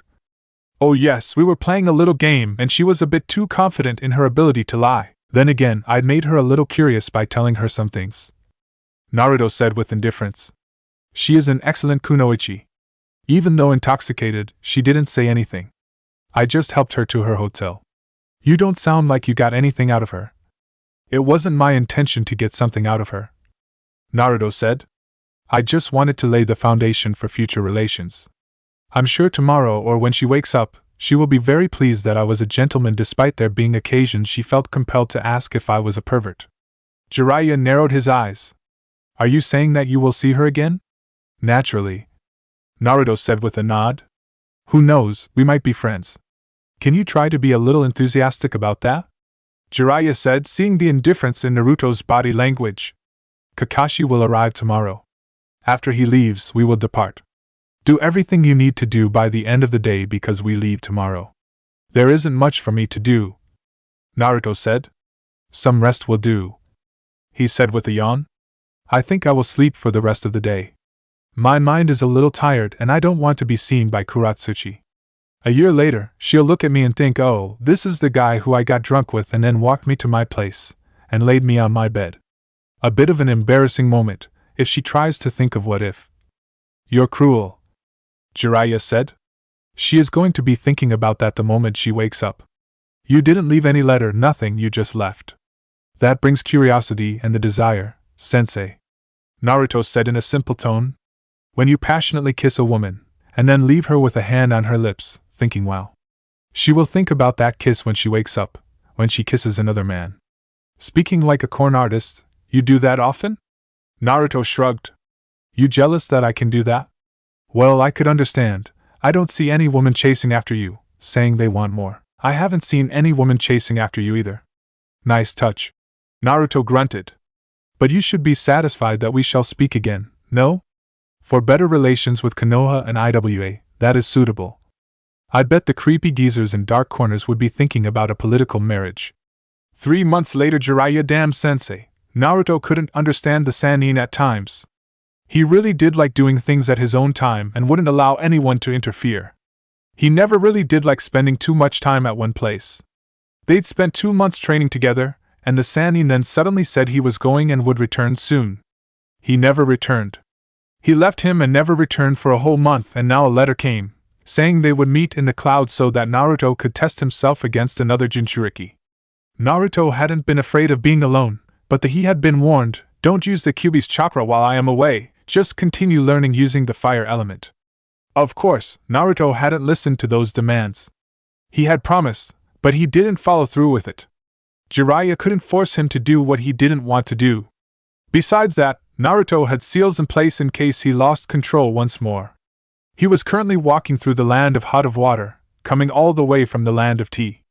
It was a long journey, but Naruto's thoughts came to a halt as he sensed something. He immediately twisted around. A large snake was hissing loudly as it slithered towards him in speed. Naruto stood still, watching it with indifference. The snake didn't stop, it continued to charge towards him. As it neared him, it lunged towards him, trying to smash him with its head. Naruto merely raised right hand, with its palm open. The snake slammed into the hand, coming to a complete halt. Naruto didn't move, not even a muscle. He might look a bit slim, but he had conditioned his body. He might not be in the standards of someone like Guy, but he could hold his own in terms of physical strength. Naruto ignored the hissing snake and looked up. Orochimaru, he said, seeing the snake's Sannin, standing atop of the snake with a wide grin, hands folded across his chest. Naruto should be afraid of Orochimaru. There was no question that the Sannin was a powerful shinobi, and not someone who should be taken lightly. But Naruto wasn't afraid. He was merely curious. What did the snake want with him? He was getting guests these days. First it was Itachi and now it was this snake? It couldn't be any good if someone like Orochimaru had to come himself. Their last encounter hadn't been a good one. He had nearly died after facing Kabuto. Orochimaru looked at Naruto with interest. The blonde's hair had truly grown and a bit wild. But that interested him was the way he dressed. It was a bit like Madara. But the armor didn't have shoulder plates, and the blonde wore a crimson shirt, and with gloves that matched that color. You could hardly ignore the Uzumaki symbol on his chest and around the metal plates. You have taken quite the transformation, Naruto-kun. Naruto shook his head. This has always been in design, Orochimaru. There was just never an appropriate time to wear it. As you can see, it does draw some inspiration from a rather infamous Uchiha. The blonde explained lightly. Orochimaru laughed. I didn't take you for a history fan, not to mention Uchiha. Naruto shrugged. But history is origins, Orochimaru. In some way or the other, our pasts are what shape our futures. I'm not a fan of the Uchiha, but well, Madara had something I like about him. Oh? Orochimaru was immediately interested in what Naruto had to say. What is that? Nothing really, I was merely interested in your reaction. Naruto said with indifference. I hear you love yourself some Uchiha, the Sharingan to be precise. Well, to say love is corrupting the word. Let us just call it a perverse obsession. Orochimaru laughed hysterically at the response from Naruto. I get the feeling that you have always been like this, Naruto-kun. Naruto raised an eyebrow. Well, that would certainly be an interesting development, he said carelessly. Yes, and it does draw me closer to trying to study more about you. I'd always dismiss you, but when we first met you seemed rather mysterious, and you never stood out. But I'm beginning to think that was by design, and dismissing you might have been an oversight on my behalf. Orochimaru actively searching what he can about him. Now that was a dangerous development. Naruto didn't want that, but he couldn't tell the Sannin to stop. I'm certain I will have nightmares about this. The blonde responded calmly. What can I do for you, Orochimaru? Don't be so hasty to end the conversation. We were getting along just fine. Orochimaru said with a laugh. You proudly wear the Uzumaki crest but yet don't have a connection with Yuzu. That does set the mind racing. I'm sure the people in Konoha will be on guard if they see you boldly wearing the symbol of the Uzumaki. Well, I am Uzumaki, and anyone who says I can't wear the symbol of my clan is just being ridiculous. I doubt Konoha will even have a say about it when they also wear the symbol. Once more, Orochimaru laughed. So when are you going to use it to be with your people? Who doesn't love their clan? If they invite me, I will surely be interested in seeing my fellow clansmen. Naruto said. I see, you brought your little pet project with you. I was praying that you'd have consumed him by now. He is still training. Orochimaru said with a grin. You don't mind being a test subject, do you? With that armor, you should be at least a good punching bag. Not to mention you have the Kyuubi with you. I want to see how my Sasuke has grown. Sasuke isn't worth me using the Kyuubi's power. He is just a little child with some mental problems. Well, you two suit each other well. You both have loose screws up in your heads. Perhaps Sasuke has been suffering from the mental effects of his brother's genjutsu. Naruto said in a cold tone. I think I am beginning to like you, Naruto. Naruto shook his head. I'm afraid I don't swing that way. Orochimaru frowned. The blonde was mentally strong, unlike Sasuke. But truly, he was proving to be an interesting subject. If he does manage to survive here, Orochimaru wouldn't mind taking him back to the hideout. Sasuke, you can come out. The Uchiha flashed behind Naruto. You have trained your dog well, Orochimaru. I didn't think that you could train it better like this. Kukukuku. Orochimaru chuckled lightly. Sasuke-kun is more than that. Oh, I am very much aware what he means to you, Orochimaru, Naruto said with indifference. Sasuke stared at Naruto with an expressionless mask. This person had made him jealous of his growth. But he was here. He had trained hard under Orochimaru. He had abandoned all emotions and focused on his training. He was confident that he could beat him even with the power of the Kyuubi. This is rather interesting, isn't it, Naruto? Sasuke started in a calm tone, eyeing the blonde. He had yet to even activate his Sharingan. I guess you can say that, Naruto said. You do mean the fact that last time we stood like this I was chasing after you and now you are the one who has run after me? Yes, Sasuke said. Naruto shrugged. Well, I have never been the one good on chasing people. Admittedly, I don't really care what you do. Even if you strip down and bend down for Orochimaru to screw you, that isn't my problem, Naruto said indifferently. Nevertheless, Konoha has ordered that you be returned before you carry Orochimaru's children. And as a shinobi of the leaf, I must follow those orders. Sasuke didn't like those words. It was insulting to think of what Naruto was saying, but in the end, he ignored those words. Let us hope that the armor isn't just for show, and you can actually fight. And I hope that you actually learn something, Naruto said. He clapped his hands together for a moment before stretching his neck muscles. Come Uchiha. Show me if you can really dance. That is some tough talk from someone I'd beat. You've never been able to beat me and there will be no change. In terms of arrogance, yes, you will win, Naruto said. Admittedly, you had more skills than I do. Your sponsors liked you because of those skills and not to mention the Sharingan. Sasuke smirked. So you do admit that I was better than you? Yes, painfully so, Naruto said calmly. I am not the one to fail to recognize someone's skills when they are better. But of course, that was the past. Are you saying you are better than me now? Sasuke asked with narrowed eyes. He always did feel superior, but Naruto always had to undermine him. He always had to show that despite all his efforts, he could still get better. Sasuke had hated it. He had hated that someone without a bloodline could match him. Even when he was doing better, they'd always been a feeling that Naruto's wasn't really giving it his best. They'd always been a feeling that the blonde could do better than what he showed he could do. And that was always pissed him off. Naruto tilted his head to the side. Who knows? If you're still the same child who sees hatred whenever Itachi's name is mentioned, you can't defeat me. Sasuke glared. Sasuke-kun, Orochimaru called from the sides. Don't kill him. He could prove to be a very useful subject. Laughable, Naruto said, but he didn't look the least amused. The arrogance in Orochimaru to assume that Sasuke could kill him, it was mystifying. Orochimaru, this arrogance of yours is the reason you actually believed that you could destroy the hidden leaf. What a miserable person you are. You lost the use of your hands in your arrogance, and had to crawl to Tsunade looking for help.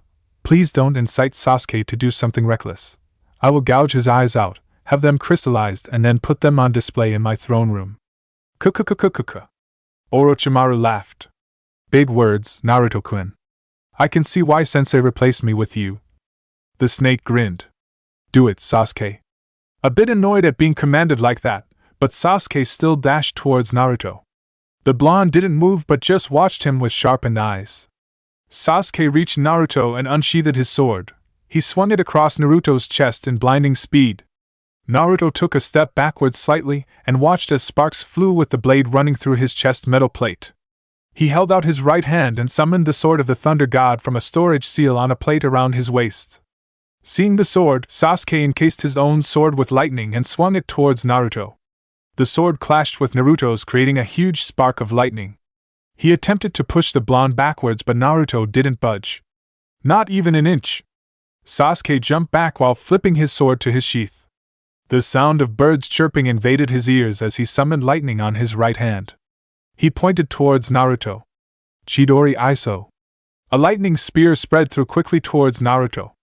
The blonde reacted instinctively by shifting his body to his left while positioning his sword to block the jutsu. It managed to graze through his right shoulder before Naruto pushed it away with his sword. Sasuke cancelled his jutsu and burst towards Naruto. He flipped several times as he neared and tried to slam his right foot above Naruto's head. The blonde took a step back to avoid the kick. Sasuke managed to flip once more and touch the ground with his hands, his body positioned upside down. He quickly bent his arms before going airborne. Katan, Great Fireball no Jutsu, Sasuke breathed in before exhaling a large fireball. The flames sped towards Naruto quickly. Sasuke was left puzzled when the flames suddenly disappeared into thin air as if they had just burned out. When Naruto flashed in front of him, while he was still in midair, Sasuke activated his fully matured Sharingan and saw the incoming punch directed at his chest. He quickly flipped, twisted above the blonde. He stretched out his hands and touched Naruto's shoulders before using them to propel himself further away. He twisted around in flash and tried to kick Naruto on the back of his head. Naruto held out his right hand and gathered wind around the tip of his middle finger. He gathered enough chakra for the Uchiha to even spot the chakra build up. Wind bullet. Sasuke still couldn't react swiftly to avoid the bullet that sped through in the blink of an eye and collided with his chest. There was so much force behind it, and Sasuke felt the air leave him for a moment before he was sent flying backwards. He recovered quickly by flipping once before landing down. A second later, Naruto crashed in front of him, driving his fist towards his chest. Uchiha twisted anti-clockwise while unsheathing his sword. He did not swing it but rather raised his left leg and tried slamming his right foot on Naruto's gut. The blonde caught his kick with his left hand. Sasuke smirked before swinging his sword in a slash aimed just above Naruto's shoulders. The blonde reacted by leaping backwards and then did a sudden pull on the foot he'd caught. The sudden movements made him lose his balance, and sword just flashed past Naruto's face. Naruto pulled Sasuke towards him while still holding him. He slammed a brutal wind-enhanced punch on the Uchiha's chest. Sasuke felt something crack before spitting out blood. His whole upper body ached as Naruto did a quick twist before hitting him on the forehead with a powerful kick. Sasuke was sent flying backwards. He crashed into the ground and lay there for a couple of moments. He clutched his chest for a moment before getting up. He cursed as he saw Naruto jumping into the air before kicking a dark orb of flames towards him. His Sharingan could see the wind around the blonde's foot. The speed in which he kicked the ball was just ridiculous. More so the speed of the flames. Yet Sasuke straightened his body and shifted to the right a bit. He felt intense flames burning his chest as the ball sped past him. It was only for less than a second, and yet it managed to burn his shirt around his chest. Sasuke didn't get to thank his Sharingan when he felt the tremendous explosion of the flames and the heat it produced. Naruto had appeared before him, stabbing his sword towards his chest. Sasuke managed to move his body a hit to avoid it, but the lightning sword pierced through his shoulder. Naruto didn't step there. He slammed a small Rasengan on Sasuke's chest, sending the Uchiha flying backwards. Shit, Sasuke mentally shouted after crashing. He was seriously hurting. At this point, Naruto was going to shatter his ribcage. He couldn't allow that to continue. His eyes widened slightly as sensed a heat wave coming towards him.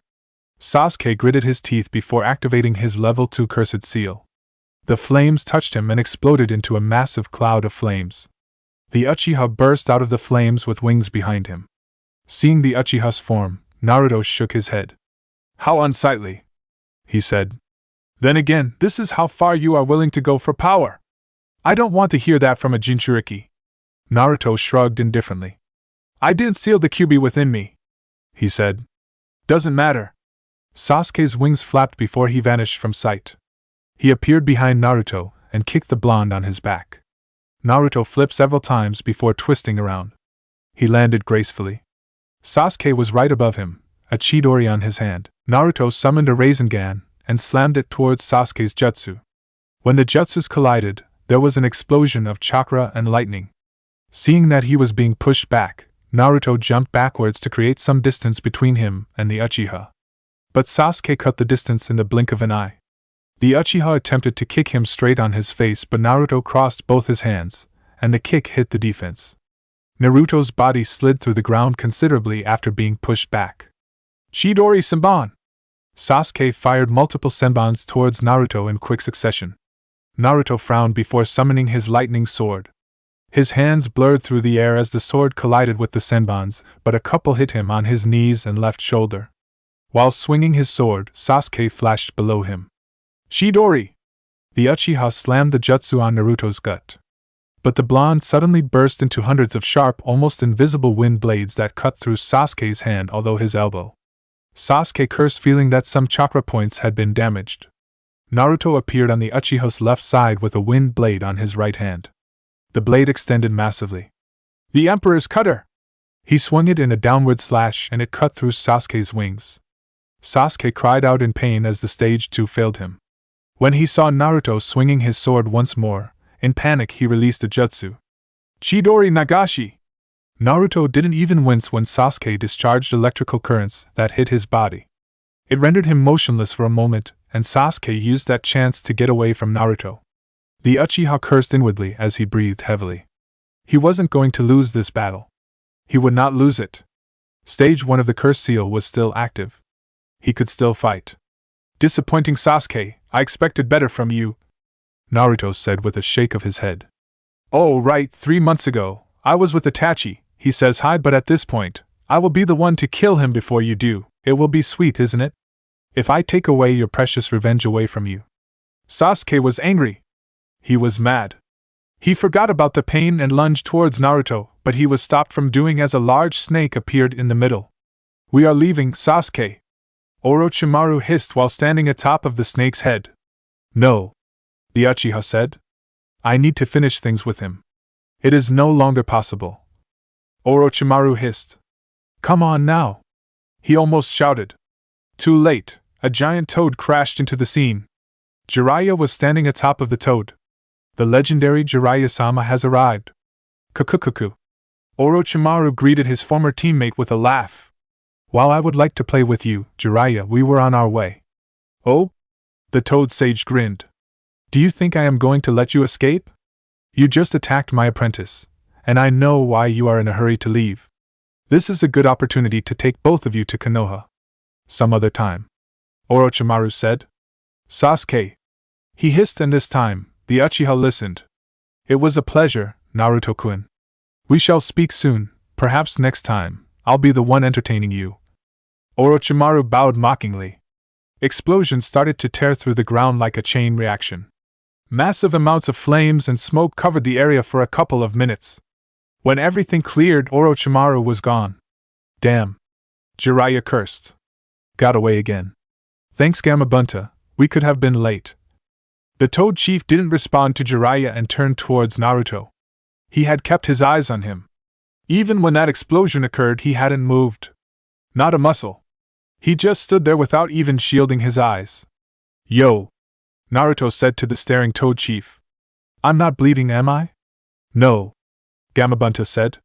Jiraiya. The Toad said before disappearing in a puff of smoke. Jiraiya landed gracefully and checked Naruto for a moment. He wasn't completely surprised to see that Naruto looked perfectly fine despite this encounter. Sasuke had used the curse seal, but Naruto still didn't use the Kyuubi's chakra. There wasn't even a sign that jutsus had been thrown around the area. Well, that was close. I am glad that he didn't want to fight. We'd have been screwed. Naruto looked thoughtful for a moment before shaking his head. You're a clone, he said. But I wasn't concerned about anything. Orochimaru would have taken me to one of his labs and molested me if I had lost nevertheless. Jiraiya shook his head. I'll be waiting for you in the cloud, we'll talk about this. I'm almost out of chakra. When Naruto stared. Just do the obvious, book a place and I will find you. And if I hide? Jiraiya shrugged. You are going to wander through a bar one day. I'll find you. He then disappeared in a puff of smoke. Naruto shook his head and looked at himself for a moment. He dusted himself up and then frowned. He needed to clean himself up. But he wasn't that much of a mess. He started walking slowly towards the hidden cloud. He would need rest once he gets there. This fight wasn't something he'd wanted to do. At least he'd managed to save chakra, and had Jiraiya not showed up, he would have been forced to use his ninjutsu arsenal to try to counter the threat the Uchiha posed in that form. Admittedly, he would have been in trouble. After walking for a couple of minutes, Naruto's movements came to a halt. He glanced on his left. Itachi was sitting on a tree branch, watching him carefully. Itachi, I thought you wouldn't show up, he said. But you are a clone. Naruto started walking away again. You reached out to me and you are going to walk away? Naruto stopped walking and glanced over to the Uchiha for a moment. He realized that Itachi he didn't have his Sharingan activated. But that wasn't the reason that made him turn over to the Uchiha. Naruto walked over and leaned against the tree trunk, folded his hands across his chest, and then spoke. I am listening. Itachi started in a measured tone. You have truly improved, but not surprising since you are being trained by Jiraiya. Why do you talk to me, Itachi? You are a shinobi of the Hidden Leaf, was a teammate of my brother, and you are Uzumaki. Itachi explained. Those things matter, more so than you are willing to admit, or to show. But I am here because I am connected to all three parties in some way. How connected how are you to Uzumaki, Itachi? Yuzu, but I cannot get into those details. Perhaps I will never get to them with you. Itachi responded. Let us talk about your connection with my brother and Konoha. Tell me, although you are Uzumaki, you are still a Konoha shinobi. Should things come to a point in the near future that Sasuke tries to attack Konoha, would you stop him? Do you no longer care that you are more than willing to kill him if it meant protecting Konoha? Naruto glanced up for a moment before closing his eyes. That raises questions, Itachi. Why would Sasuke even try to destroy the Hidden Leaf? He left it to gain power. Sasuke is gullible and can easily be painted any color by anyone with the means. The fact that he left Konoha to join Orochimaru is proof of this. Orochimaru tried to destroy Konoha once and failed. If he has Sasuke and regains his strength, wouldn't he try to do it again? Unlikely, but for argument's sake, let us say he does, and Sasuke is with him. Why are you talking to me specifically? Because you were the only friend Sasuke was able to make. I realize that you are not going to try to talk Sasuke into returning to the leaf. You didn't say a word about it when fighting him. Naruto shook his head.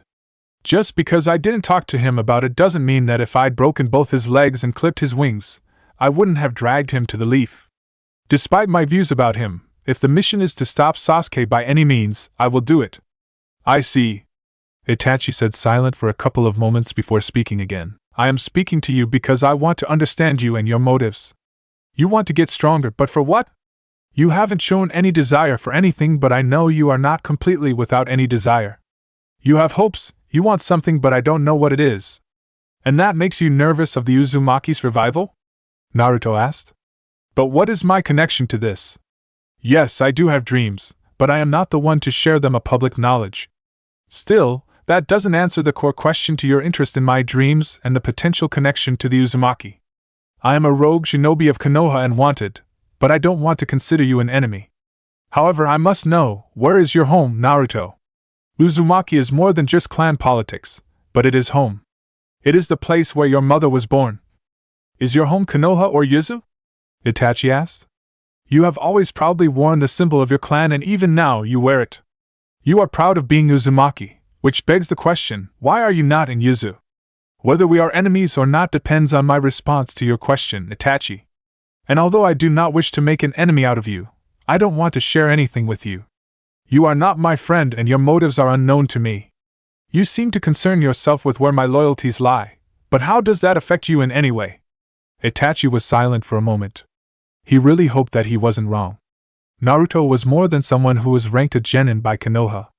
Itachi was almost certain of this, but there was no evidence, and Naruto wasn't going to admit it. Despite everything that has happened, I was a former shinobi of the Hidden Leaf and I do care for what happens in it. This is why I ask if you'd be willing to stop Sasuke and if you are loyal to Konoha. Sounds like Konoha's Dark Knight, Naruto said with a shake of his head. As long as I am a shinobi of the Hidden Leaf, I will fight for it. I have already said this to you. And when you are not, who knows? We are not at that time yet, Naruto said calmly. My life is simple. I have a simple way of doing things. I don't care about a lot of things. I'm not bound by hatred. But I am not a truly happy person. I do desire happiness, who doesn't? What of what Konoha has done to you? Your life in Konoha has been nothing short of misery. I can understand why you'd be miserable. There has not really been any reason to be happy when Konoha hasn't made it possible for you. I was wrong, but no one will admit that. Should I just forget it, Itachi? Should I say that yes, those people made him miserable, they treated me with nothing but contempt. I was mocked for being an orphan, yet the very reason I became an orphan was that they could live. What would you feel? The Sandaime used to say that I should work hard to prove to them that I am not the Kyuubi but a hero. It was laughable. My parents sacrificed their lives, they sacrificed me. I am okay with that. But to treat me with contempt, for the wrong reasons, to blame me to the deaths of your loved ones when you really did nothing but just an innocent child, that, I cannot accept. They told their kids not to play with me, they isolated me. I was a danger, for 11 years straight, and I must work to show that I am good. I have nothing to prove. And I will not accept people who loathed my existence for years and to suddenly shift and smile, while ignoring the things they did to me. To be forgiven, you must ask for it. You must work for it. There must be a balance. They were wrong, they must accept that. I was not wrong. I did not kill anyone. But I was used as a tool to stop the destruction, the killing, and yet the hatred. Naruto said in an icy cold tone. Those are thoughts, Itachi, am I wrong? Naruto's tone was cold, it made Itachi uncomfortable, but he could not sense a bit of hatred, but there was anger, yet it wasn't in Naruto's tone. He was unnerved by it. How do you say such words without expressing anger and hatred? One who becomes a Kage is one that is recognized by the people. The people are Konoha. Perhaps I would have told you the same thing the Sandaime told you, to work hard to prove to Konoha that you are truly a hero, because if you really love Konoha, you would do that. People are emotional, they will always overreact. There will be bad apples, and maybe sometimes it is the majority, but we cannot let that define what Konoha is. You sound like someone who does love their village, and that is okay. I have nothing against that, you have to love someone, but my question isn't about the love for Konoha. Before we get to that, we must talk about what is right and wrong. If we simply brush aside that, we become fundamentally flawed. Naruto said. There is the truth, right and wrong. I do not love blindingly. If something is corrupt and you love it, you will try to correct, but there will be limits. If Sasuke cannot be saved and attacks Konoha, he must be killed. That is what you are saying. But why must he be killed? If Konoha's Kage suddenly decides to invade another village for the simple reason of expansion, do you support it, or do you do the right thing and kill the Kage? Those are my thoughts, Itachi. You decide what you think, Naruto said in a firm tone. In the meantime, you have your issues to deal with. When I am in Tenzaku, we shall speak again. How were you even able to keep tabs on me? Naruto merely smiled. You have your secrets, I have mine. Perhaps in our next conversation we shall share. Otogekure, it didn't often happen that Orochimaru would end up being disappointed having assured himself of success, but truly when things did go left, it really did sting. The last time his sensei had truly done him a number. Taking away his hands had been a rather sinister move. He had cursed his sensei, but he couldn't be mad forever. This time around, it had been Naruto, but the blonde hadn't been in the way. In fact, Orochimaru was happy things turned out the way they are. It wasn't what he had gone expecting, but he was fine with it.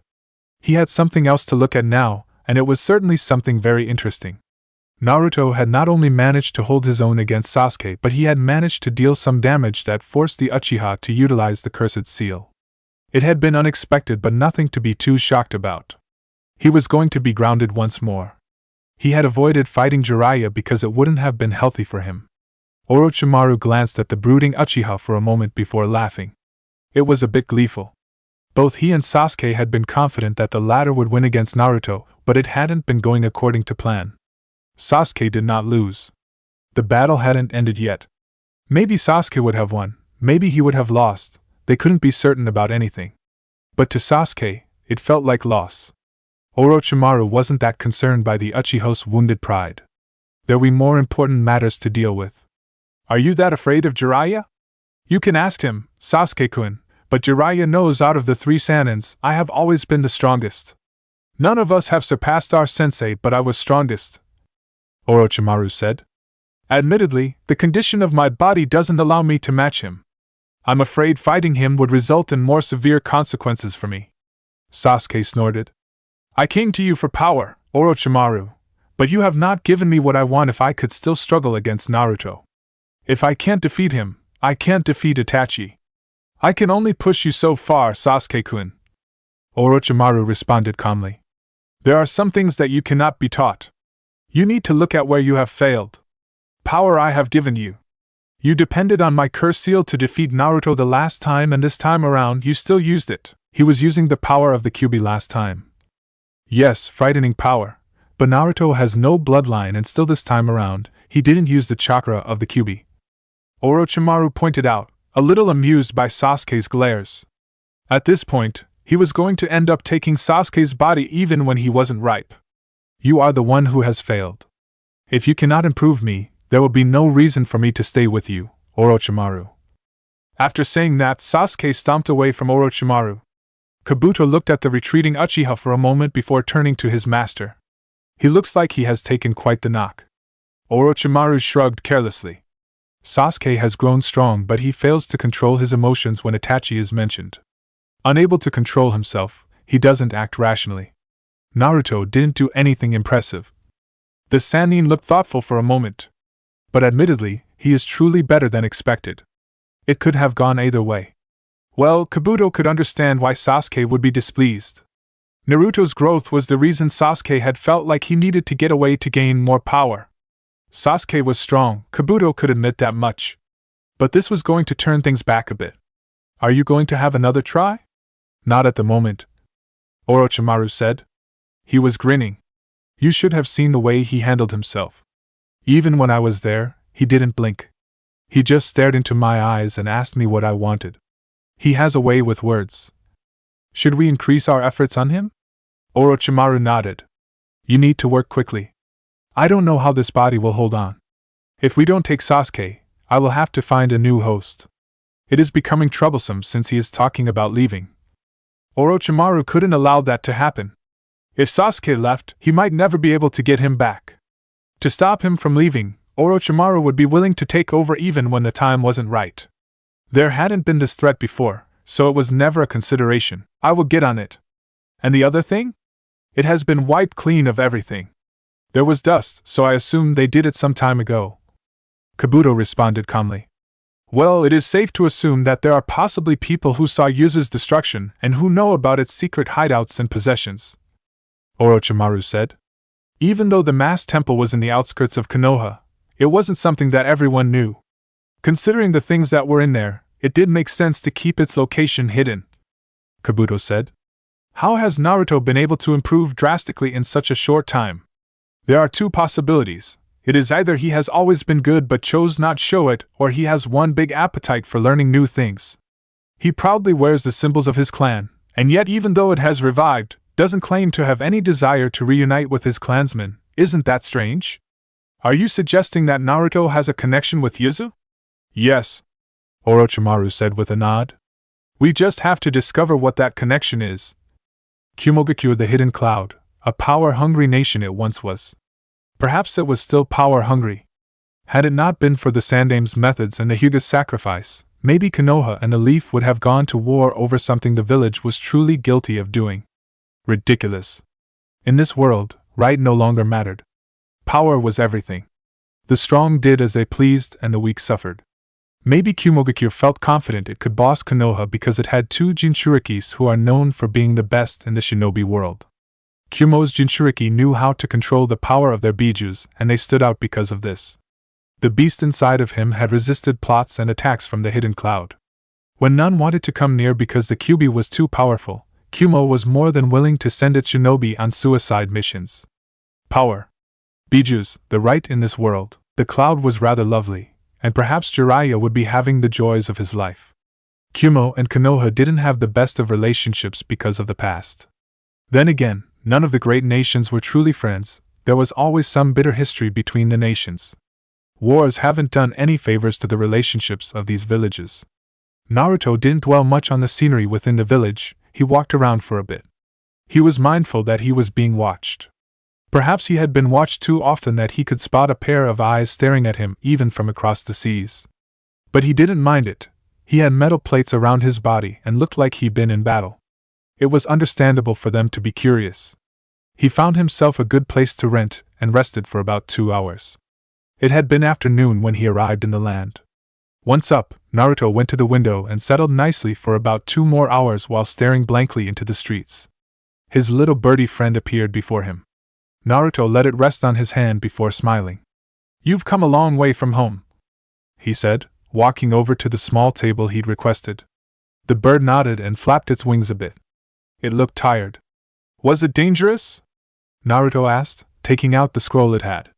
5 mountains of paperwork appeared in a puff of smoke. For a moment, Naruto stared at it before shaking his head. He looked at the bird and waited for its response. The bird nodded and showed him the inside of its right wing. It had a wound. People do try to attack them messenger birds. Naruto put his finger on its head, as if to pat it. Ask for a vacation when you get back home. I'm sure they'll grant you, he said with a smile before turning his attention to the paperwork. He glanced at the bird for a moment before speaking once more. You don't need to keep watch, you can go on to rest. I'll wake you up once I'm done. The bird nodded its head and gave him a look that clearly said, Thank you, master. Naruto just smiled and went to work. Darkness had already descended on the village by the time Naruto was done. It was time for scums to wake from their slumber. The night was full of many things. Many evil. But Naruto liked taking a stroll through the night.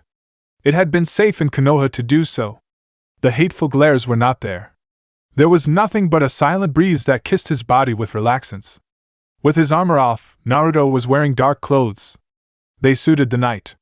He strolled around for a couple of minutes before finding his place. A bar entrance was never an issue with shinobi. This was a shinobi place. There were Kumo headbands everywhere. Naruto felt like he was the only foreign person in the place. It didn't bother him. He just danced around the tables and sat by the counter on a stool. It was fully loaded. His usual place was occupied. A pity. For a moment he wondered if he should go tell those people that they were sitting on his spot, but he realized it would make a scene. And he was far away from home. He didn't need to get kicked out. Since he was sitting by the bar, Naruto ordered one bottle but told the barman to keep them coming. He had paid already. There was no opening of a tap. He wasn't at Konoha. For about an hour, Naruto drank alone. He was at peace. The noise around him was non-existent. He was lost in his thoughts, but he never missed his drink. He continued drinking absent-mindedly. When his thoughts deserted him, Naruto started to look around. He saw two women sitting by themselves. They were not civilians. He could see their headbands, Kumo Kunoichi. Well, he could indulge himself just this once. When was the last time he felt compelled to approach people and dine in the pleasures of the body? Naruto ordered 2 more bottles and walked over to the women. He smiled charmingly. While he continued to say he would not win any beauty contests, Naruto knew he had a certain look about him. He would not compare himself to anyone. Ladies, can I join you? Naruto was already sitting even though he was asking.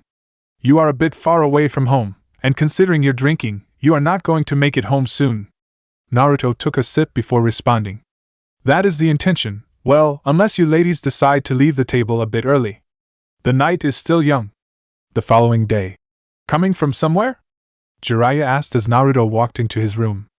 Naruto frowned seeing the grin on Jiraiya's lips. He was willing to bet that Sannin was thinking that he should have been there to watch. A sick, perverted old geezer. He was going to die peeping one day. You don't exactly come from nowhere, now do you, sensei? You know what I mean, Jiraiya said. Naruto shrugged. I know what I mean, but I don't like discussing my nights with you. I'd rather not permit my conquests to become part of your stories. You are no fun, Jiraiya said. He then grinned again. So, who was she? Was she young or old? I can't tell if you like older women or young ladies your age. Girls my age are still napping and breastfeeding. Naruto responded calmly as he walked over to the window. The morning is always rather unpleasant no matter how much you have. How much did you drink? A lot, Naruto said. I approached 2 women who got drunk before I could. To even the score, I had to drink more. But some shinobi from Kumo blocked my path, and to avoid a battle, I had to back down. Went by a corner, drank some more before being approached by someone who seems to like young men. I knew it, Jiraiya exclaimed. You do like older women. Some of them, but that there was no helping the situation there was rather difficult. And I really didn't want to come back here alone. Naruto said. You would prefer being in bed with a stranger than someone you know, Jiraiya said with a shake of his head. That is some way of doing things. Naruto wanted to remind the Sannin that he got into bed with people who he didn't love because the one person he has loved his whole life didn't love him in the same way he loved her. But he figured it would be a low blow. Jiraiya was okay, there was no reason to make him miserable, especially when he was here trying. Naruto wasn't that cold-hearted to ignore the man's efforts. How long have you been here? A day or 2, Jiraiya said with a shrug. How was fighting Sasuke?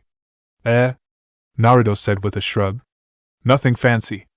He is easy to mess with, so not that much of a problem. I would have been in trouble had you not come in around that time. The power of the cursed is something else. Not to mention Sasuke already has the Sharingan. I am fortunate his eyes are not like his brother's.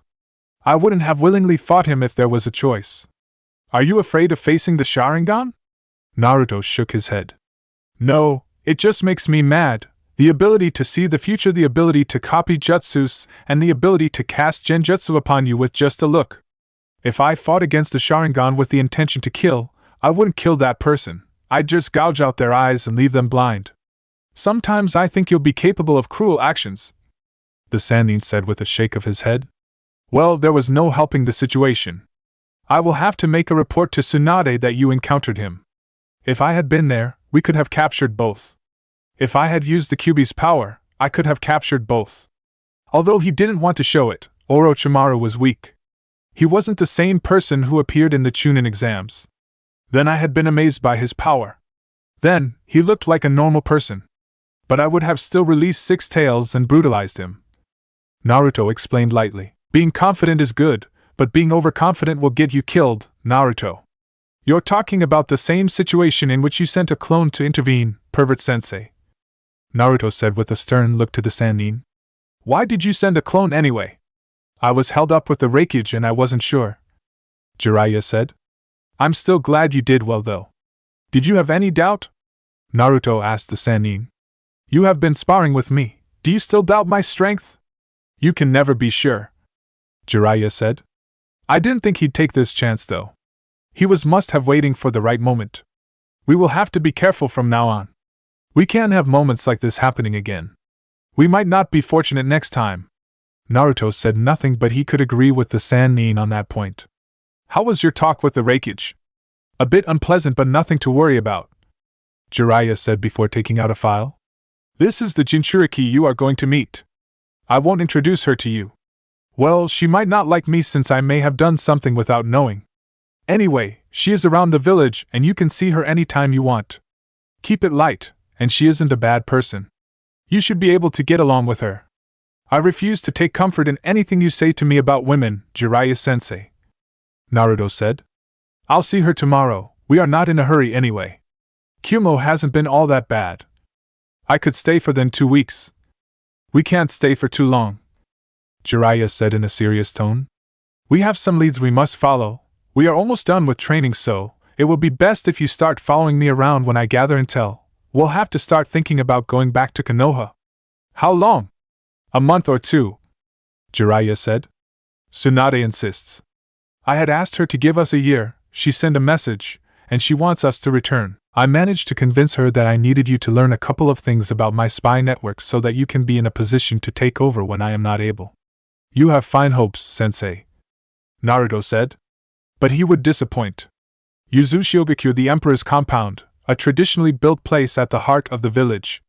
It wasn't that big, but it was majestically built, worthy of someone who calls himself the Emperor. Guren had been to the throne room a couple of times, but the throne was always empty. It was always cold. Each time she went there, she thought she'd finally meet the person who sits on the throne, but she'd not seen him, not once, not ever. Too many people have not seen him. She'd never come across anyone who says they have seen him in the streets. The village had a leader who led the village, but it wasn't the Emperor. The compound was usually quiet. People didn't go there. The old geezers went there at times to have their meetings. It was a place of secrets. The Uzumaki were secretive. It was almost an obsession, perhaps filled with some paranoia. But Guren didn't criticize it. These people would do anything to protect the village. It was a fortress because of their methods. And anyone who found a loophole to enter the village never returned home, unless there was a message that had to be sent. The village itself was vibrant. The Uzumakis were not many, but they were the most energetic people you could find. The atmosphere was fine. Yukimaru enjoyed his time at the academy, and she did her job as one of the higher-ups in the command chain. She had no complaints. Orochimaru couldn't hurt her from here. He couldn't touch Yukimaru. She was safe, and that was what mattered to her. She had fun chasing after spies during night. Perhaps the sadistic nature in her would not completely go away despite being asked to control her urges. They didn't complain, so she kept at it. Guren-san. Haku greeted the woman who was standing by the entrance to the Emperor's compound. It was dark in the streets. And she shouldn't be standing here. Are you nervous? Guren didn't nod.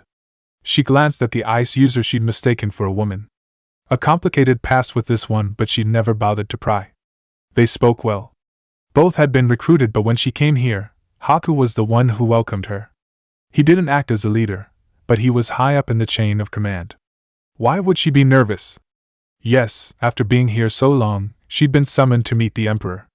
Finally, she was going to meet the mysterious leader. The Uzumakis she'd met spoke well about him. A master of Fuinjutsu, they said. A truly brilliant man. Maybe, Guren said. I didn't think even you would be nervous.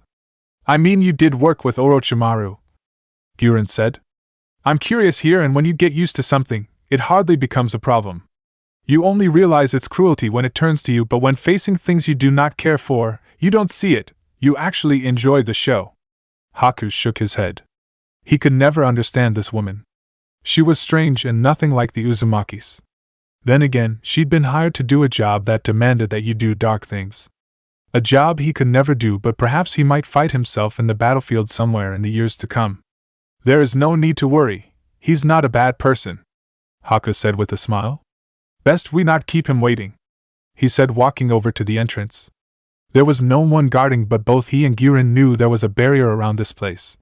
The moment they stepped into the compound's ground, their presence had already been known. Yuzu was just a giant barrier that could be turned on at any moment. It had a particular ability, and it would certainly offer a nasty surprise to enemies, but it was reserved for cases of an invasion. How many times have you been here? Guren asked. I hardly see you around the village, you're mostly on the other side of the island. Well, I actually live here, Haku said with a smile. Guren was surprised. She didn't know that, and she ran the village's covert affairs. Then again, whatever happened in the compound was always secret. It was, after all, the most secret place within the village. You're not always around when I come around. With spies always trying to sneak in, there is no rest. Sometimes you have to chase some across the sea, Guren said with a shake of her head. It was a busy job, but she had to do it. People are curious, Haku said. I'm surprised I haven't even seen my former master's number 2 sneaking into the village to try to get intel, Guren said. Then again, with how good he is, tracking him would be difficult. As she said those words, they entered the throne room. It was dimly lit, but the walls were in the form of a pale blue crystallized ice. The floor was the same. You could see a massive Uzumaki symbol on the floor, deep within the ice. The same could be said when you looked into the ceiling. There were pillars around the throne. Today, there was a person on the throne. Cold eyes were staring at them without blinking. His head was tilted to the side, resting on the palm of his right hand. She couldn't see him clearly, but there was no presence from him. She couldn't even tell if he had chakra. If she wasn't seeing the silhouette, she would have said there was no person there. When Haku kneeled, a bit away from the throne, Guren followed his example. Your Majesty, it is good to see you again, Haku said in a calm tone. Guren noticed a slight nod of his head. Those eyes were staring at her. Guren, we finally meet. I wish this was a social call so we can dine together. But there are agent matters that you two must attend to. Both of you were chosen because of your unique bloodlines, and we'd like to recreate that. That isn't why you're here, but your bloodline is the reason you are being sent to this mission. We worked hard to develop the Wave Country after taking over Gato's company. It has now developed.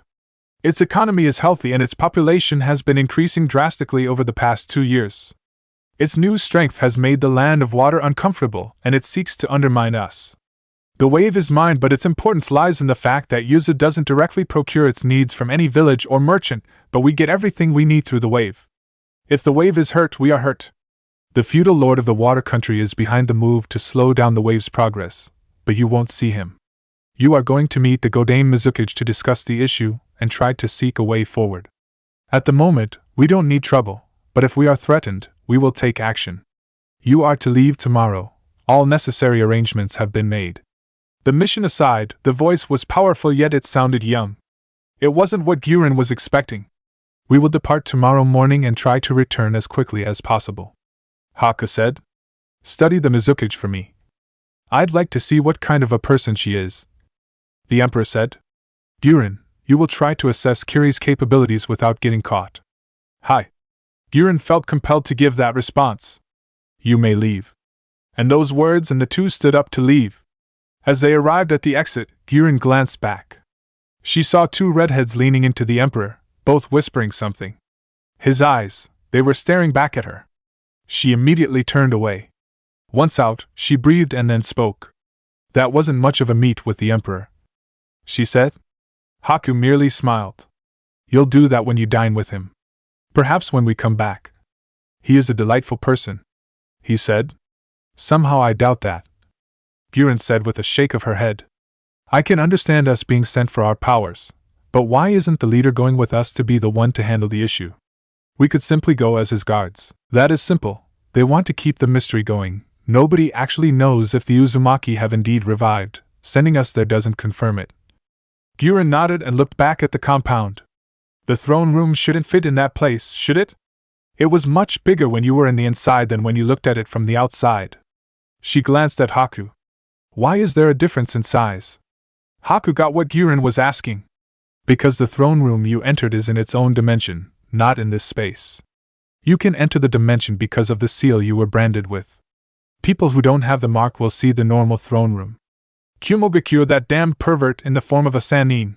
He wasn't going to watch him battle Yujito, and he wasn't even helping out.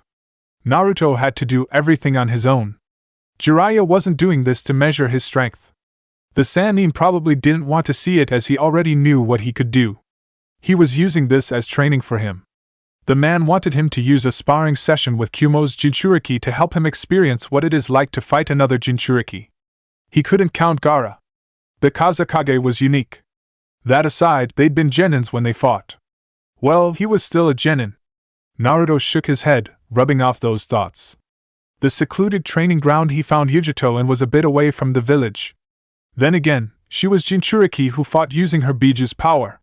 She had to be away to avoid the collateral damage and to cause panic around the village. Yujito wasn't alone. She was with another blonde-haired woman with a large bust. What was with blondes and sizable chests? You were just staring, weren't you? Naruto looked at the woman whose cold tone made him raise an eyebrow. Yes. Naruto responded with indifference. I was thinking, if my sensei saw you, he'd emigrate to this village and abandon his beloved slug princess. Naruto said, walking over to the two women. None of them seemed cautious of his footsteps. He stood in front of them and smiled. Naruto Uzumaki, Jinchuriki of the Kyuubi. Yujito stared for a moment before speaking. The armor, are you here for a battle? Naruto completely ignored Yujito and faced the other blonde. I know her. But I do not know you.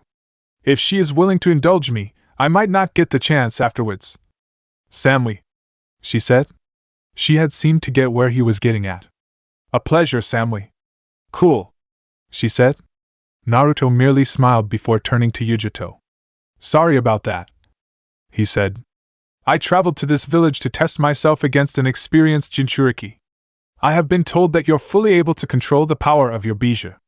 Although I house the Kyuubi, I still cannot control most of its power. Even so, I'd still like for you to indulge me. Yujito eyed him for a long moment.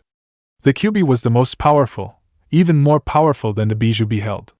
She was confident, but if he was saying he cannot control most of his Biju's power, it meant that there was the chance that even B would defeat him. Then again, power alone wasn't everything. Personally, Yujito didn't think anyone could defeat B while using his Biju's power. I haven't tested myself against another Jinchuriki aside from B. I don't see why not. Naruto smiled. Then let us entertain ourselves to our heart's content, the blonde said before jumping backwards. There are no rules, no? Naruto nodded. Please come at me with the intention to kill. I find it more satisfying to battle someone who wants to kill me. You need not take it easy on me. I house the Kyuubi. If you break my legs, it's fine. Yujito grinned, hearing those words. Are you not going to regret those words? Will you make me regret them? Naruto asked. If you make me regret them, I'll treat you to a meal every day while I'm still around in the village. I don't want to brag, but I am quite the cook. You are offering to cook for me? Yujito asked. If you don't regret those words, what do I have to do? Take me out tonight. Deal, Yujito said. Naruto took out his lightning sword and sped towards Yujito. The blonde didn't wait for him to arrive, she also charged, holding a kunai which was encased with blue flames. Naruto swung his sword towards Yujito's left shoulder in a horizontal slash. The blonde aligned her kunai over the shoulder and blocked the swing. The flames burst lightly upon contact with Naruto's sword. Yujito lifted her right foot, aiming for his shoulder. Naruto jumped back slightly to avoid the kick. Yujito twisted quickly while shifting the kunai she held towards her left hand. When Naruto touched down the ground, she was already upon him, stabbing the kunai towards his throat. He lifted up his sword, blocking her strike. She felt her kunai tremble slightly as Naruto's blade slid through the kunai, cutting it. Rasengan! Naruto formed a orb of chakra on his left palm and tried to smash it towards Yujito, but she managed to speed away from the path of the jutsu. The Rasengan slammed onto the ground and exploded. The explosion tore through the ground, creating a small crater. When Naruto tried straightening up, Yujito flashed in front of him. Her right foot cleaved through the air in tremendous speed. Naruto could only cross both his hands across his face while holding his sword to avoid the kicking slamming into his face. When the kick connected with his defense, it sent him flying backwards. Naruto recovered quickly by flipping several times before landing on both his feet. Yujito dropped into all fours as she formed claws. She then lunged towards Naruto in blistering speed. Naruto didn't wait for her to reach him. He summoned his sword once more and began to dart towards the woman. He held his sword in a reverse grip and slashed towards the blonde. Reacting swiftly, Yujito slid through the ground. While ducking under the sword, Yujito stretched out her right hand. Her claws swiped through Naruto's right foot as she slid down the ground before quickly getting up. She retracted her claws and went through hand seals. Flame explosion! She spat a small ball of flames that sped towards Naruto at close range. Naruto didn't try to use his jutsu upon seeing the flames. He did hand seals while flashing around to face the incoming jutsu. Futon, great wind breakthrough! He released powerful gusts of winds in a flash. The gusts covered a wider area and were bigger than Yujito's flames. But when the jutsus collided, the flames went off, setting off a huge explosion that disrupted the gusts, causing a violent reaction of flames and wind fighting it out. Naruto was forced to jump away to create some distance from the explosion to avoid getting caught in it. Once he touched down the ground, Yujito flashed in front of him in blinding speed. He couldn't react quickly as she swiped her claws across his chest. There were sparks when the claws ran through the armor plate. Yujito swung her left with claws racing towards his face. He leaned back slightly as watched the claws pass by his face. Wind bullet! Naruto didn't spit the bullet from his mouth. He channeled chakra into the tip of his index finger, forming a small orb of wind. He flicked it, and it slammed into Yujito's chest. When it collided with her, it caused her to slide back slightly but not enough to cause massive damage. Naruto lunged. His left foot graced the ground while his right foot charged towards Yujito with wind gathering around it. The kick slammed into Yujito's chest, causing her to wince painfully. She rocketed backwards like a bullet. She ended up crashing down the ground a distance away and tried to get up.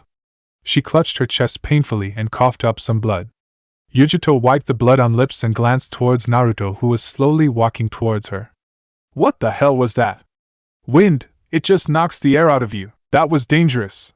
It was like being hit by one of the Raikage's lightning punches. A normal person would have suffered more damage than she did. She could still continue, but she wasn't about to receive any more of those hits. Nezumi Kedama. Yujito created a ball of blue flames. The ball shot towards Naruto, who halted his movement seeing it. When the ball split into multiple projectiles, charging towards him, he leapt into the air and then rushed through hand seals. Futon, decapitating wind. He released hundreds of twisting blades that covered a wide area.